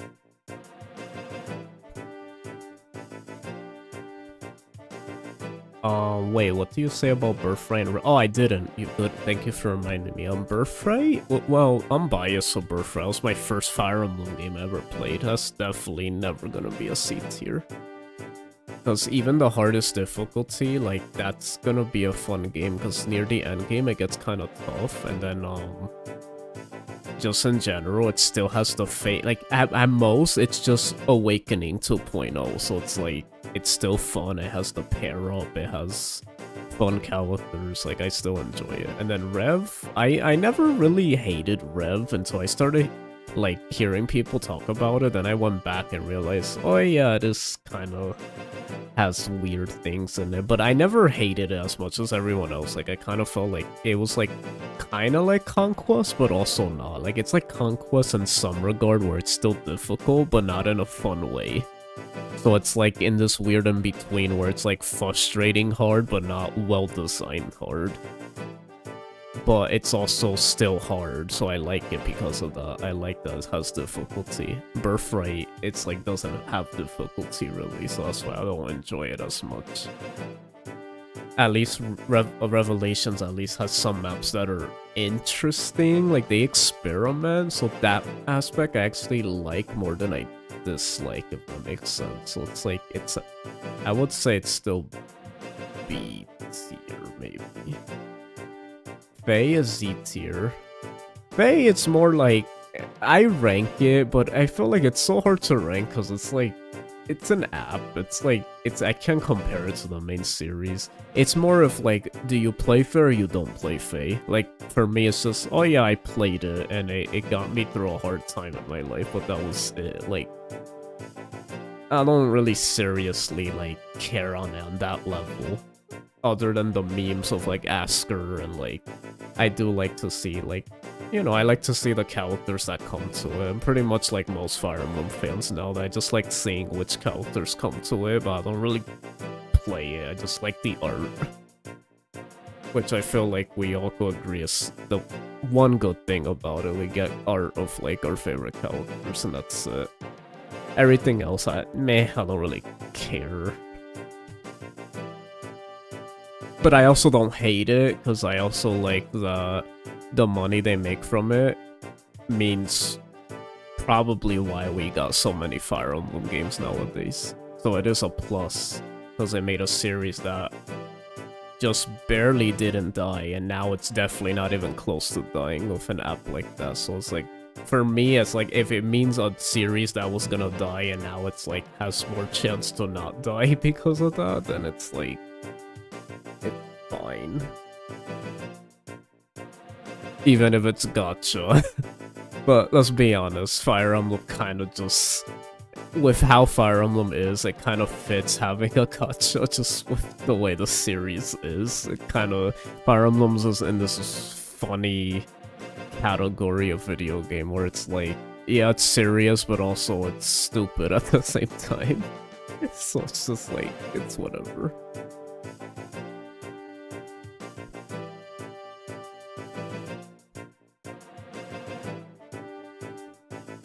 Obviously, I'm much harsher Fire Emblem, but it's nice to gauge the degree at which you view Fire Emblem quality while respecting what is its design within its own confines, even if I often don't forgive it myself. There's an argument that purely ranking low by lack of quality of life doesn't reveal much about how you actually gauge was Fire Emblem best utilized tactics in an interesting world, but I kinda get it. Yeah, because that's the thing, it's not more so that I don't gauge the design, I clearly see it, like, if it wasn't obvious from multiple, like, games we've played on the channel, like, I obviously see the games that are stronger and that are less stronger, like, I always said, like, Engage and Fate's New Mystery, like, those games are obviously, like, I had a ton of fun with them, and I noticed the good game design aspects of them. And then games like, Path for Radiance, Sacred Stones, Three Houses, like, I've acknowledged the flaws that they have, despite me still liking those games. So it's like, I definitely feel like I gave my opinion on which ones I think are better gameplay-wise. I definitely have stated them before. I might have not gave them C rank, but I definitely mentioned which games I think are better than others gameplay-wise. If we're talking about gameplay only. I'm not sure if we were talking about every aspect, like, because I do think there's a lot of aspects for how I rate them.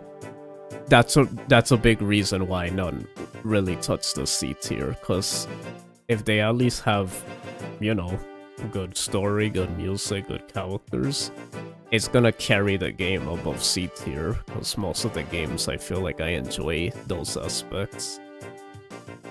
Just weird.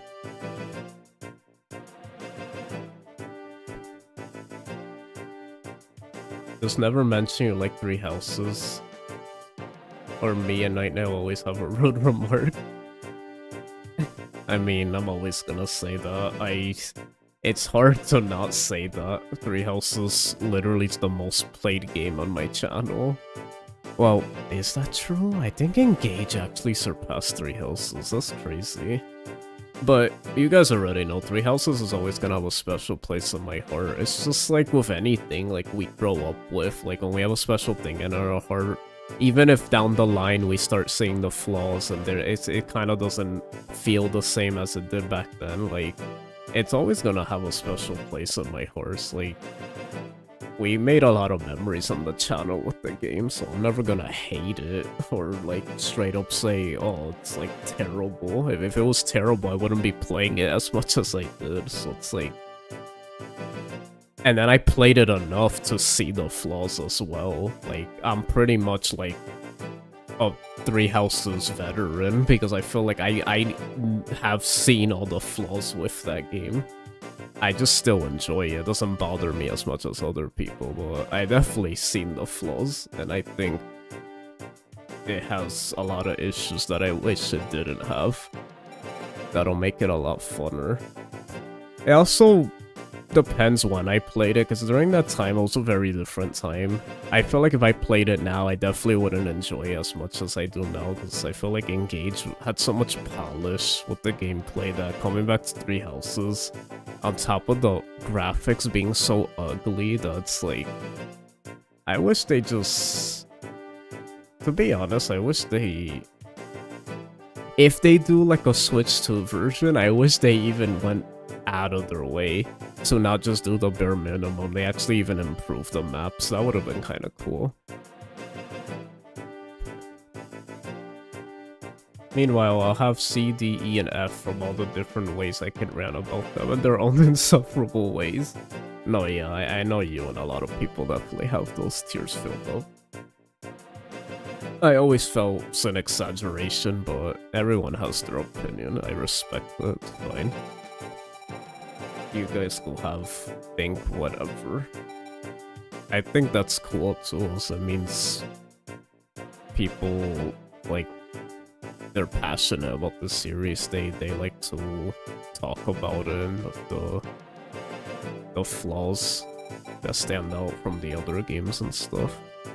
And it's interesting to hear that, because it's like you get more of those unbiased opinions and hear, like, make good points about different games' flaws and stuff. I'm dreading Fortune's Weave. Is this karma? 4 more years of discourse? I like how you say 4 years? What? It possibly could be more. Unless you mean until the next... You mean until the next, like, remake or game. Yeah, okay, that makes sense, 4 years. Thing is, when Three Houses came out, how many years it was until Engage?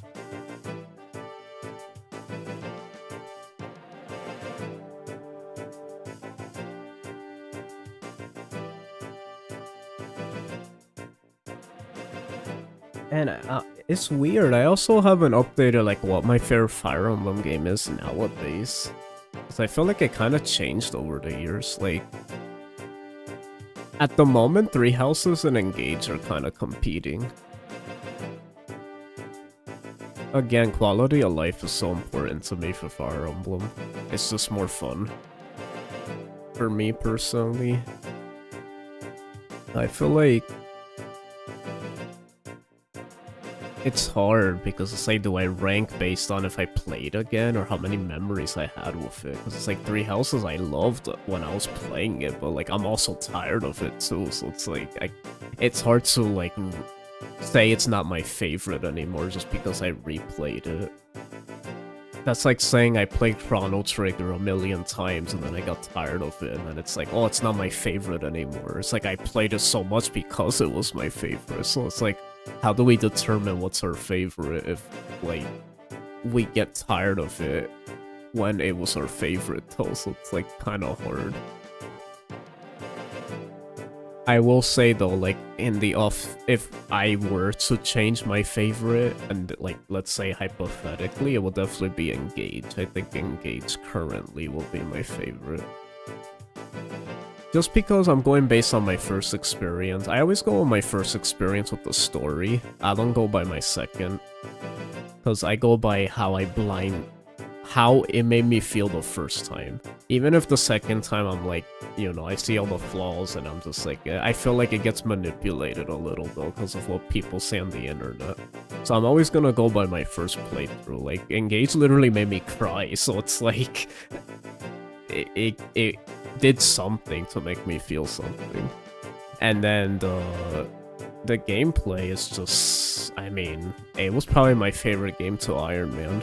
I mean, I think it will always be my favorite game to Iron Man. I don't think nothing will be engaged for me just because it's such a solid game to Iron Man, unlike Fate where the ending gets a little too crazy. I feel like Engage is like perfect, near perfect. And then on top of that, it just what the Iron Man was for us. It was such a beautiful Iron Man that's like I don't think anything will ever beat it for me. Favorite still FE12, but it's insane just how Engage just appeared and skyrocketed to being among the top of my list, even though I haven't played it much, but man, it's truly sublime, yeah, Engage. It might be my new favorite. I think for me, I might have, like, my favorite will change every few years. I feel I like it more than FE11, but also FE11 is just so comfy to me, and I've played it a dozen of times, so Engage is kind of exhausting, so it's strange. I still list Shadow Dragon as above, but I kind of agree with Engage being exhausting. Like, I find the newer ones are kind of exhausting just because of those home-based elements they have. Like, even though it's not as bad as 3 Houses, it just doing the arena and like it is exhausting. I think that's a big reason why I'm already tired of Engage, and I didn't even do multiple runs. You know what's funny? I just realized something. I played Engage more than I played 3 Houses, but I played less runs of it. I know that a lot has to do because of how many Iron Mans there were until I finally beat it, but still, that's kind of crazy. 3 Houses, I literally did like 10 different runs. While Engage, I only did 3 full runs, like, to the end game. Like, it's kind of weird.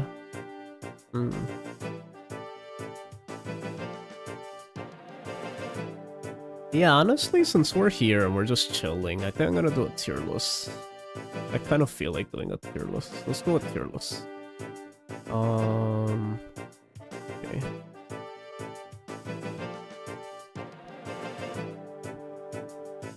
This is just my tier list, obviously, if that's not obvious by now. We don't have to get all dramatic over it. We already know... We've known my takes by now of what I like. But...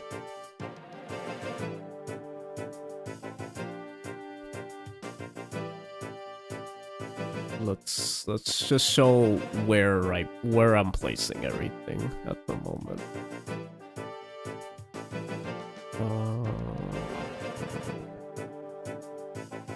Yeah, so what I'll just do,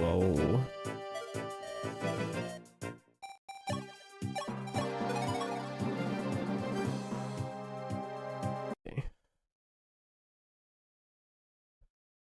Let's go to our... Guess here.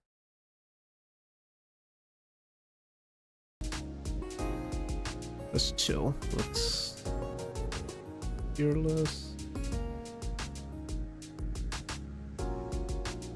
Trying to just find where all Fire Emblem games. I think this one. This all of them. I think so. Yeah, perfect. Okay.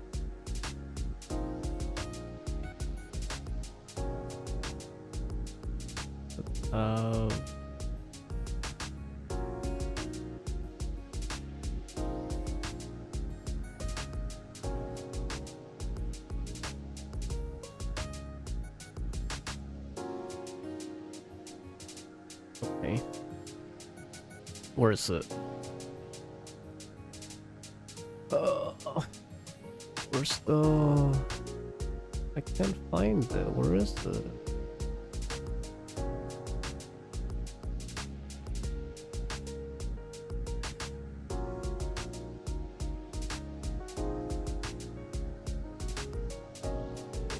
Chillin' with Bones the Joan.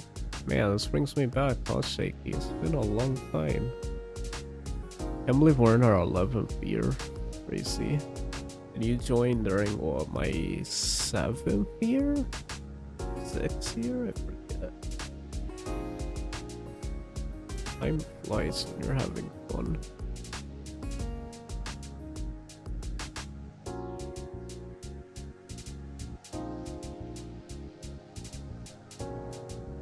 made quite a few Fire Emblem tier lists. Lots about maps, but also like 2 for units, and obviously...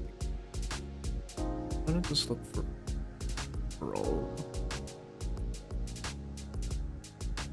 Where's the Chrome?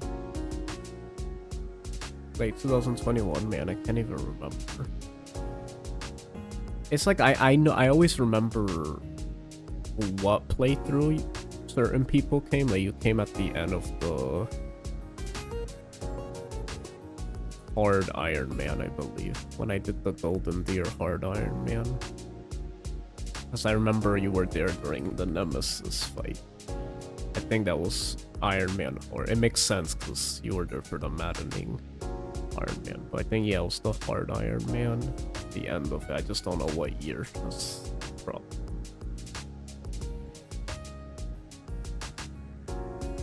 I can't find, like...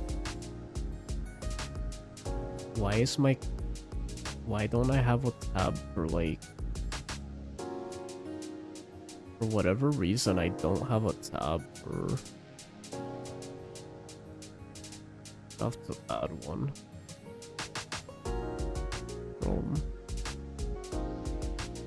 Wait.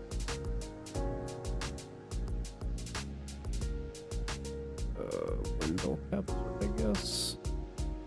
Chrome. Already here. Hold on, I need to put this full screen. My eyes are like not seeing anything. Where the heck is Chrome, man?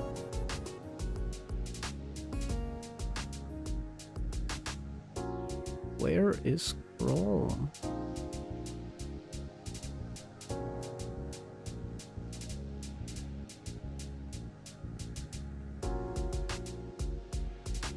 Oh my goodness, this is driving me crazy.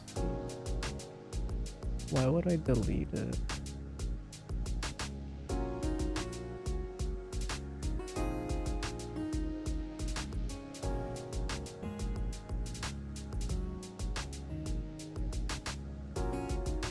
Wow. I'll see it. We'll just make the new one. I'm getting frustrated. Just call it window capture.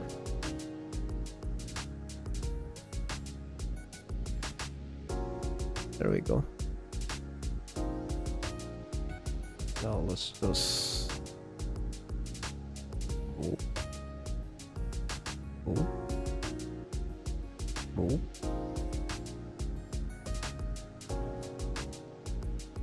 No. There we go.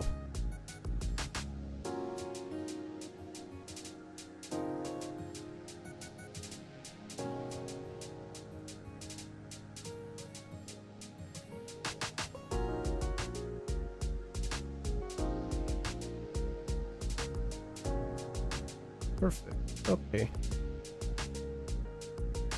Very chat.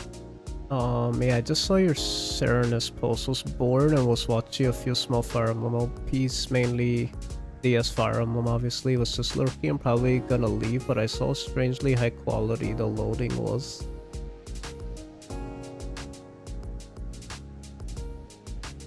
High quality the loading was?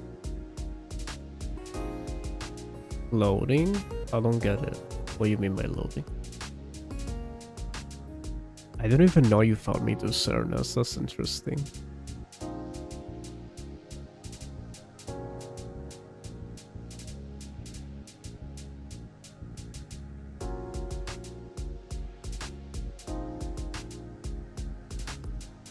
The loading. The loading. Okay. Here we go. I think for this I could put this up. There we go. Art and setup, and I'm like, all this for 400.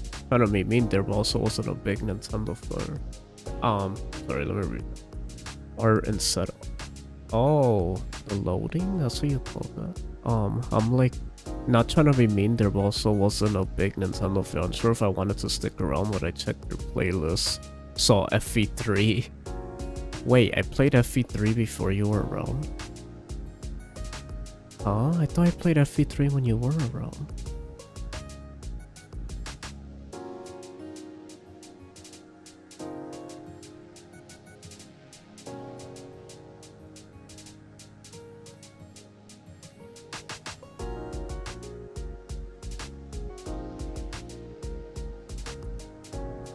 FE3 is what intrigued me. This guy played Retro FE. There's a chance cord game. Really? I forgot I played FE3. Oh, it's because I was like stopping. Like I did FE3 then stopped. It's funny because I don't even think I was into it.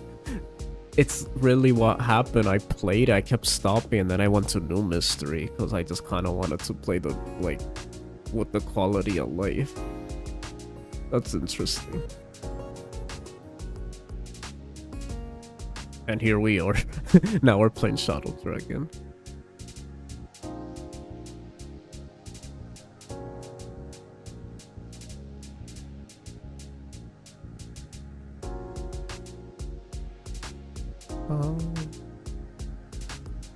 Yeah, and I remember a lot of people at the time did say that everyone seemed to say they were shocked how high quality I was despite my low sub count. And that's always, I mean, that's always been my story.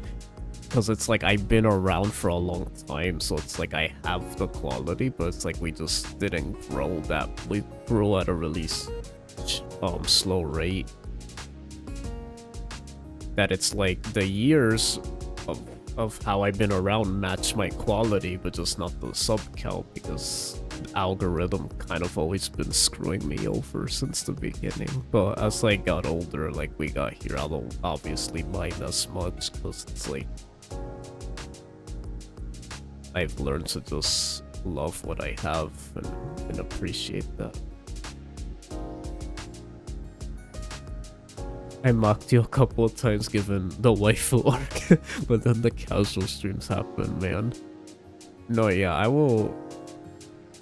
It's funny how we feel the same when it comes to that. When I think of like those older chill streams, when it was just like a group of us, that was a really nice era that I do deeply appreciate. I think I even have a playlist back then that I don't know if it was privately I saved it, but like I put in like all those little stream moments, chill streams that I enjoyed, and I put them like in a playlist. Since I had hundreds of chill streams, I just put them all in a playlist, like all the ones that had like the... And I'm sure a lot of the ones that you're referring to, like they're in that playlist. Like I really enjoyed that era.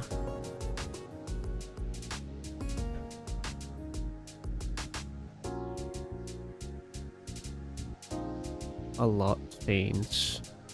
A lot has changed, but some things never do. That's the best part.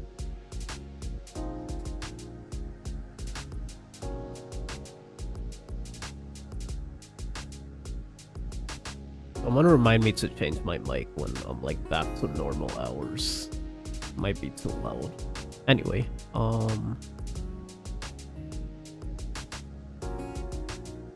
I guess let's go in order. Let's see here. Actually, I think I'm gonna put this on the smaller screen. Put this big. Oh no, but now you guys can't see it. It's fine, I'll just do it this way.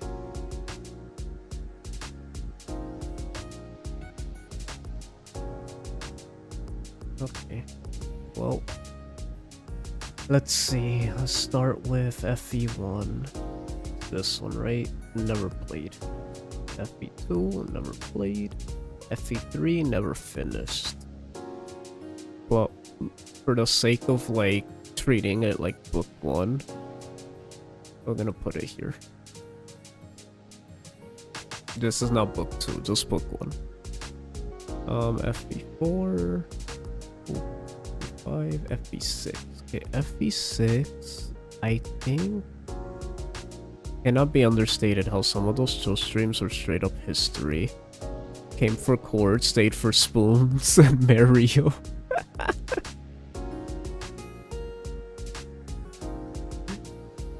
No, yeah, I agree. We had a lot of iconic moments.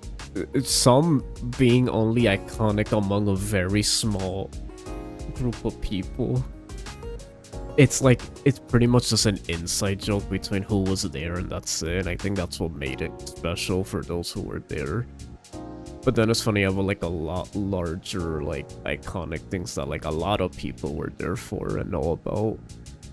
But I think that's kind of what makes it fun, because it's like there's always those people that are gonna remember, like, oh yeah, do you know this happened with Cho during this time? You weren't there during that time. A lot of chaotic memories, but I think that's what's cool about it. You can go ahead and put FE4 on the... Dang, that's surprisingly generous. I knowing you, I thought you'll be like, oh yeah, you could just add a tier and put it in F minus.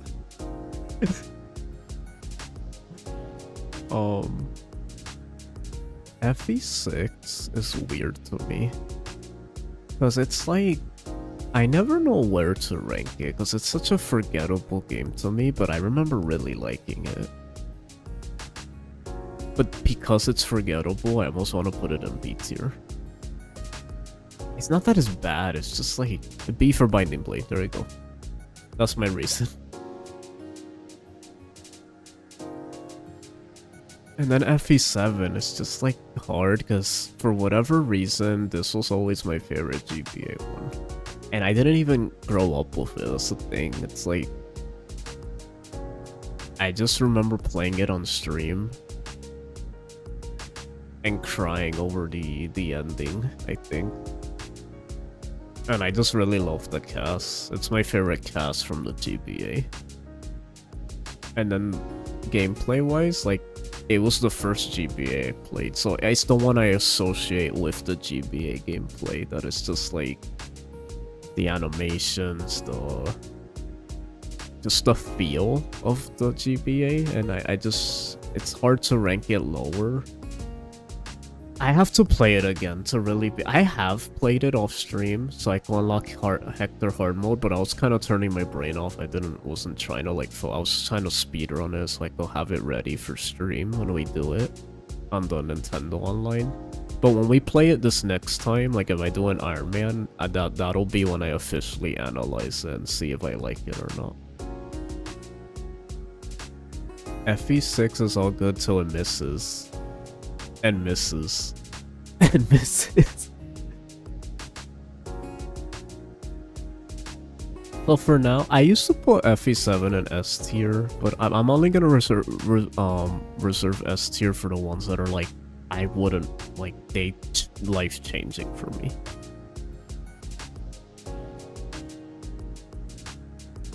I have a lot of reasons for disliking FE7, but really it's the baffling Hector hard choices on top of ridiculous weapon changes from FE6, all being so much quantity over quality with weak enemy spam.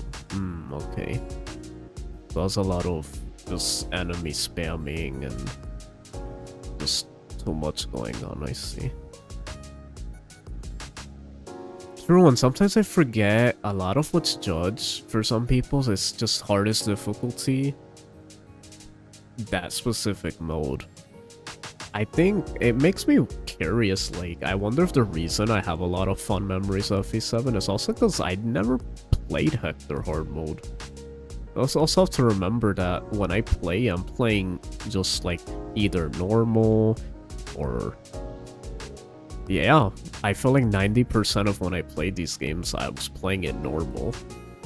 Because we didn't really do the challenge runs yet. Maybe that'll change when I do the challenge runs, but playing like a casual normal mode, like, I don't know if it's just a lot different. The balancing, maybe it's different. Sometimes I forget that's even a reason people could the games could be judged differently, because then it's like, oh yeah, but then what difficulty was it?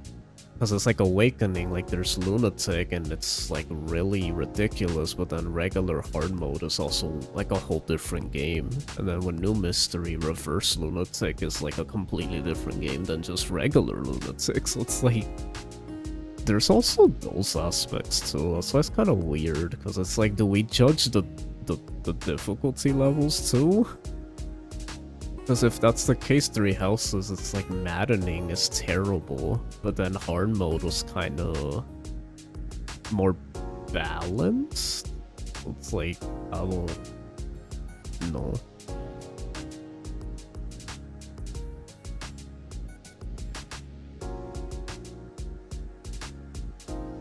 Hector Hard has lots of annoying changes like we're going. Yeah, so it makes me, yeah, maybe Hector Hard mode is kind of what just makes it really bad too.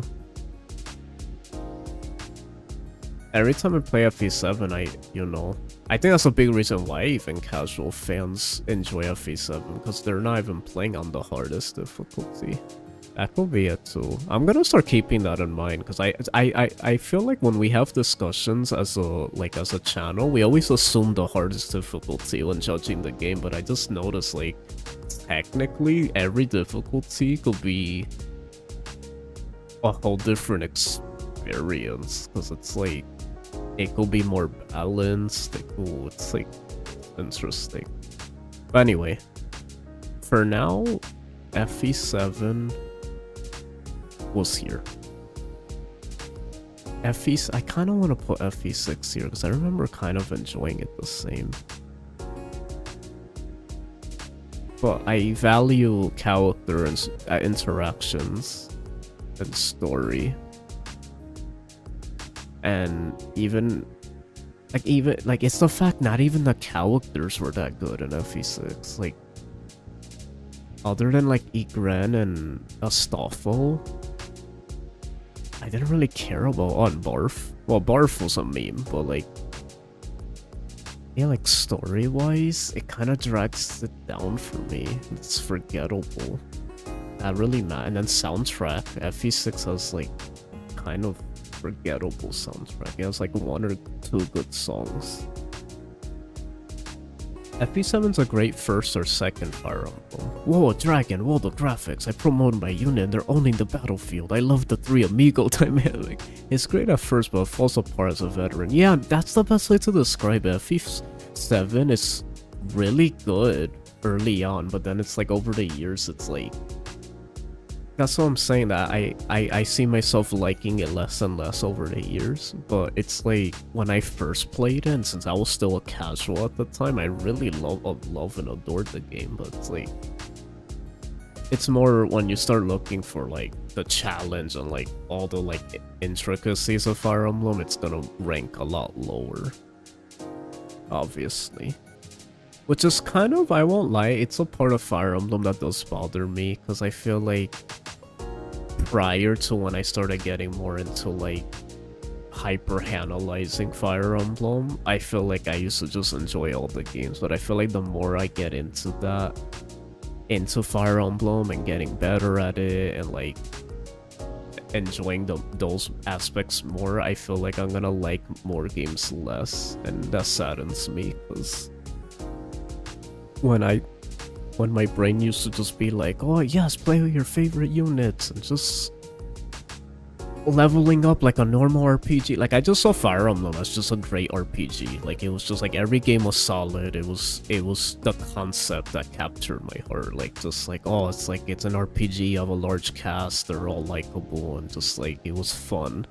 Nowadays it's like it's more strict, because it's like, oh, some games feel like, oh, that map wasn't very good, or that wasn't fun. But when I was younger, I didn't even care about that. I was just playing the game, and it's like the ones that were good were the ones that had a better story, or more favorite characters, or like, because I feel like all the games still had this, to an extent, the same concept with the way the games played, which, let's be real, a majority of Fire Emblem players, like the casual, like the mainstream, that's how they see it.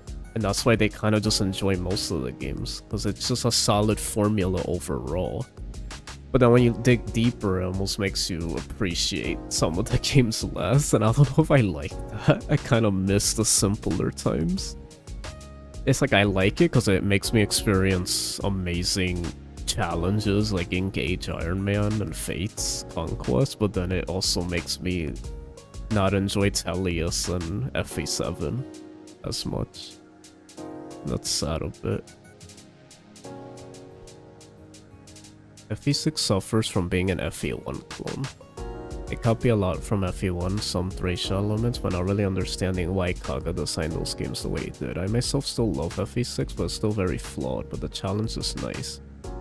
Now you just debate maths and objective map design and unit tier lists on forums and crack every little thing apart, except somehow have more fun than actually playing the games. Yeah, I know, that's what I'm saying, and that's basically my point, that it's like, that's a big reason why we differ, because it's like, sometimes it is stressful, and it's like, I want to enjoy the games, I don't want to, like, I go understand people who like doing that, I get it, trust me, I get it, but it's like, at the same time, I do miss, like, when I was blind to that, and I kind of just, like, enjoy Blinding Blade, like, I just enjoyed the series I love, but now it's like, different now. I can't play these games anymore without being like, ugh, that was stinky, or ugh, that was weird, or like. So yes, it's chat's fault is what I'm trying to say. No, I'm playing. I'm playing.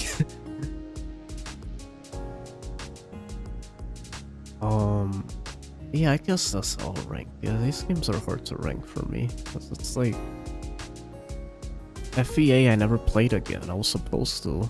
Should I finish my... question, should I even finish my FE8 run after Shadow Dragon? I don't even know. I feel bad leaving it unfinished. Awakening's different, because I didn't even get far in that. That was like, more like a test stream thing. The Sacred Stones literally won on the poll, and I didn't finish it. Shadow Dragon, no one even voted for that, and I just did it, because I felt like it. If I were to guess, I think Sacred Stones will be here or here. I used to put it here, but it's gonna be here since it is getting better in my mind. But I have to beat it. This is hard for me.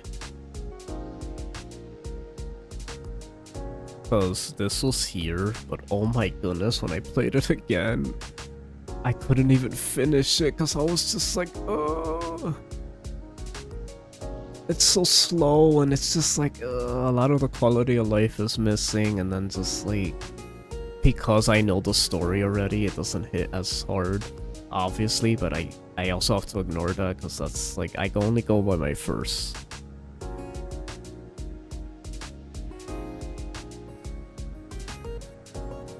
Yeah, we pretty much both put Sacred Stones in C. I only went up because I felt like I really ignored the characters in that game, and as I like really sat down and played it on stream, I'm like, dang, I feel like I didn't realize how some of the stuff's actually engaging. Like, it's not as forgettable as I thought. Like, it's definitely not like Binding Blade where it's just forgettable. Like, Sacred Stone has some good supports and good, like, yeah, I'm gonna be honest, I think I'm safe putting Path for Radiance down here. Here, okay, this is the best way to say this. If they remake Path for Radiance, it'll be S tier for me. So that now I feel a little better about moving it down, because it's like, if they just fix it with the quality of life and improvements, it'll be S tier, because everything else is great about the game, but the gameplay is suffering from age.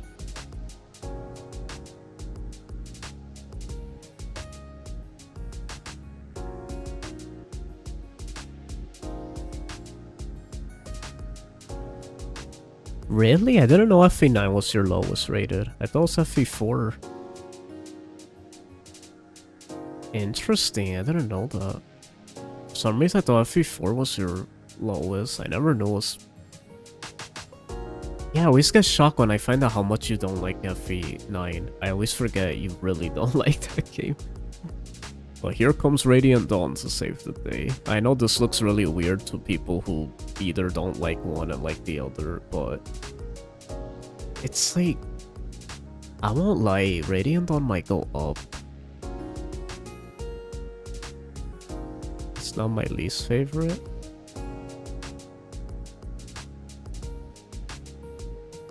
Lowest ranked game? Now I'm confused. No, it's because you put it's my lowest ranked game. But then you're saying it's not your least favorite. That's why I'm a little confused. Anyway, Radiant Dawn might go up over time. But I feel like it has enough flaws where I don't know if that's true. It's like Radiant Dawn's very flawed, but again, if I had a remake, I feel like it will be S tier. I mean, this one's a fan favorite. I feel like if I grew up with it, it would have been S tier, just like Path of Radiance, but that endgame though is so, it's like the best in the series. But also kind of stupid too, because that map was Sephirin and Azura are a little. I'm not a big fan. They're like really difficult, like on a level where I have to like actually like I have to teach myself those maps because they're like super difficult.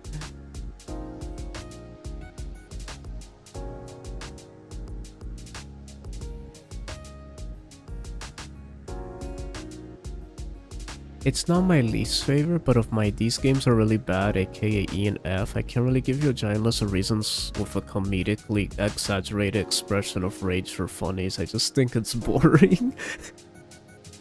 I know FE9 is Ruben's least. Yeah, Ruben, I know is his least favorite.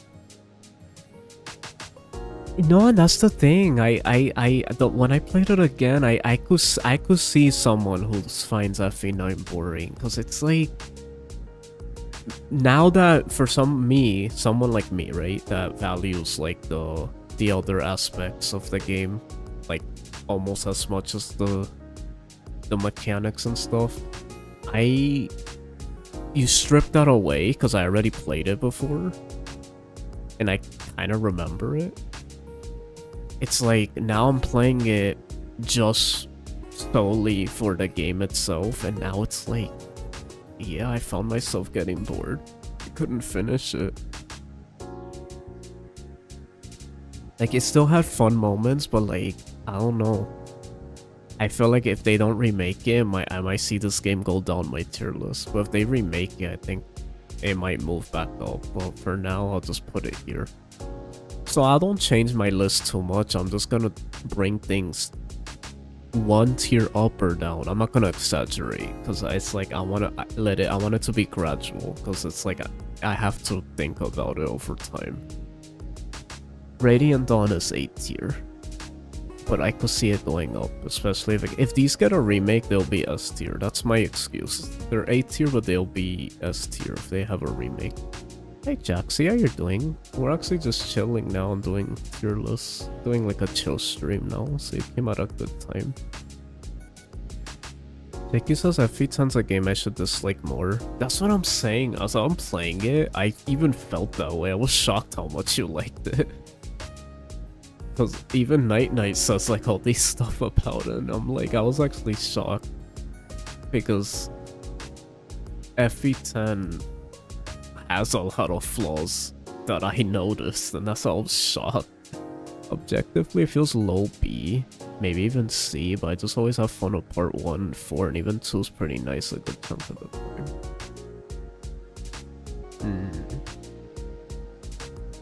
Nice, a chill stream's always good. Oh, it's been a while, Mr. Gaming UK. Yes, it has. I wonder how After Midnight Gamer's doing. I always gotta pop that question from time to time. I'm just gonna spoil it. Shadow Dragon's here, if you guys were wondering. I don't think it's gonna go up or down from this last 5 maps. I am just gonna spoiler alert. I think this game's great. I kinda hate that I didn't wait, because usually give my review at the end, but this will be the only time I do it since we kind of played this game technically before. It's not new. I won't spoil like Fortune's Weave or like FE4 or 5 until I beat them, but like this one we're almost done, and I'll just say it early, like this is a A tier for me. Like I really like this game. I think it's just a solid Fire Emblem. If it isn't obvious why it's not S tier, I think you guys kind of know already. Like, it's lacking in the more like, I'm not really into the story. It's kind of, it's like safe. It's not that it's bad. It's just, it's not even that forgettable either. Like, I still like it. I feel like I'll remember it, but like, I feel like New Mystery, I remember enjoying the story. Shadow Dragon feels like night and day, like it feels it's kind of basic. But I do like, the reason I like it more and appreciate it more than Binding Blade is because I do like when you recruit characters, you get all of their character and their dialogue, and it's really strong dialogue in my opinion. Like I feel like, and I noticed that, trust me, I pay attention to that, because when it comes to dialogue, like I noticed like Binding Blade felt very weak. But then this, I felt like you would get a recruitment, and just that little text you get felt like, oh, I felt like I got a lot out of even that small text. It felt very rich. It didn't feel rushed or like just, like I felt like there was heart put into even the little details. So I noticed little things like that. Because of that, it feels less forgettable.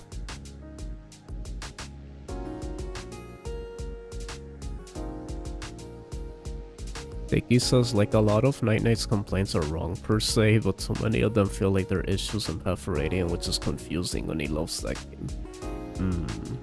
Okay. Really excited for the new Fire Emblem game. Some stuff they suggest it'll come out this summer. Yes, I've been seeing that. That's exciting. I'm sad it's not coming before EmblemCon, because now I have no idea what I'm doing for EmblemCon. And I do disagree with takes of Part 4, Labad, or a few other maps I think are actually pretty well designed given how rigid part stats are to make the math work just right. Okay, let's... Yeah, Shadow Dragon A tier. Do I put it above these? Are we ordering these? I don't even know. I'm not even finished with this, so I'm gonna leave it at this tier. FE12. FE12 is fantastic. I'm gonna put it at least here. It might go up. This is a game that will most likely go up over time, because I only played it once. And I liked it. There's so much to explore. I didn't even play the hardest difficulty. I didn't even do the reverse lunatic. I didn't try all the units. Now that I'm more invested in Shadow Dragon and seeing these units again, maybe I'll be more invested when I play it again, because I'll remember the cast this time, like bored. FE12 is great, because unlike Shadow Dragon, it has a great story, and I will fight people over that. I think it has the most underrated story. I think it's actually pretty good. Like, I liked it a lot. I liked Chris, surprisingly. Maybe because I didn't care so much about FE3. Like, I wasn't like, oh, like, it was such a big deal. Like, having Marth, like, like, I don't know, it wasn't that big a deal, because it's like, most pro tags in Fire Emblem aren't even super interesting anyway, so it's like, it didn't matter making him slightly worse. I felt like he was just and then I still liked Marth, that's the crazy part. So it's like, I liked Chris, I like Marth. I liked Cheetah a lot, Shima was great. Some of the side characters that have supports, it had supports, which I really like. Mercord being good, and that was shocking. And then a lot of other characters I like. FE12, so unimaginably peak, but has some of the worst maps ever. Huh, really? Chris Avatar stat bloat didn't exist. I could easily hype the game as simple, brutal gameplay perfected.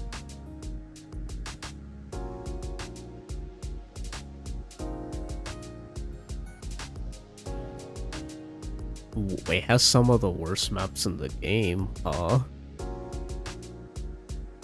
I thought the game is peak to you. How does it have some of the worst maps in the game? Nani?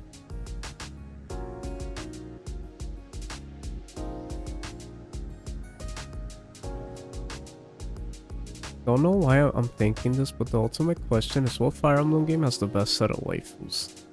Oh, I was the king of that back in my time. I could answer that for you easily. Oh, 3 houses. Easily. Definitely 3 houses. You know how hard it was to S support in 3 houses? Leonie, then to Happy, Marianne, Hilda was considered, Dorothea, Mercedes, Petra, Annette. I'm not a fan of Lysithea, but I know a lot of people are Lysithea. Edelgard, I know, obviously has fans. Bernadetta has their fans. Like even my least favorites, I know they're good. Constance. I personally don't like Bernie, but I think her voice actor's very annoying. That might just be a voice actor thing though, because I'm not big on that voice actor when she screams and yells all the time. It's all about the little things in FE12 that makes the game design shine. At a glance, it's basic and extreme with the broken avatar and people hate forced tutorials, so game look bad. As peak maps, also some absolute stinkers. Okay. So even your favorite Fire Emblem you think has massive flaws. No wonder you call Fire Emblem a bad series. You even think your favorite one has bad stuff in it. It's funny.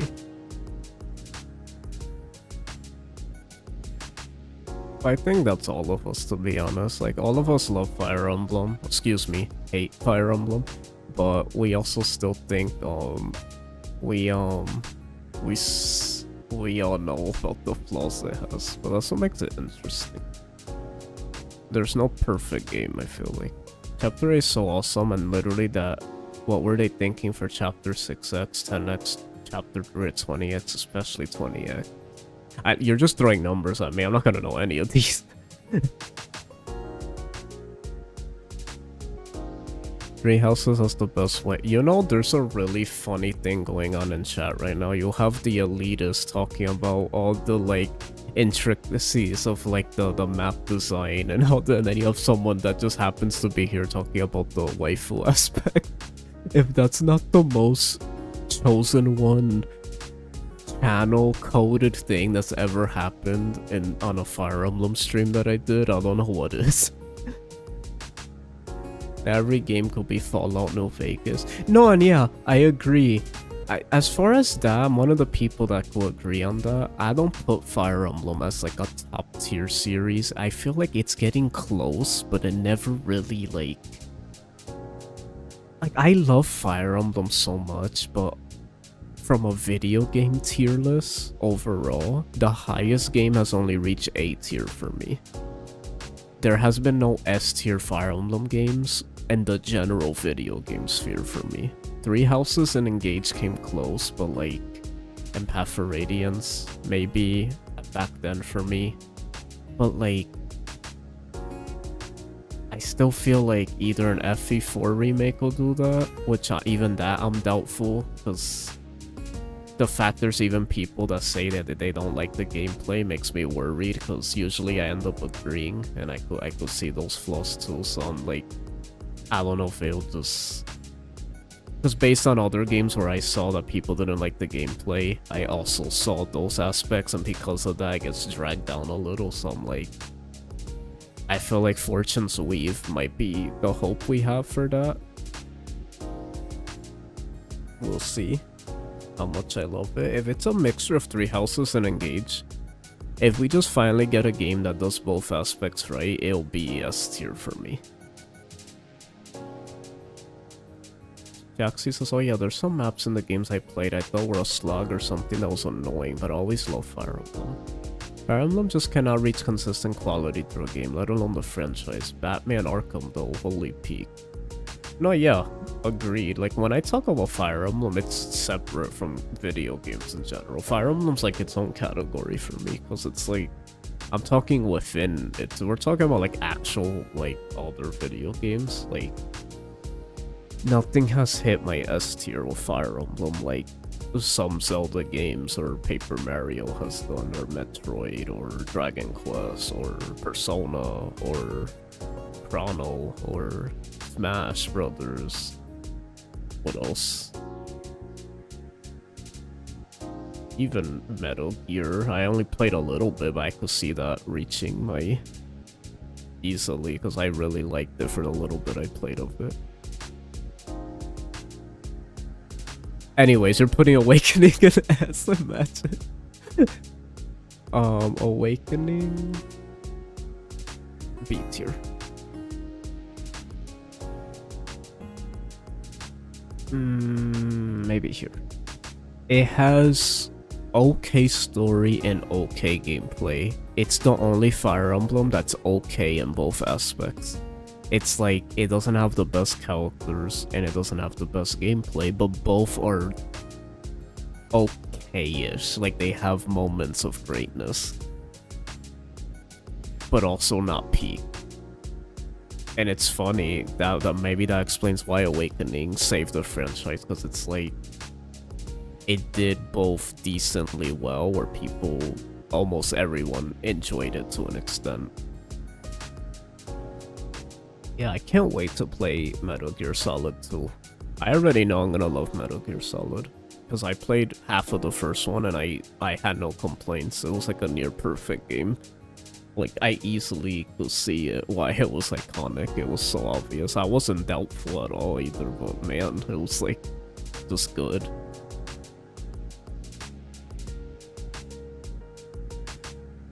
I think Fortune's Wave may suffer Three Houses syndrome, meaning some people expect it to be as good as that game. Yeah, that is a problem. It might be just as bad. No, I'm really hoping that Shaky, that it's Three Houses, but just like the gameplay is just chef's kiss. I'm hoping that so much, because then it's like, at least we have the like interesting world of Fodlan and probably improved upon, expanded, but then also just a game we could come back to and just be like, it's just solid. It's not like all these weird, stupid reinforcements or just like draggy maps or the same maps, ugly graphics. Like, I just want it to be good, man. So bad. I hope it is. Because I'm curious how would I felt about Three Houses with how I am now as a Fire Emblem player. Like, would it be more noticeable? Like, would I not have liked it? That's why I'm curious to play a Fire Emblem that's not as engaging, pun intended, gameplay-wise on the and to see if I'll notice it instantly. Like, would I enjoy it because it's a first playthrough, or am I gonna be like, it's gonna be super, like, noticeable? I'm gonna be like, oh, I'm not enjoying this a lot. Keep in mind, PS1 voice acting as a whole was extremely corny and low effort. To see what we got out of Metal Gear Solid 1 in 1998 as a kid actually makes you want to unironically go absolute cinema today. No, yeah, I agree. When I heard the voice acting, I was very shocked how good it was for how old it felt. So high production. That's kind of why I like playing it now, so recently. Kind of hoping they'll keep the ability to let us romance who we want despite character, because I like playing women more in games, but I doubt they will since people threw such a fuss over that. I feel like they kind of have been doing that in the newer games. Maybe not with everyone, but they... Wait, no, they did. Engage literally did that. You literally could S-support anyone.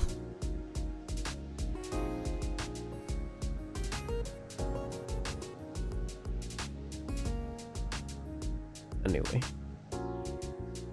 moving on.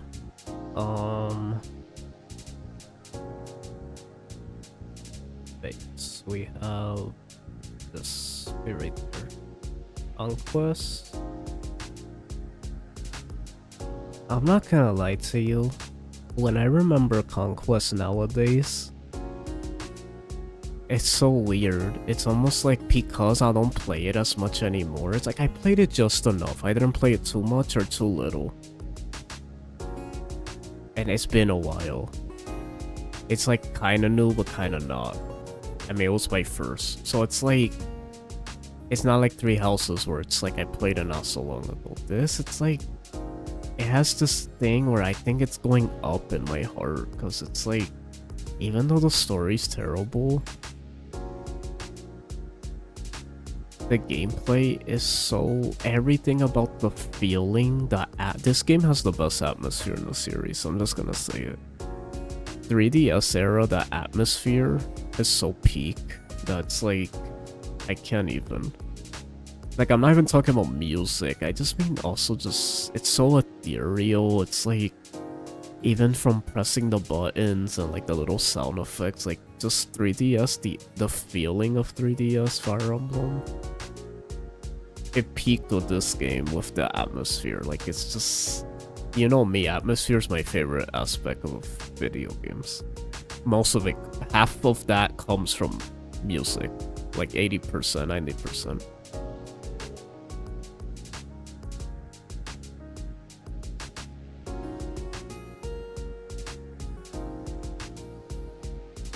The pair up was like pair up. Like, it's funny how, can I be honest with you? I was actually one of those copers that thought pair up was gonna come back, but I officially like just realized how I subconsciously like gave up on that. Like, I don't think it's coming back. But do you know I actually thought it was gonna come back because I thought being a save the franchise, like, it was a mechanic that was so like integral to the support system. I thought it was gonna become the new thing, especially since it's the only mechanic they did twice, unlike with the other games from here on out. They kind of kept changing the mechanics, like gambits, then they disappeared, and then I guess combat arts did come back, but like I don't count that as a main mechanic. Well, I guess I don't know. Then engage, you know they're not gonna do the engage meter again. The engage meter system, but I feel like pair up was so like, I thought it was gonna be like it came back after Three Houses and then it just never did. It made a reference and engage, but like,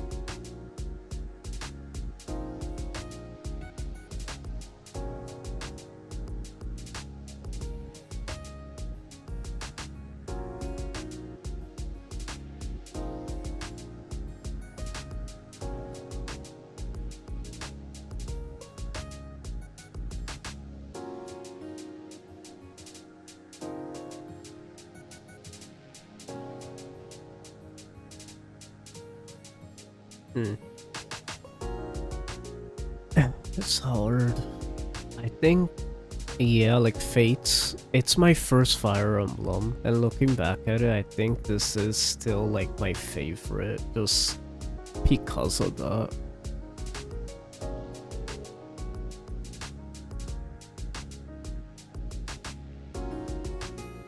I agree, Fate's pair up is peak. It's the fact that they not only did it again, they improved on Awakening, making it that it's not broken, but actually has strategy because of the whole shield mechanic and stuff. I remember when I first learned about that, I didn't know what was the reason why they blocked, and I'm like, oh, they actually added like a reason for when they block, so you have to time it so when they block. Like, it almost felt like a fighting game, like, so cool. Revelations, put there. Echoes. Echoes is weird for me, because it's like, I remember in my mind, I always put it in A tier only because I always thought it wasn't as good as Three Houses. But just because it wasn't as good as Three Houses, I felt like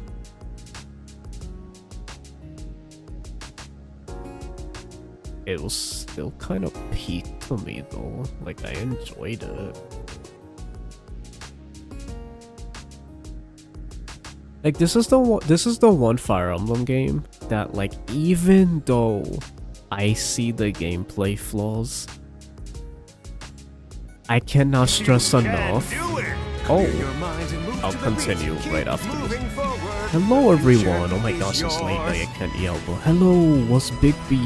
How you Charge up. doing? Shall we pick up the Time to pace? do the Oscar Keep while your we're doing form Fire sharp. Emblem tier list. Connect with your muscles. This is for them. Express yourself. He's so tough.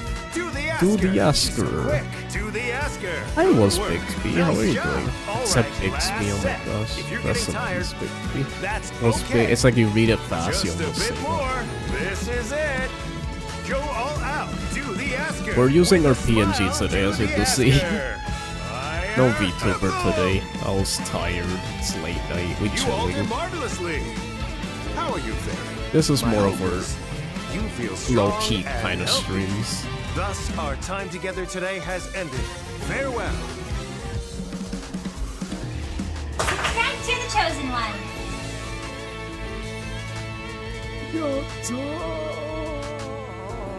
Yatta! I'm just a Hello replay away. everyone! See you next time. I'm the chosen one! How you guys doing? I'm the chosen one. I'm a Nintendo Fire Emblem focus VTuber. I share my faith from time to time. I spread the gospel, all that stuff with friends. We have a good time, spreading good and cheer, and talking a lot about Nintendo and being fair fanboy. Kamira suggested I rated you. Oh, thanks, so Kamira. How you doing, what's Big B? How was your stream? What do you guys play? I feel like I've seen you in chat before. I didn't realize you streamed until right now. It's good to see you guys. Sorry if I sound a little more like low-key, it's because the late stream, I'm not in my usual energy today. We're just trying to get through my sleep schedule fix. So I'm just gonna be like doing streams every late night until we fix it. God bless you, was Big B. Is that all, Kamira? I haven't seen you on my stream in a long time. How you're doing, oh Kamira? I think you're avoiding me. I'm just messing with you. How you doing, Mira? Shaky says, it's actually funny how I actually have to think about whether I prefer Shadows of Valentia or Gaiden. I actually prefer the plot of Gaiden when almost nobody speaks except for Deliverance. They're cool in Shadow of Valentia. Okay, I see.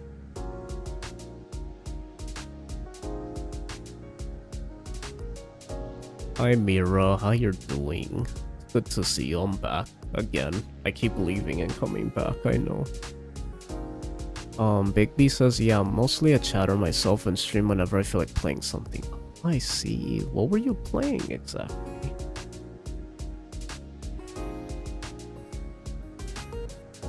Also, Mira's your sleep schedule messed up too? We seem to mess it up at the same time. We really are siblings.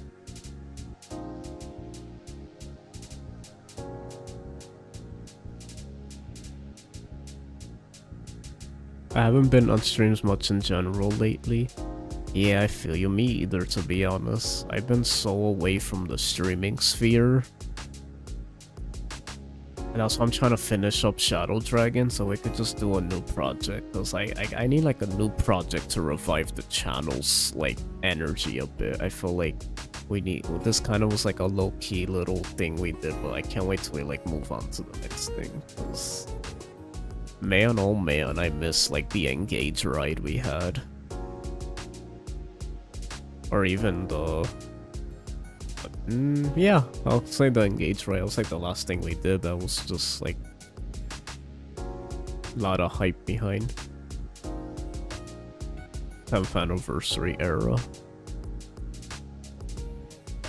Right now we're ranking Fire Emblem games because I took a break and we're gonna end the stream soon, so I'm like, we're just ranking my yes, that's right. We're ranking the thing that I specialize in. Fire Emblem. Fire Emblem. Okamura says it's not horribly messed up, but it is a little, yeah. I'm staying up unusually late tonight, but I'll probably try to get some sleep soon so I can wake up at a decent time. Or you could not go to sleep and rank Fire Emblem games with me. Let's do that, shall we?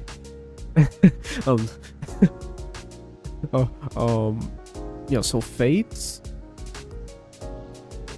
Man, I don't know. Can we rank Shadow Dragon bosses? Sure, Shaky. Tell me your top 5. I don't know, Fates is just like... Do I care that the story was like... I don't know. Okay, anyway. 3 houses. I mean... Until I play it again... And if Fortune's Weave completely knocks 3 houses out of the park, and then I replay 3 houses and I don't like it, and there's never a remaster, remake, or nothing, I'm okay with moving 3 houses down. But I think for the time being, I'm just gonna remember all the memories, and it's gonna stay there until you understand. Ah yes, let me rank the Fire Emblem games that I've most definitely played. I haven't played through a single one. Yeah, I like the one. I like how we talked about the one that you played and then dropped. Shame on you. I can't believe you're my friend and you haven't played Fire Emblem. For my sake.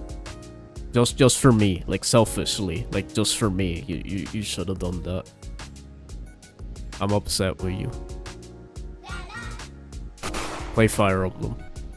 Trust nobody. Build an army. Also, I'm kidding. But also, I'm not kidding at the same time. I didn't mean to drop it, I just forgot. Like, now it's been too long, so I gotta restart. Man, that's the worst game to restart, because it's so long. It's so long. I say that, yeah, I played it 10 times. Yeah, I'm crazy. Anyway, another game that I played for 1,000 hours. You could look on my Switch, it says 1,000 hours. 3 houses. I topped that with Engage.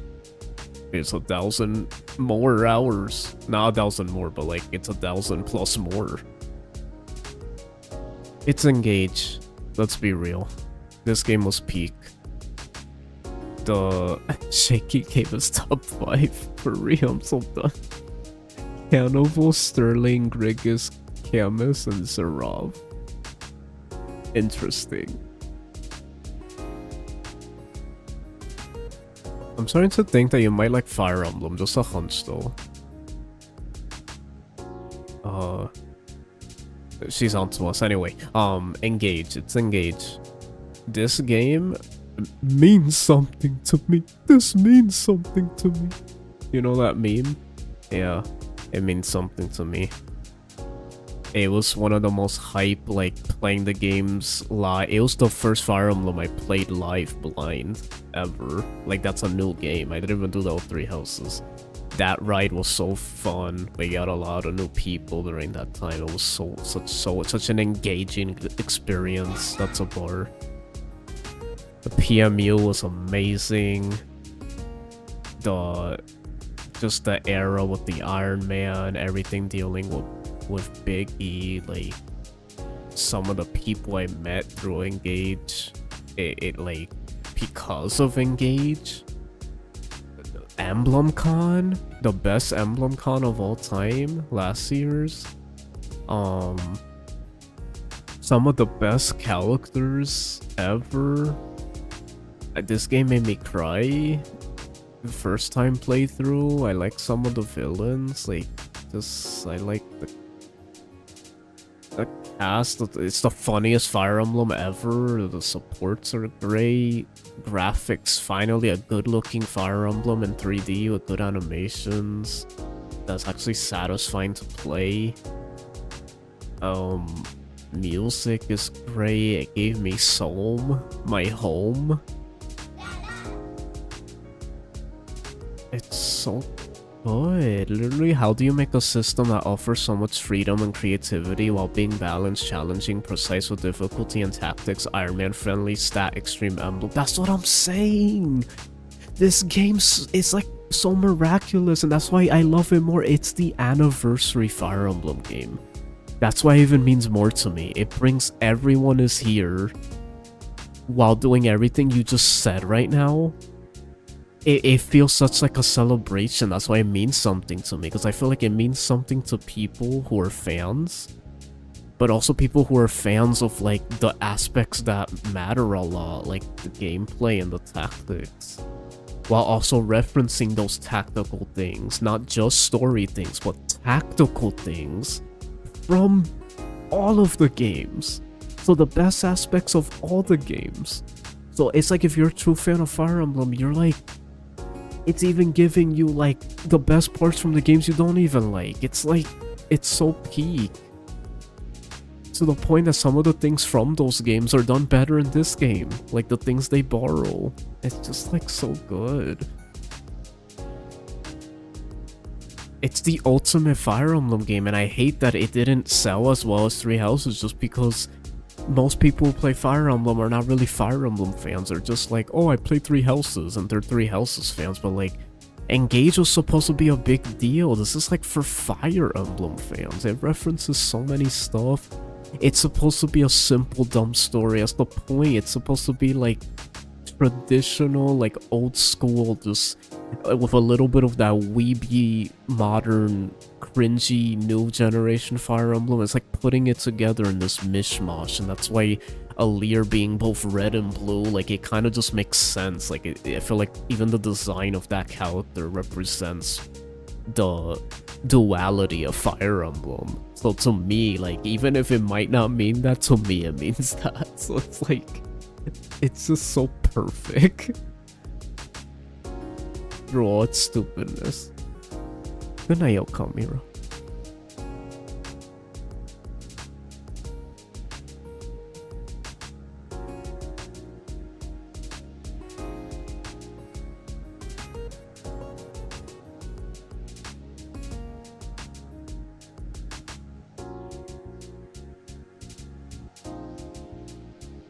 Yeah, it's just like, oh my goodness, it's so peak.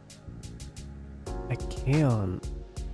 Still providing power trips and Kaga tier broken stage, actually interesting and hilarious characters. Its only flaw is the supposed cringe story that failed to live to Three Houses' legacy. For such a corny premise that honors the franchise, they did a great job. That's what I'm saying, like, I know like a lot of people on my channel don't really care for the story of Engage, and I get it. Like, I played it again, I don't really feel much from it a second time, but that first time, like, when you take it in as just what it is, it's like, I love the references. I love how it's trying to be like an FE1 but like modern. It's almost like FE1 but modern, and then taking some aspects from some of the Kaga games. And I don't know, I just feel like it was fun, man. Like, it was just a fun, like, the best way to describe Engage, it was fun. They just had fun with it, like,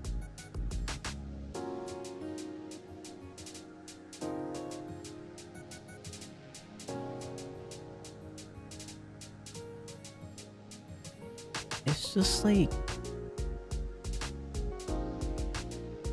Engage was great. I loved Engage so much. And I will never understand why we let it, as a fandom, we let it get so disrespected compared to Three Houses, when it's like, for me at least, I'm that person that's like, we could have two kings, like they could coexist for their different pros and cons they have. I know there's some that just like the elder and, you know, don't like the elder one, but for me, like, I love both. Like, they're both great in their own ways, but it's like Engage, I can't stress enough, like, because of it having such a negative, like in the community, having such a negative reception, like, I wish that didn't happen.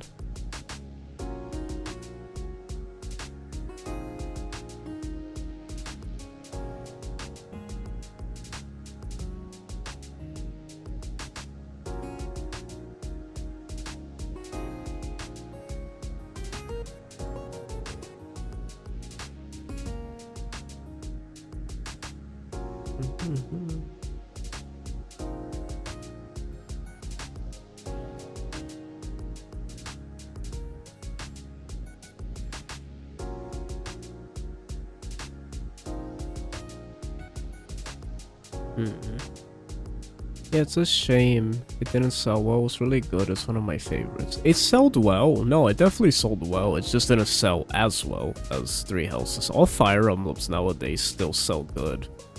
Like, it's just... Yeah, like every Fire Emblem after Awakening onward, sold well except Echoes. But I think, like, Echoes was the exception. Because it was still during that weird, like, late 3DS. Kind of like...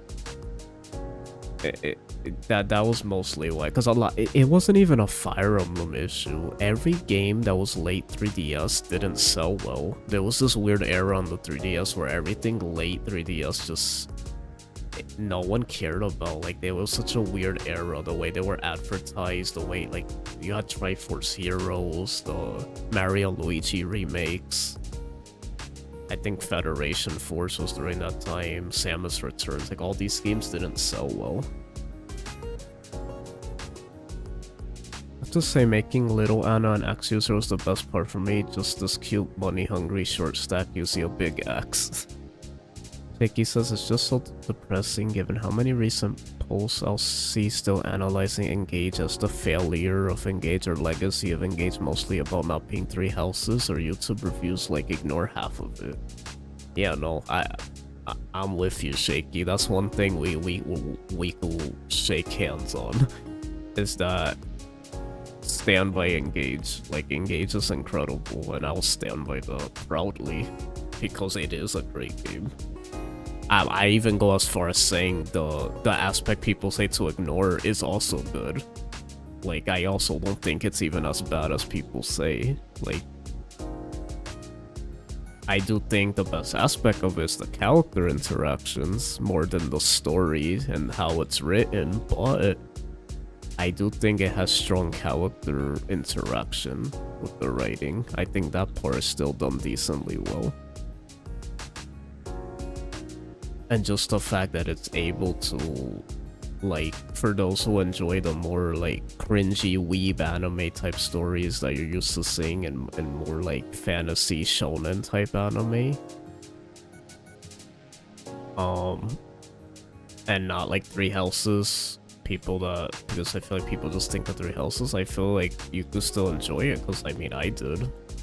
Like I said, I'll never forget the fact the game made me cry. That's like, it must have done something right if it could even make someone like me cry, and it's not even like the greatest story or anything. So that's why I'll defend it, because it's like, even though I don't see the story how I did back then, and I obviously see the flaws, and like, it's not anything crazy, it's still the fact it did that. So it's still... I'm even willing to defend that aspect of it. Instead of just being like, oh, I'm defending half of it. I'm willing to defend the whole game. Proudly stand by Engage. Engage is an amazing game. It's one of my favorites and what brought your channel to my attention, though that was a scary day for you too, because the DLC was taking its sweet time. Yes. Engage really pulled me to so many different people. So good. Oh look, spin-offs. This is the spin-off I want to play the most. People want me to... Maybe I should play this next. People really want me to play this, and I remember I kind of didn't care about it, but now I really care about it. I kind of really interested to play this. I'm gonna put it at the top. I'm gonna put the ones at the top of the ones I want to play the most. Engage is Fire Emblem. Its flaws are Fire Emblem flaws. That was the best way to put it, Shaky. Exactly. That's exactly why Engage is the perfect anniversary. I almost feel, dang, you got me wanting to make a video. I don't usually make videos like that, but Engage is one that I'm so like, I know exactly what I want to say on it, and so sure on it too, and passionate about it, that I almost should make a positive Engage video, like just bringing positive light to Engage, especially since there's so much negativity on it. I should do a video on it, because it is Fire Emblem, pun intended, with what happens in the game. It's like, it's an anniversary. They unironically killed it. And people actually... I feel like no one ever says like, oh, Engage is bad. That was a bad one. I can't believe this was the anniversary game. No one actually says that. It's actually the opposite. They never realized that it is an anniversary game. And that's why it's good. The things that it did in it. I feel like it's the opposite. Like, it's not like a Pokemon situation where it's like, man, this is Gen 10 or something, and this is a horrible game, and it's like, you know, I feel like when Engage, it's almost like people forget why it's the way it is. And if they had that perspective, I feel like they will see it a lot differently. Because I feel like no one treats it like the way... They don't treat it like this special anniversary game. They treat it like it's just like this corny, cheesy, bad story, like weird Fire Emblem weeb game, when in reality it's supposed to be like this epic, like, anniversary, paying homage, having so much detail to all these games in the series, but no one cares because it's like the fandom's not big enough where it's like those people who care about those aspects are not present because they're just Three Houses fans, or the people who are like super like elitist in a different way, like might just see it as like, oh, this is nothing like Tellius or like the Kaga games. This game's so corny, and like it still has that little remnant of like new generation Fire Emblem, so even that side might dislike it too. And I'm not even talking about gameplay, I'm just talking about pure vibes and like how the game, it's like how it's presented. So it's like, it's a shame because it's like, who was the game even made for then? It's like, if so many didn't like it. And also YouTuber got so much about Engage. That's what I'm saying, like, this discussion makes me want to make a video on it before Fortune's Weave comes out. Spin-offs, yay! Yay! Spin-offs, yay! Spin-offs, yay! I'll just put them there.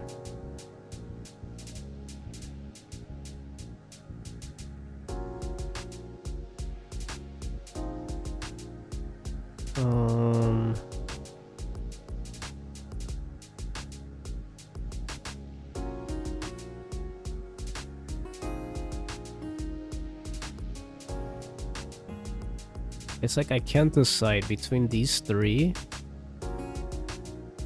Thing is, this is where it's weird for me. Because these are the three latest Fire Emblem games, not including Echoes, but it's like...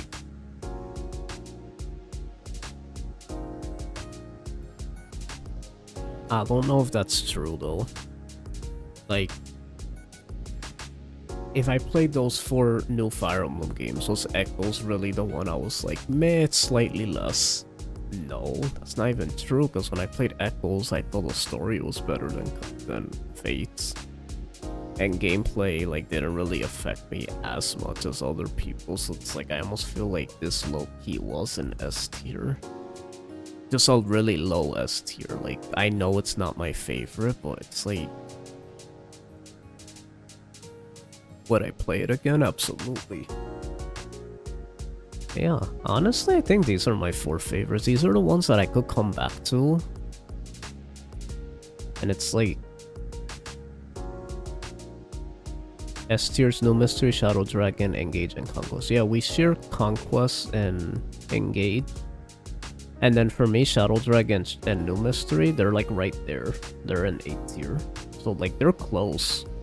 So our like our top ones, as far as like, we don't really disagree as far as like what are good ones, as far as like the ones that we do share that are the good ones.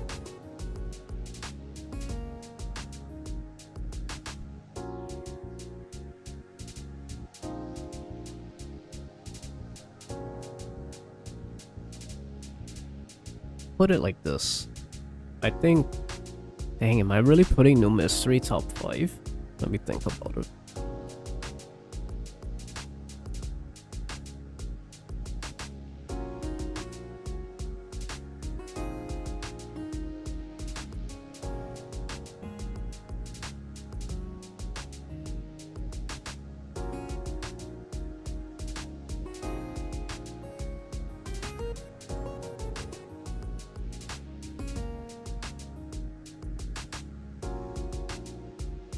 think about it, more like replay it. No, I agree, 100%. That's a game I really need to replay. I think this game can only go up from here. I think I'm just gonna appreciate it more and more the more I play it. Even Shadow Dragon, I see myself moving up over time. Telius, I see going up if there's remakes. Because they're older, they kind of have to be judged like that.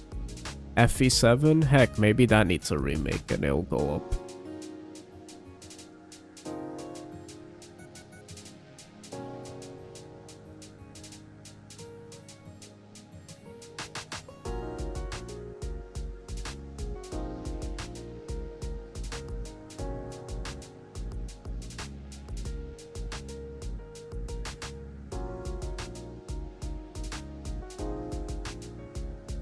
I'm even gonna make a prediction. FE4 and 5. I think 5 is gonna either be S or A tier. That's my prediction. And 4 is gonna be A tier. But if ever it has a remake, I think it'll be S tier. That's my prediction. I don't know, I just have a feeling. Those games are so interesting to me.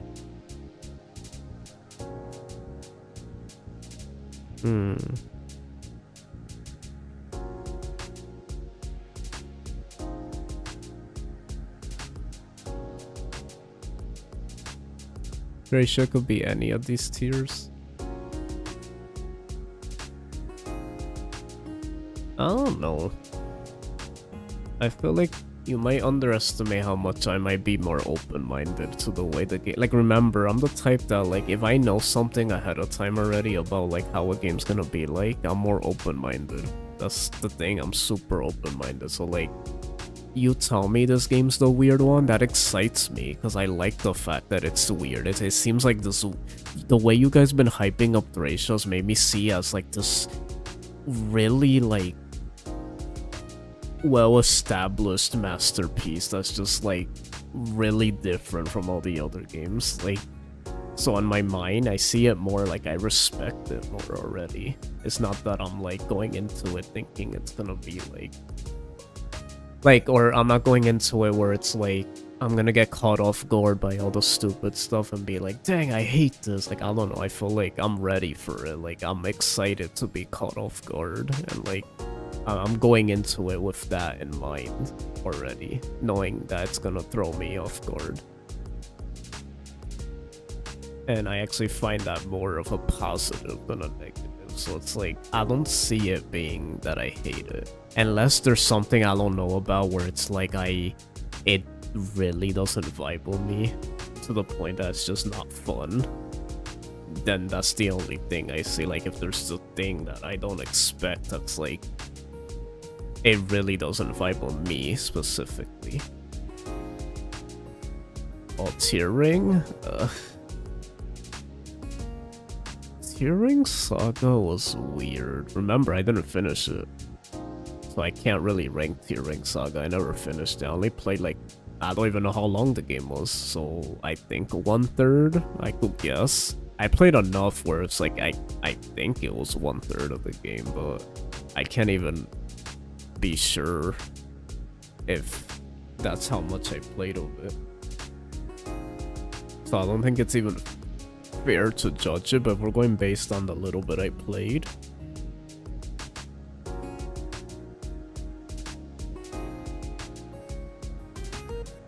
it's like somewhere right in between B and C tier, because it's like C tier because it was kind of slow, but B tier in that I found Eugene really peak, and like the concept of the game really interesting. If that's anything how Kaga Emblem's gonna be like when I play 4 and 5, then it's like I'm excited because it felt very in-depth, like there was a lot going on, and I like that. I think that's interesting.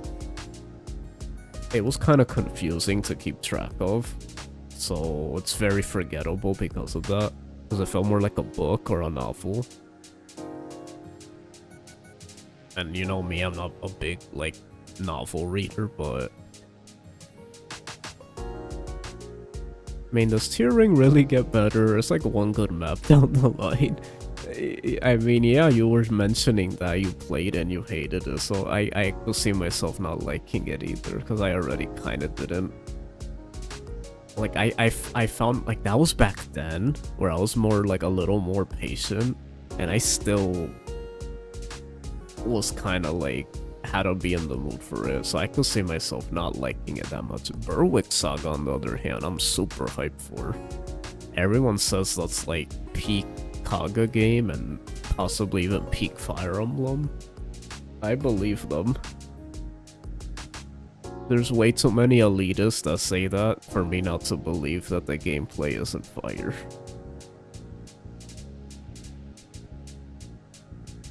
I actually trust that more than people saying FE4 and FE5 are good. Because even FE4 and 5 I hear more hate for, whereas Berwick Saga, like, unanimously everyone says it's, like, great.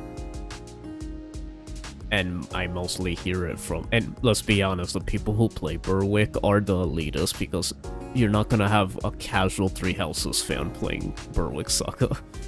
It's gonna be all the people who played every Fire Emblem game, hyper-analyzes the series, and, like, really into the gameplay and game design, map design, so, like,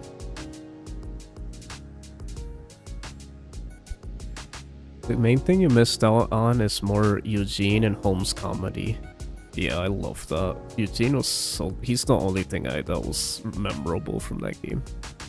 And I think that was just a fan translation. I don't even think the original game, it was even faithful to the original script. It's more like a parody / like abridged. Like, Thracia has some pretty interesting map choices integrated through gameplay. TRS is mostly tedium and guided mechanics. I hear too many people praise Berwick. It's almost too good to be true. I can't help but be scared. It's like a cult.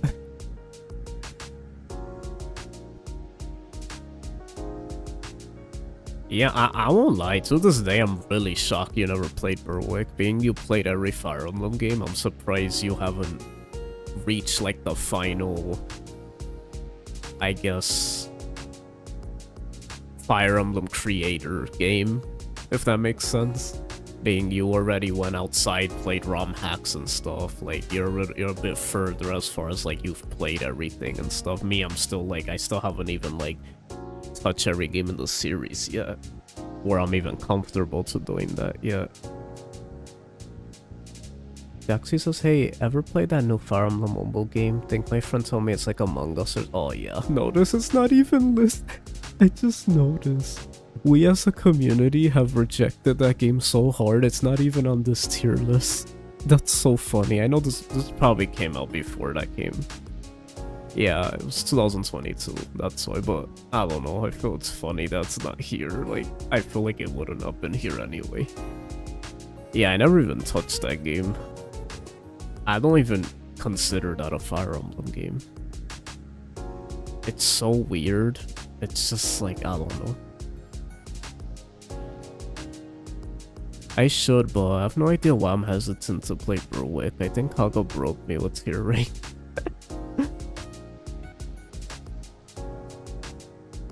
Was it that bad? My friend told me it was awful. I mean, yeah, that's pretty much the general consensus. It's just a money grabber app.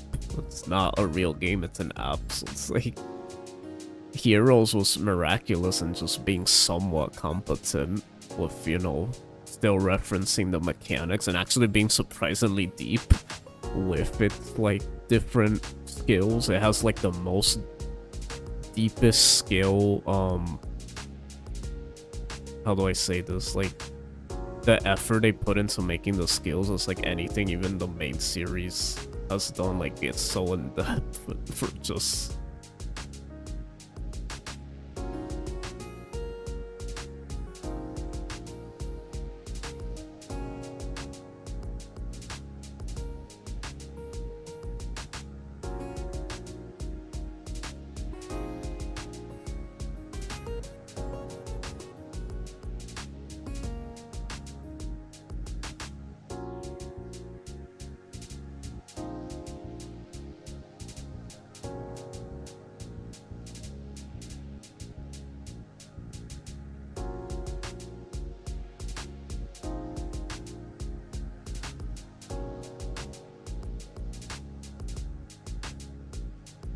Sorry about that.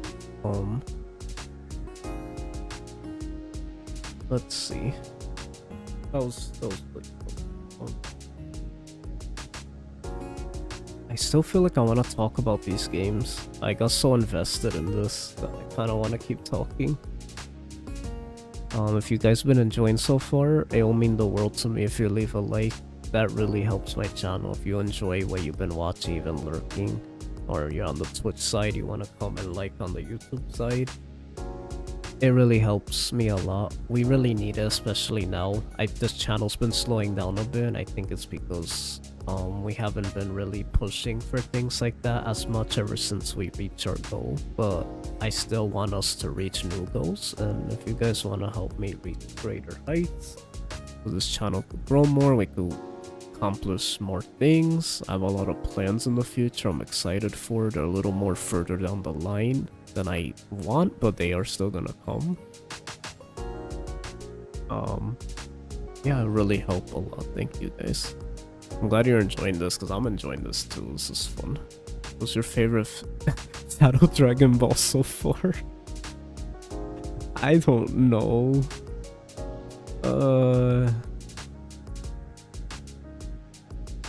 Based on what though? Like challenge, or like what are we going based on?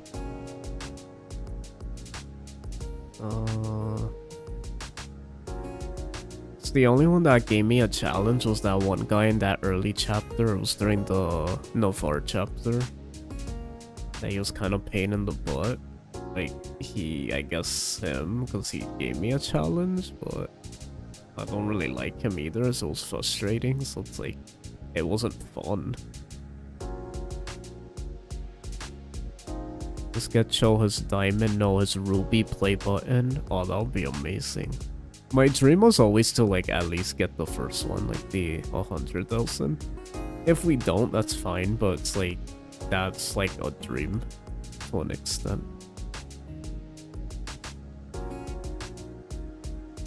Come on, Hermione, Aramis, Heimler, Volzen, oh Hyman, a true terror.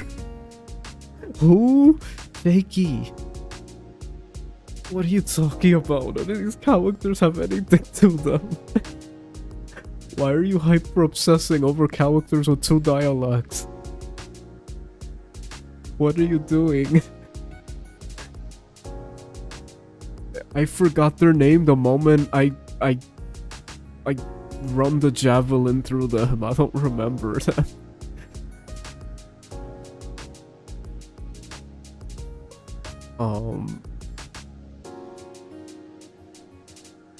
I don't know.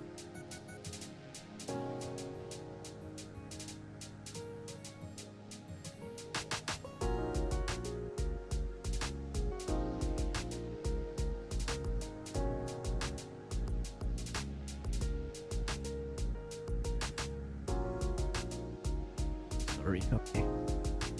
To be fair, gameplay-wise, all Shadow Dragon bosses suck. Bosses are easily Shadow Dragon's weakest part, but I love them for who they are.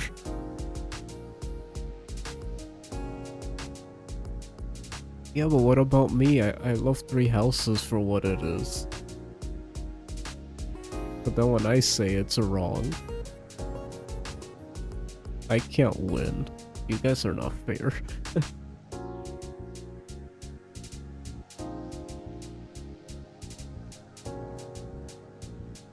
Okay, so which? Now what? I don't know.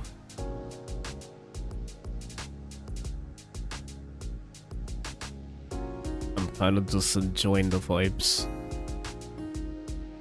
I miss streaming. I haven't streamed in a while. I miss this type of streaming. I miss Fire Emblem. I miss chat. Talking like this with chat. Just low key, few chatters in chat, but we're like all just talking and enjoying.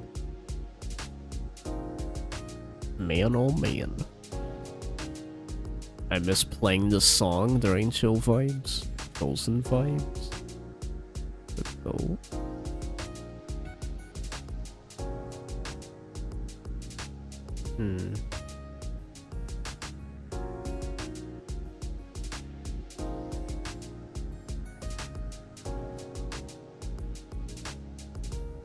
Yeah, should I talk about Metodi, who does nothing despite being given a portrait, or Ladislava just being killed off while elaborating her past to Edelgard? I hate that they do nothing with those characters, and they have such, like, they have, like, actually pretty, like, decent designs. It's like, Kostas is alright. Yeah, but here's the thing. What I like about Three Houses is that I even remember the bosses at least. Like, they're all like have such. I know that's mostly because it's a new. I can't, you know, it's a newer Fire Emblem. Every character is like way more like cleverly designed. Like that's more intricate compared to like the older games. I know I said cleverly wrong. I don't care. I want to keep talking. You guys know what I mean. It's just like the names from how they look. I could put it like a face to them instantly.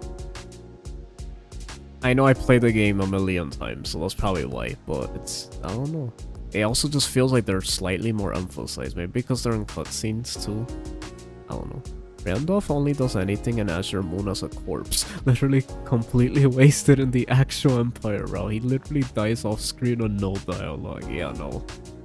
I know when it comes to the like those things, yeah, absolutely agree.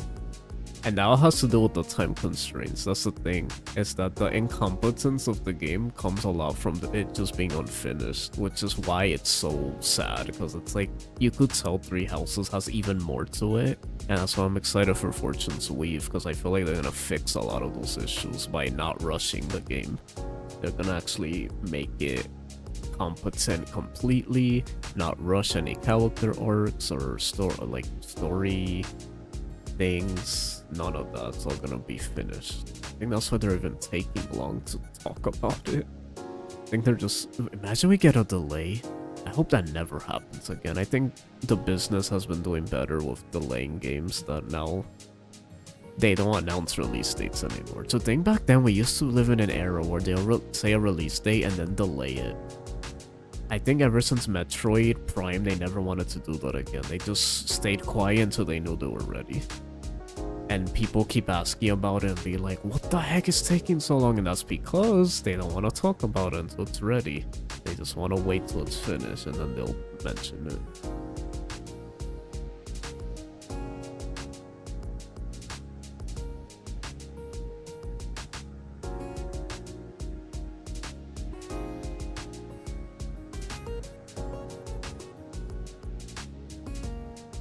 GTA 6 or FE4 Remake first? That's crazy.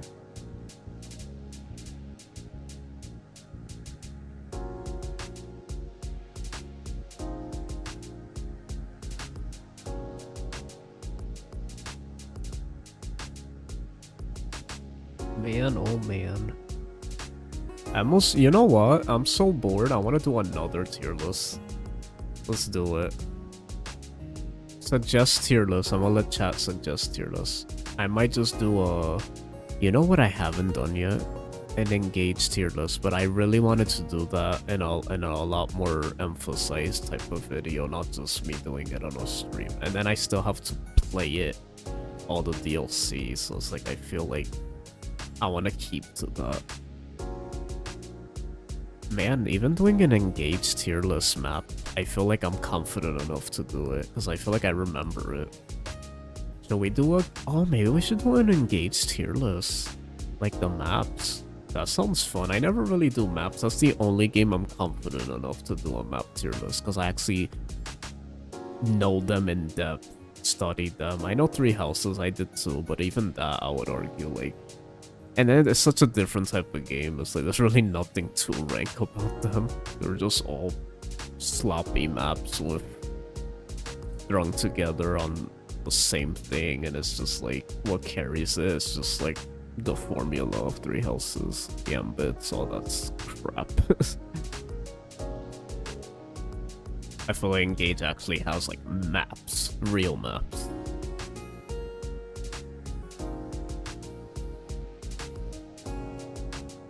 Okay, let me just... I would love to find like one that's just like Fire Emblem engage maps. That's kind of what I... Oh, there is. Do I... Wait, but do I really want to do that? Or do I want to wait till I finish engage? And do the character tier list?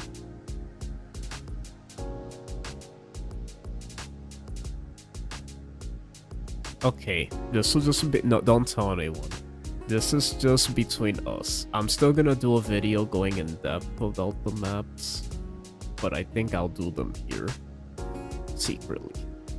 You guys get like a little preview. But I'm not doing the characters. I'll save the characters for a video, because that I really want it to be like a surprise. Let's see here. Where's the... There we go. What else? How am I supposed to... Let's see if I can actually identify these.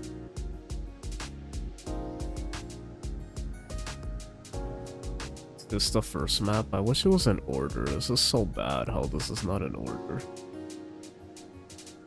I hate the way this is laid out. I have a better one.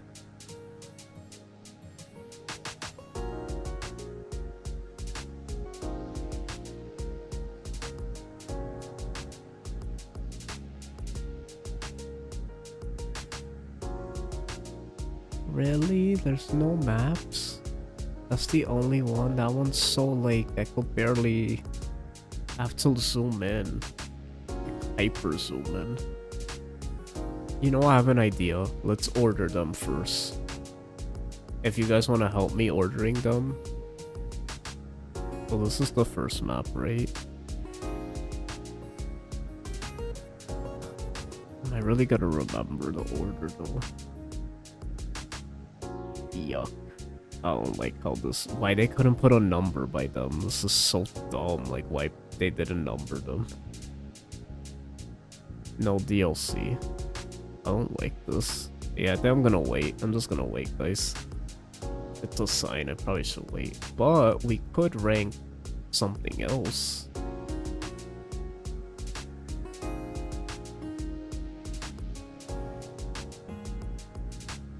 I don't want it to do a 3 houses character.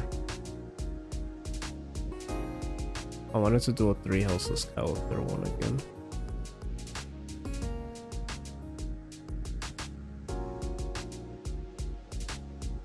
I know I did this already, but I kind of want to do it again. For funsies.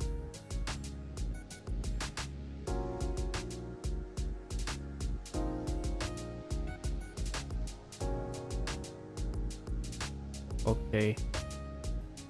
Let's rapid fire this. We could add one more tier, I feel like. We definitely could add a different tier here.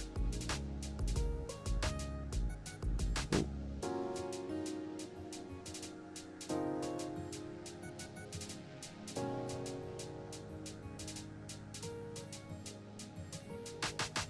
Like 2 more tiers.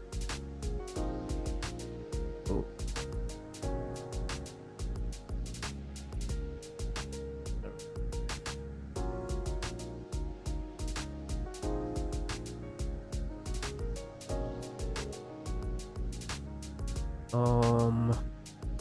We're just gonna count both games, because no character was worse enough for me in the second game, or like it changed how I felt about them so going down. They only just got better, so I'm just gonna go based on both games, and that's good, because that means I'm allowed to do this.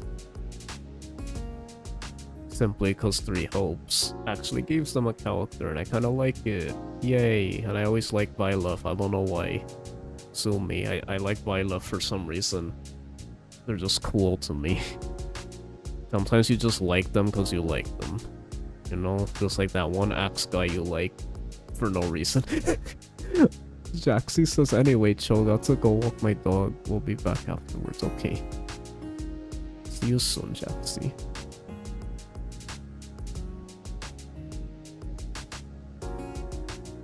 Edelgard.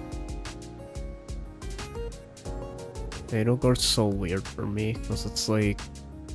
Do we talk about how I felt about Edelgard after Golden Deer, or after she went ooh woo to Byleth in the Crimson Flower route, right after something very serious just happened? Do we talk about that? You know, me and Shaky always meme about that.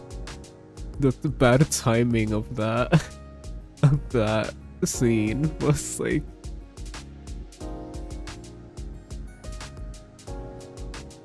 I don't know. I don't think it's safe to give a take. What, for me? Or are you saying a take? Me, I don't care. I don't care what anyone says. You think I care? I've been doing this Three Houses thing for years. No one's gonna see this anyway, and if they do, okay. It's like, no one's changing my opinion ever. That's one thing I do not care about. If I like something, I like it. Hooray, I like it. You don't. I don't care. I do care about hearing you guys' opinions though, because I find them interesting, but I don't care how you feel about mine, because how are you gonna change mine? You can't. It's like... You put her at the bottom? Really? I didn't know you hated Edelgard that much. I forgot about that. Edelgard's a character, I could see her just being very annoying to people too, because it's like, she's just everywhere. That it's like, even me, for someone who kinda likes Edelgard, I get fatigued by hearing about her, that she's kinda just like, I'm annoyed of looking at this character. So it's like, how do I feel about Edelgard? I don't even know. Like, and then it's like, it depends on which route, because it's like, she was low-key my favorite out of the three when she was just a villain in the Golden Deer route, and then Blue Lions, I kind of like... Crimson Flower really brought her down for me though.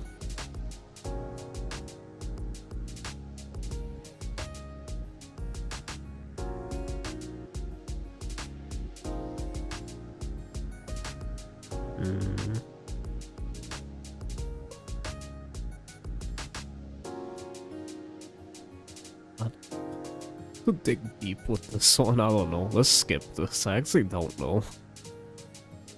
Dimitri.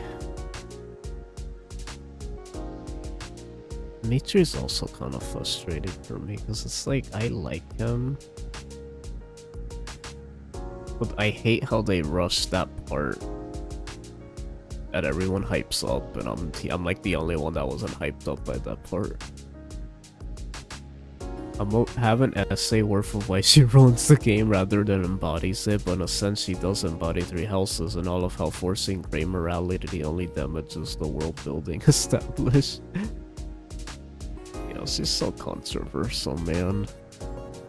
I'm not even trying. That's the thing. That's one thing I will say about Three Houses when it comes to like the lore, the writing, the build. Like, that's actually one thing. Even though I played the game so many times, I feel like I didn't play the story that many times. I played it a lot, and despite it being one of my favorites, like the inside outs of the lore, that's one thing I'll admit. I'm not like, I'm just simply like, oh, this person had good supports.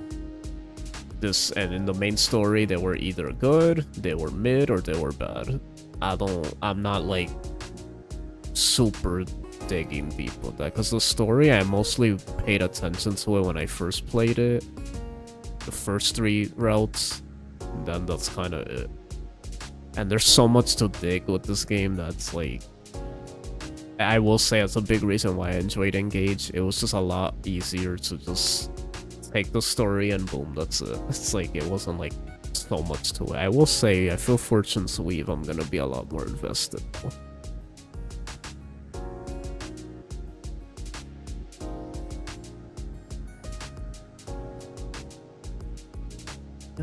It's because this is the way I see it. When I look at these three lords, I compare them to lords in the past, and I feel like they're just the most complex out of any of them in the series. Other than like what, Ike?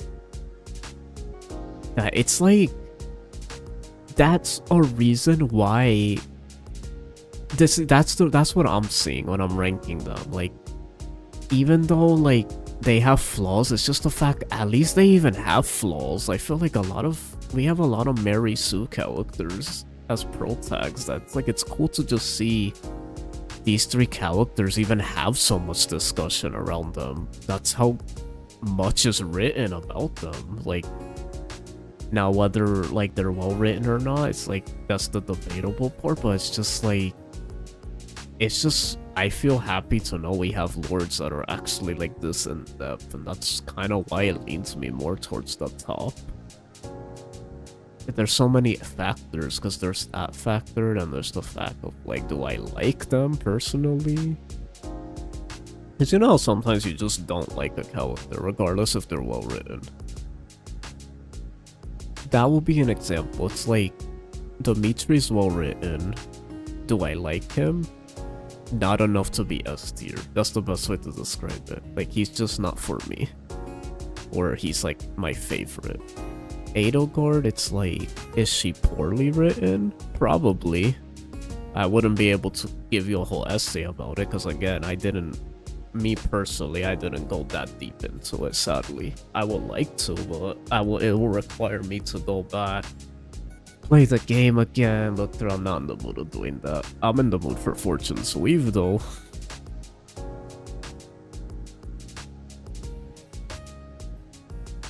Let me see.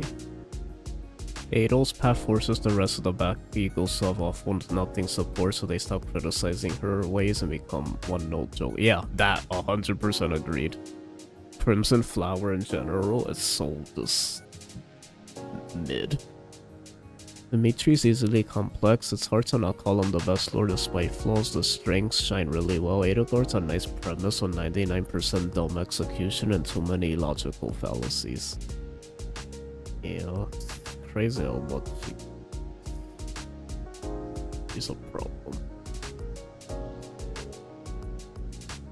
The reason, but I want to clarify, the reason I'm putting her in A tier is simply because original Golden Deer villain. I'm seeing Edelgard. The thing is, here's another thing how I see Edelgard. I don't even see her as a lord, I see her as a villain. And when I think of the villains in the series, I feel like the only ones I hear about are Arvis, Black Knight, Ashnard, some of the Sacred Stone villains. For me, all the ones I listed, none of them made the same impact that Edelgard made on my life. It might be because I played 3 houses. I have a 3 houses bias. I played it so much.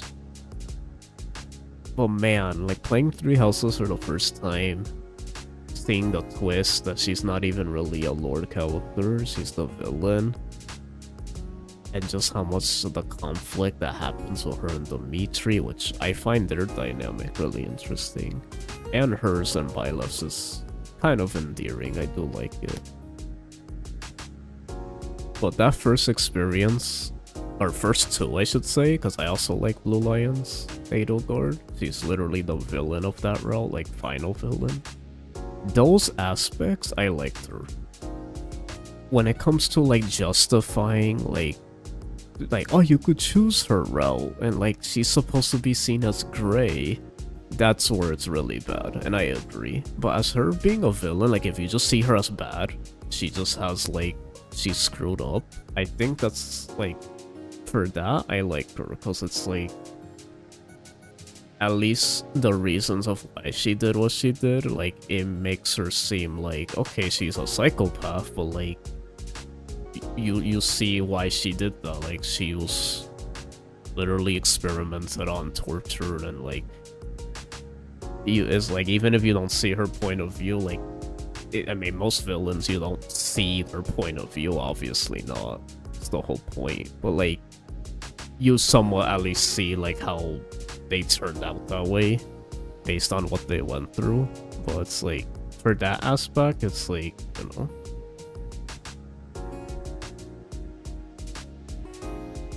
Glory to Hadelgard first. I don't know, I thought she was just bad the whole way through. She's only kind of a neat tragic villain in Azure Moon and relative to Dimitri's suffering past. And Silver Snow at least has personal... Oh geez, my student. Yeah, she's the hardest for me to rank, honestly. She's kind of all over the place for me, because she has moments where she's here, like, I don't know. She's such a weird character to me. I'll just leave her there, just because, like, I'm going just based on how I felt and what I remember how I felt my first playthrough. I'm just gonna put it like that. I only thought the idea of playable Empire Conquer route cool, but then I played Crimson Flower. Yes. Whatever. I don't know. Claude? S tier, simply because I'm biased. It was my first route. He's me in a Fire Emblem game. Not character-wise, really. More so just like, I made the joke, like, this guy's how I would look if I was in Fire Emblem. I connect with him a lot because of that. He's the first lord in the series that's just kind of chill. He has the most different personality as far as like just... I know he's not... What's disappointing about him, he's not actually as complex as you would think he would be. However, he is still different in the fact that his personality is not really one of a lord that you see often. He's the most different in that aspect. And sometimes that's okay. It's like if we could like our Marths and our Roys and our Ellywoods, like, or Alms, Simple, Ephraim, like, you know. I feel like if you see him as that kind of character, which he is, he's kind of just simple. He's definitely the most unique out of all of those, because he's just a likable guy. He's chill, he's funny, like, he's different.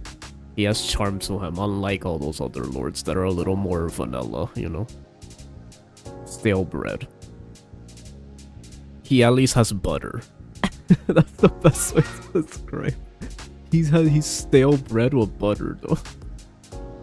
I wish I could like Claude, but he's hardly written at all. Devs literally just give him table scraps for plombable felt. No, yeah, 100% agree. I think we all know that Claude was just like kind of thrown in there, which sucks because he's so interesting. Like, I feel like I wish there was more to him. But even despite that, there's so much in Three Houses that even the stuff that are not in there, I could still enjoy the things that are in there. Like, it's not like there's nothing in there with him. There's at least some stuff in there. So it's like, the stuff we do have, it makes me like to speculate on it. It makes me like to like, do like, what was I saying with the RPG games? Like when you come up with your own like stories in your head. Like, that I like to do with Claude, because he's just a fun character. So that aspect of him I like a lot.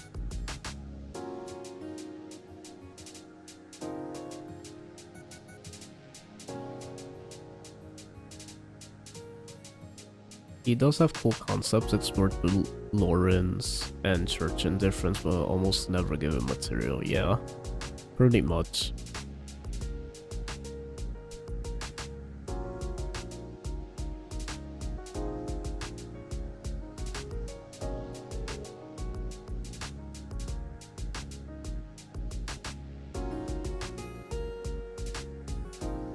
But I would argue the superficial part of saying he's chill is the same reason we like characters that barely have anything to them. And like Shadow Dragon, it's like we like them, but they don't have much to them. So it's like the same way I like Claude because of that. That's kind of how I'm treating it. Like, I still feel like that could kind of count for their character. It's still portraying their character a certain way. Like, it might not be more in depth, like with like how they pertain like to the story, and like, but it still counts for their interactions, their dialogue, which to me is still important. Which is why I could still enjoy characters, because if the dialogue is strong, that still matters to me. If they have strong dialogue, because it's like, a lot of characters don't have good writing with the story, but it's like, it's similar to Engage. Like, none of these characters have good writing in the story, for the most part, like 90% of them, but they have strong dialogue and the supports that they're actually low-key amazing. So that's kind of that's kind of what I'm referring to with Claude, if that makes sense. Elmira pretty much doesn't matter. Verdant, when it's just stop the Empire, he has no true tactics because he's just Silver Snow repainted. Yeah, I hate that. It's just Silver Snow repainted. It really sucks. Everything good about him are very minor details through supports or cameos. Yeah, he's also another character that he's really interesting when he's a side character that appears in the other routes. I enjoy that aspect of him too, so it's like, yeah.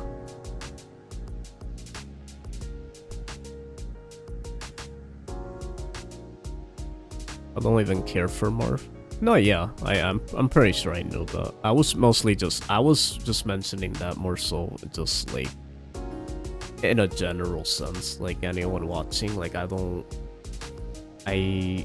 these vanilla lords, like I feel like Claudius, like out of all of those, that archetype, he's definitely my favorite. Just because his dialogue's actually engaging.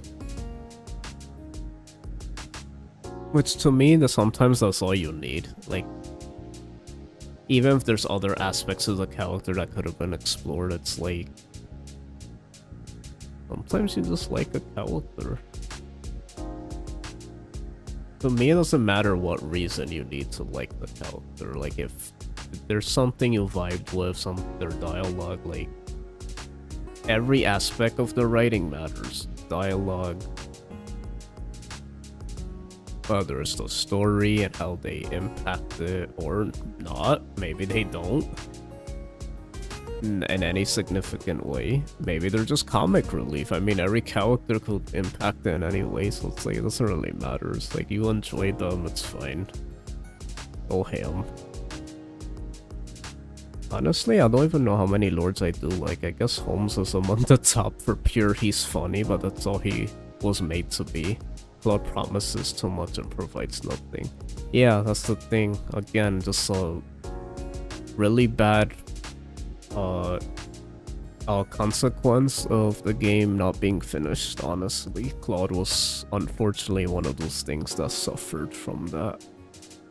And then they tried to do something in Three Hopes and then made him team up with Edelgard for some reason, which was... yeah, we don't talk about that. But yeah, that's my rant about the lords.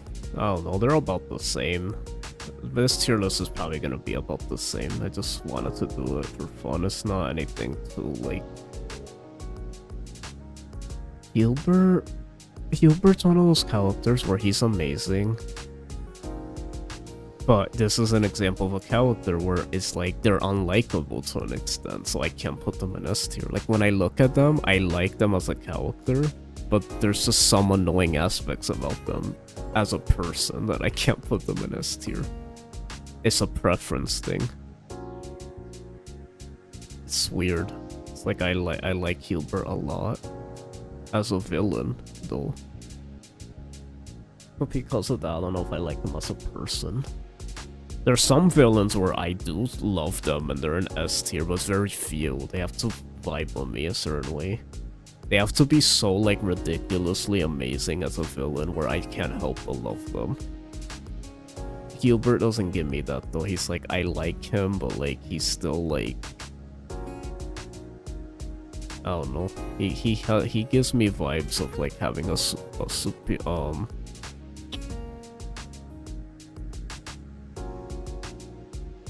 I need to, like, proper.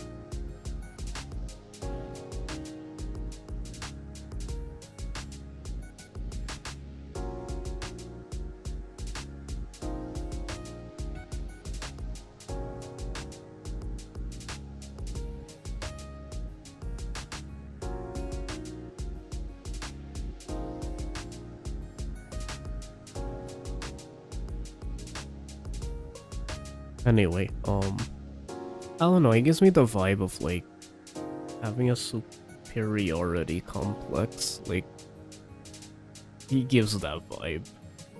And I can't stand people like that.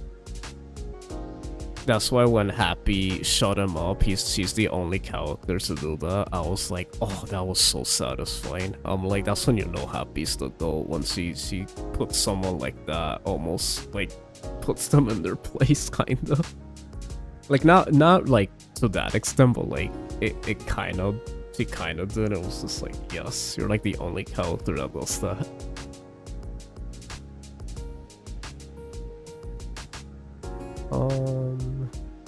Ferdinand on the iron. I'm gonna put in B tier. I won't lie, Billy Cometz carries him. There's something in my heart that can't see this character and not think of Billy Cometz that I feel like, I don't know. I know that seems very like, what? That you can't count that. It's like, it's hard though. It's like,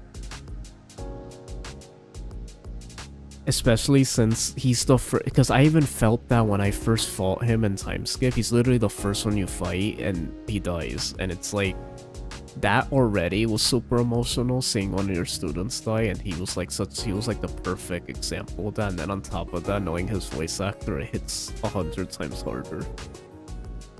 Ferdinand is S? Oh, interesting. I didn't know you were a Ferdy fan. Ferdinand's the character where I wanna... Here's the best way to describe it. I wanna like him so much. And maybe he'll go up over the years, who knows. But it's like, every time I wanna like him, it's like I find myself like, just liking him. And that's it. Like, it never... Like, I want him to be my favorite. I even want it to be the case, but it's like, it just doesn't happen. It's just like, oh yeah, he was good. I feel like I'm forcing myself to say like he's gonna be one of my favorites, and then he kind of just, I don't know, he never really like, he's good. It's not that he's bad at all. He's a good character. It's just like, I don't know, there's so many other more interesting characters to me that he never hits that top tier margin. But don't get me wrong, I like him. He's still so iconic. Linhardt.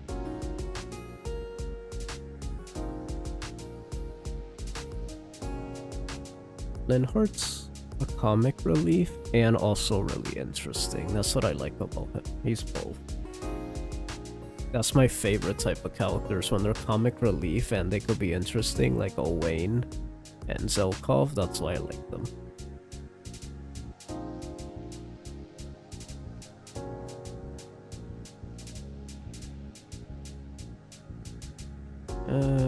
But then he's also kind of boring at the same time. But I kind of get why, but it still hurts him because of that. I can't lie to you and act like that doesn't hurt him, even though he's good. Aspar is my least favorite student, easily. He's the most generic. Like, he doesn't remind me of a Three Houses character. He's just so, like, I know that's the point, there has to be one of those, but it's like, he's just whatever. I don't know. He's the one I care least about, even though he looks cool. He's sick, but like, why Bernie is all the way over here? What the heck?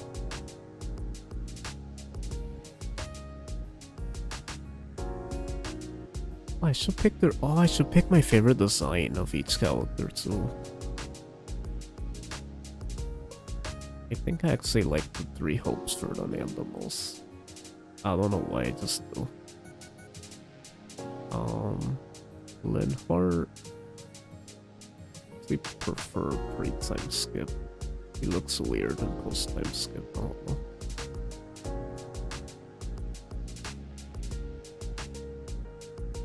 Adelgard, I actually prefer her Three Hopes, I think.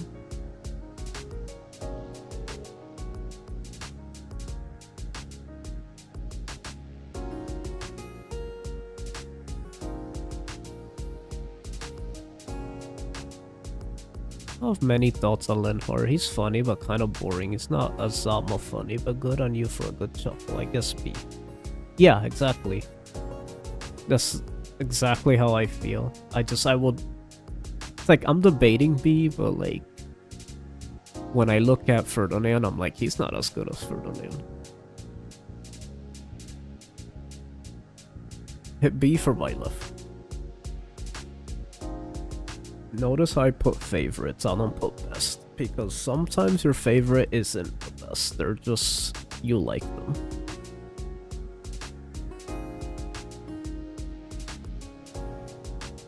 I'm not even gonna put amazing, I'm gonna put awesome. Just cause they... yeah, you know.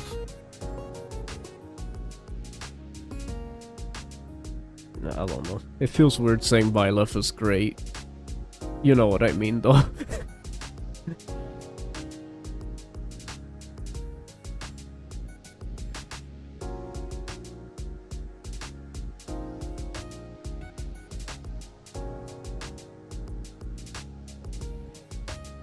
Okay.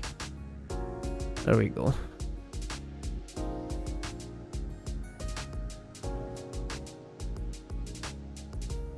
You know what, I'm kinda lying to myself.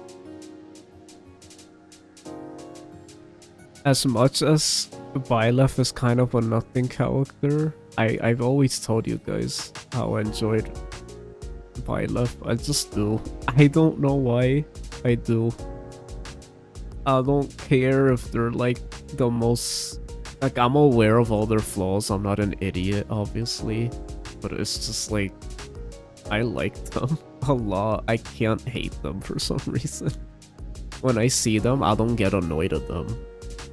I just think like... I think the three houses, they embody three houses to me because they're like the protagonists, I guess. I don't know, they're cool looking. You know what, they're cool. Sometimes other, like, there's characters I have complex reasons for loving them, and it could be like about their writing and all that, but sometimes your favorite could just be like, oh, I like them. I mean, it's like also with Raphael. Raphael's not even a complex character, we still love him. So, yeah, that's what I have to say about that.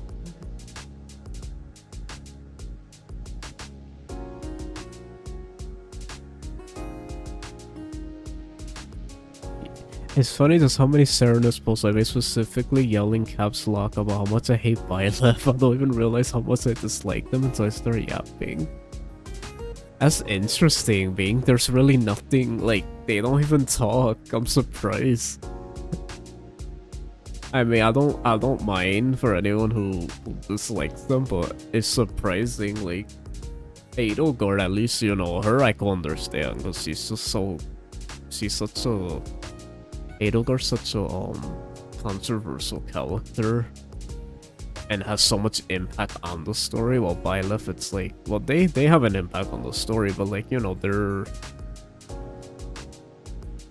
they don't really interact much, so I'm surprised. Anyway, Bernie, I don't know, Bernie's hard for me, cause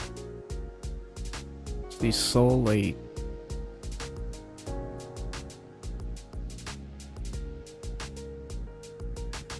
I don't know. Bernie has some good aspects to her too, but she just... over time, she annoyed me. And I never really understood why people liked her. It's weird. It's like, oh. This might be the laziest tier list I do. I'm not even going in depth why I like a lot of these. I'm just assuming you guys know, because I talked about them to death back then. I must confess that I actually find Bernie funny. I'm sorry, fellow Three Houses haters. I don't hate her. No, yeah, that I actually remember you telling me. Yeah. It's like, I find her funny. I think it's a voice actor thing. In Japanese, I really like her. It's more funny to me. In English, I don't know, I find her insufferable a little bit. But I could see how people find her funny. I mean, my first playthrough, I liked her a lot, and I thought she was funny, but it's like when you replay the game, it's kind of just annoying, I don't know. It's hard to explain. Dorothea... Dorothea's kind of hard to rank for me, 'cause it's like... very similar to 30. It's funny how they're a pair. They're a good ship, by the way. I should put them next to each other. It's like I wanna like them more, but I feel like they get carried by their design so much. Like they have such a good design in concept, but as a character, it's like I can't really say like they're like incredible. I feel like they do what they're there for. I'm not a fan of Dorothea, but I can't explain why without being cancelled. Oh my goodness.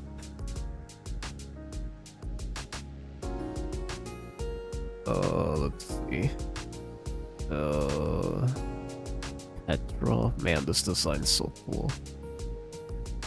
I feel really bad for Petra, because Petra's a character that I feel like I thought was so cool. One of the coolest characters ever in Fire Emblem.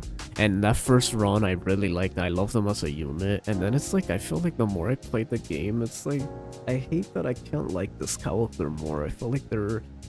You would think, because their gimmick is funny too. It's like endearing, but I'm surprised how not endearing it is to make them higher on this tier list.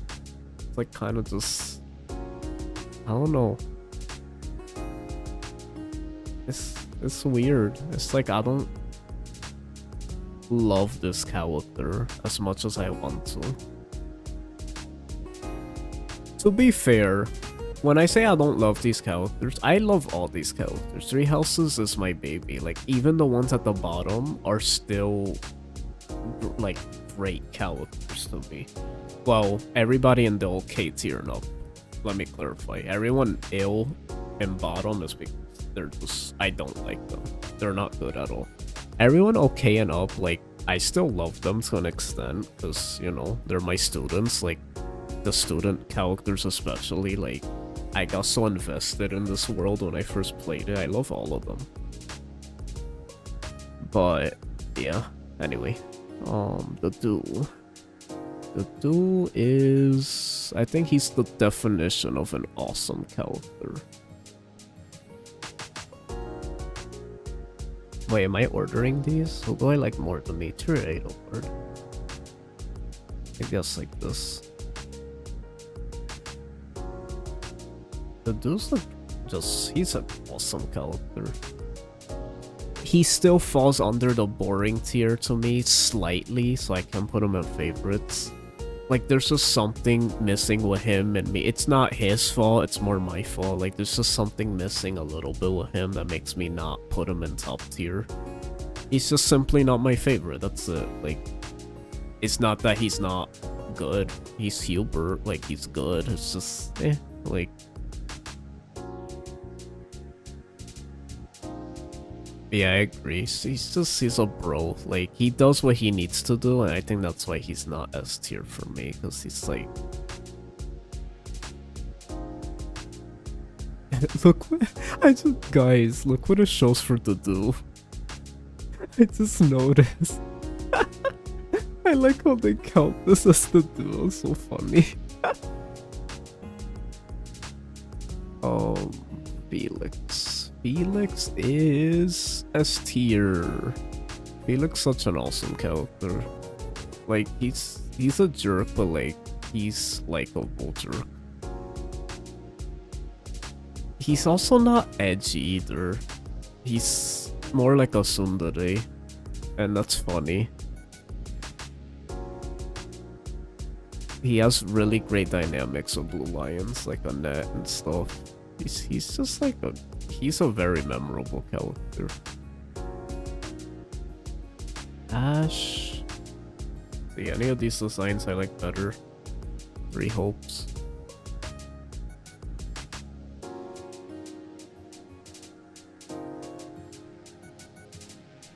really. I kind of like the Sylvain scarf.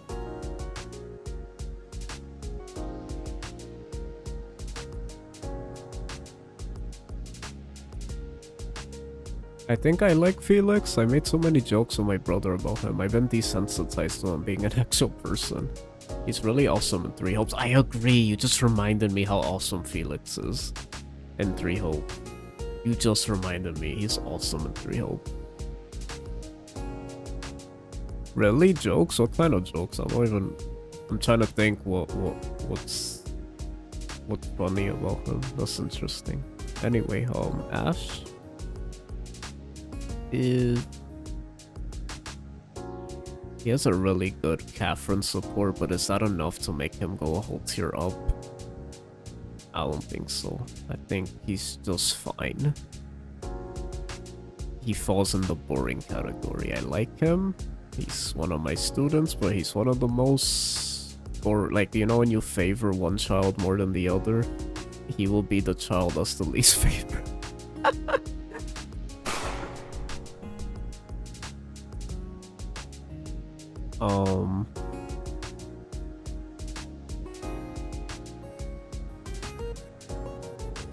My other son, Sylvain. Sylvain's awesome. He always was awesome.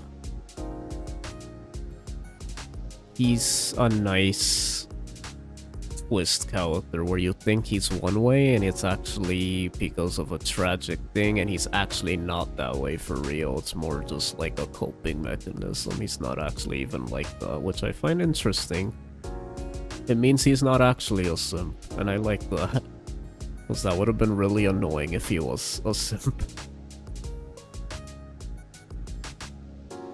So I think that's a new take on that archetype of character, which means he's not really that archetype because it's not even real.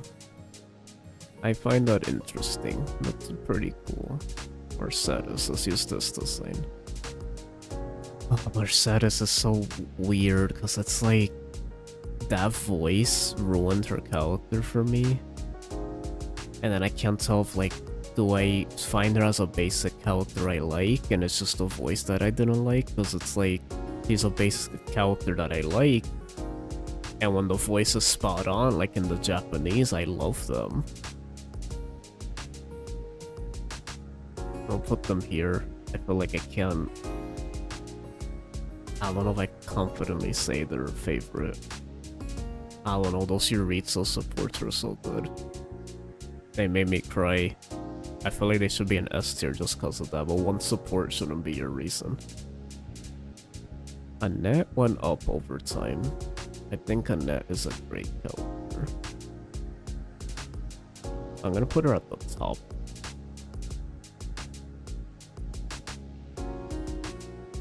Just a fun character.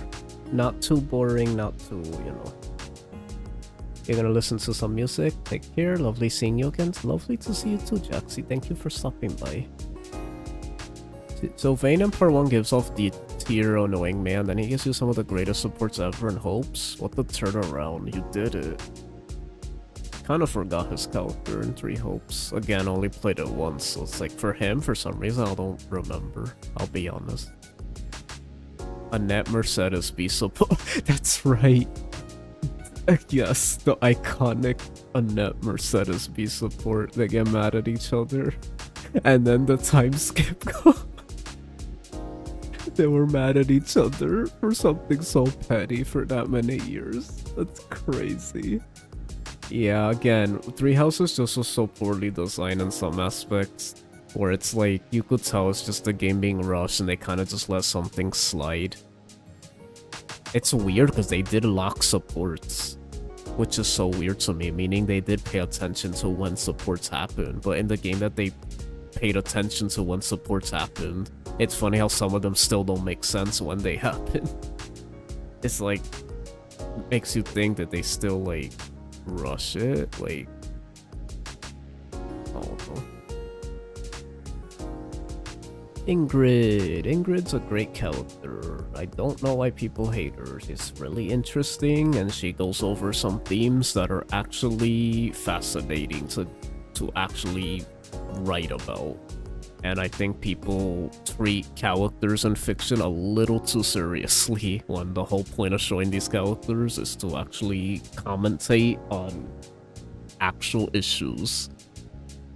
And they're supposed to be flawed, that's the point of them. Weird to me. I don't know, I always been a person, I don't take character, like I take characters seriously as in like I'm passionate about them, I love them, but not to the point of like negative wise. Like if I hate a character, I don't hate them to the point where it's like I treat them like they were an actual person. Like, oh my goodness, this person, it's like I don't, the laws don't apply the same in fiction to me. I'm sorry, it's not the same to me. Like if a character, I'll give an example, there's villains, they do horrible things, we still love them, and they're some of the most evilest characters ever. But heaven forbid they did that in real life, you would not like them at all. So that's the best way to describe it. Shaky says, I think I gotta hop off, man. Real fun time ranking stuff. But look, thank you, Shaky. Yeah, it was good hanging out with you again. It brought me good memories. Yeah, thank you for sharing your thoughts. It was a lot of fun. Okay, let's finish this as quick as possible. Lawrence. Open Gloucester.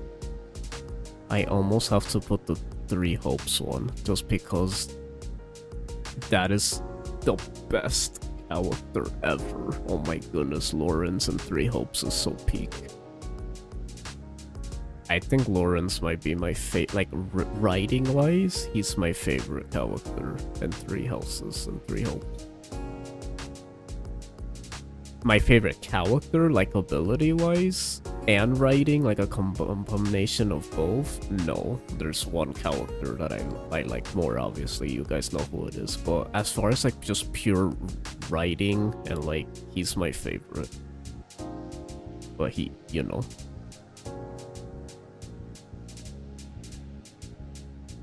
Raphael is good. He's a character that went down over the years because it's like he's just likable, but he's very, I feel like I'm even pushing it, putting him this high. He's very generic, but I don't know. He's a fellow golden deer. It's hard not to rank him this high. I mean, it's hard. Yeah.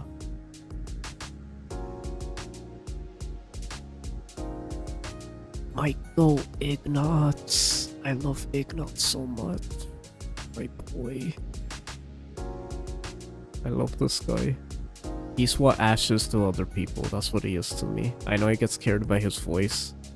I don't like his Japanese voice. Well, I forget he has 2 actors. One in Japanese. He actually gets a completely different actor. It's like it's a female and then it's a male when he gets a time skip, which I don't understand because he should have just had the same voice for both. But yeah, he's not even super complex, you would think, but he's really likable. I can't even describe why. He's like nerd, but likable nerd. Like, he's not super nerdy, he's more like wholesome nerdy.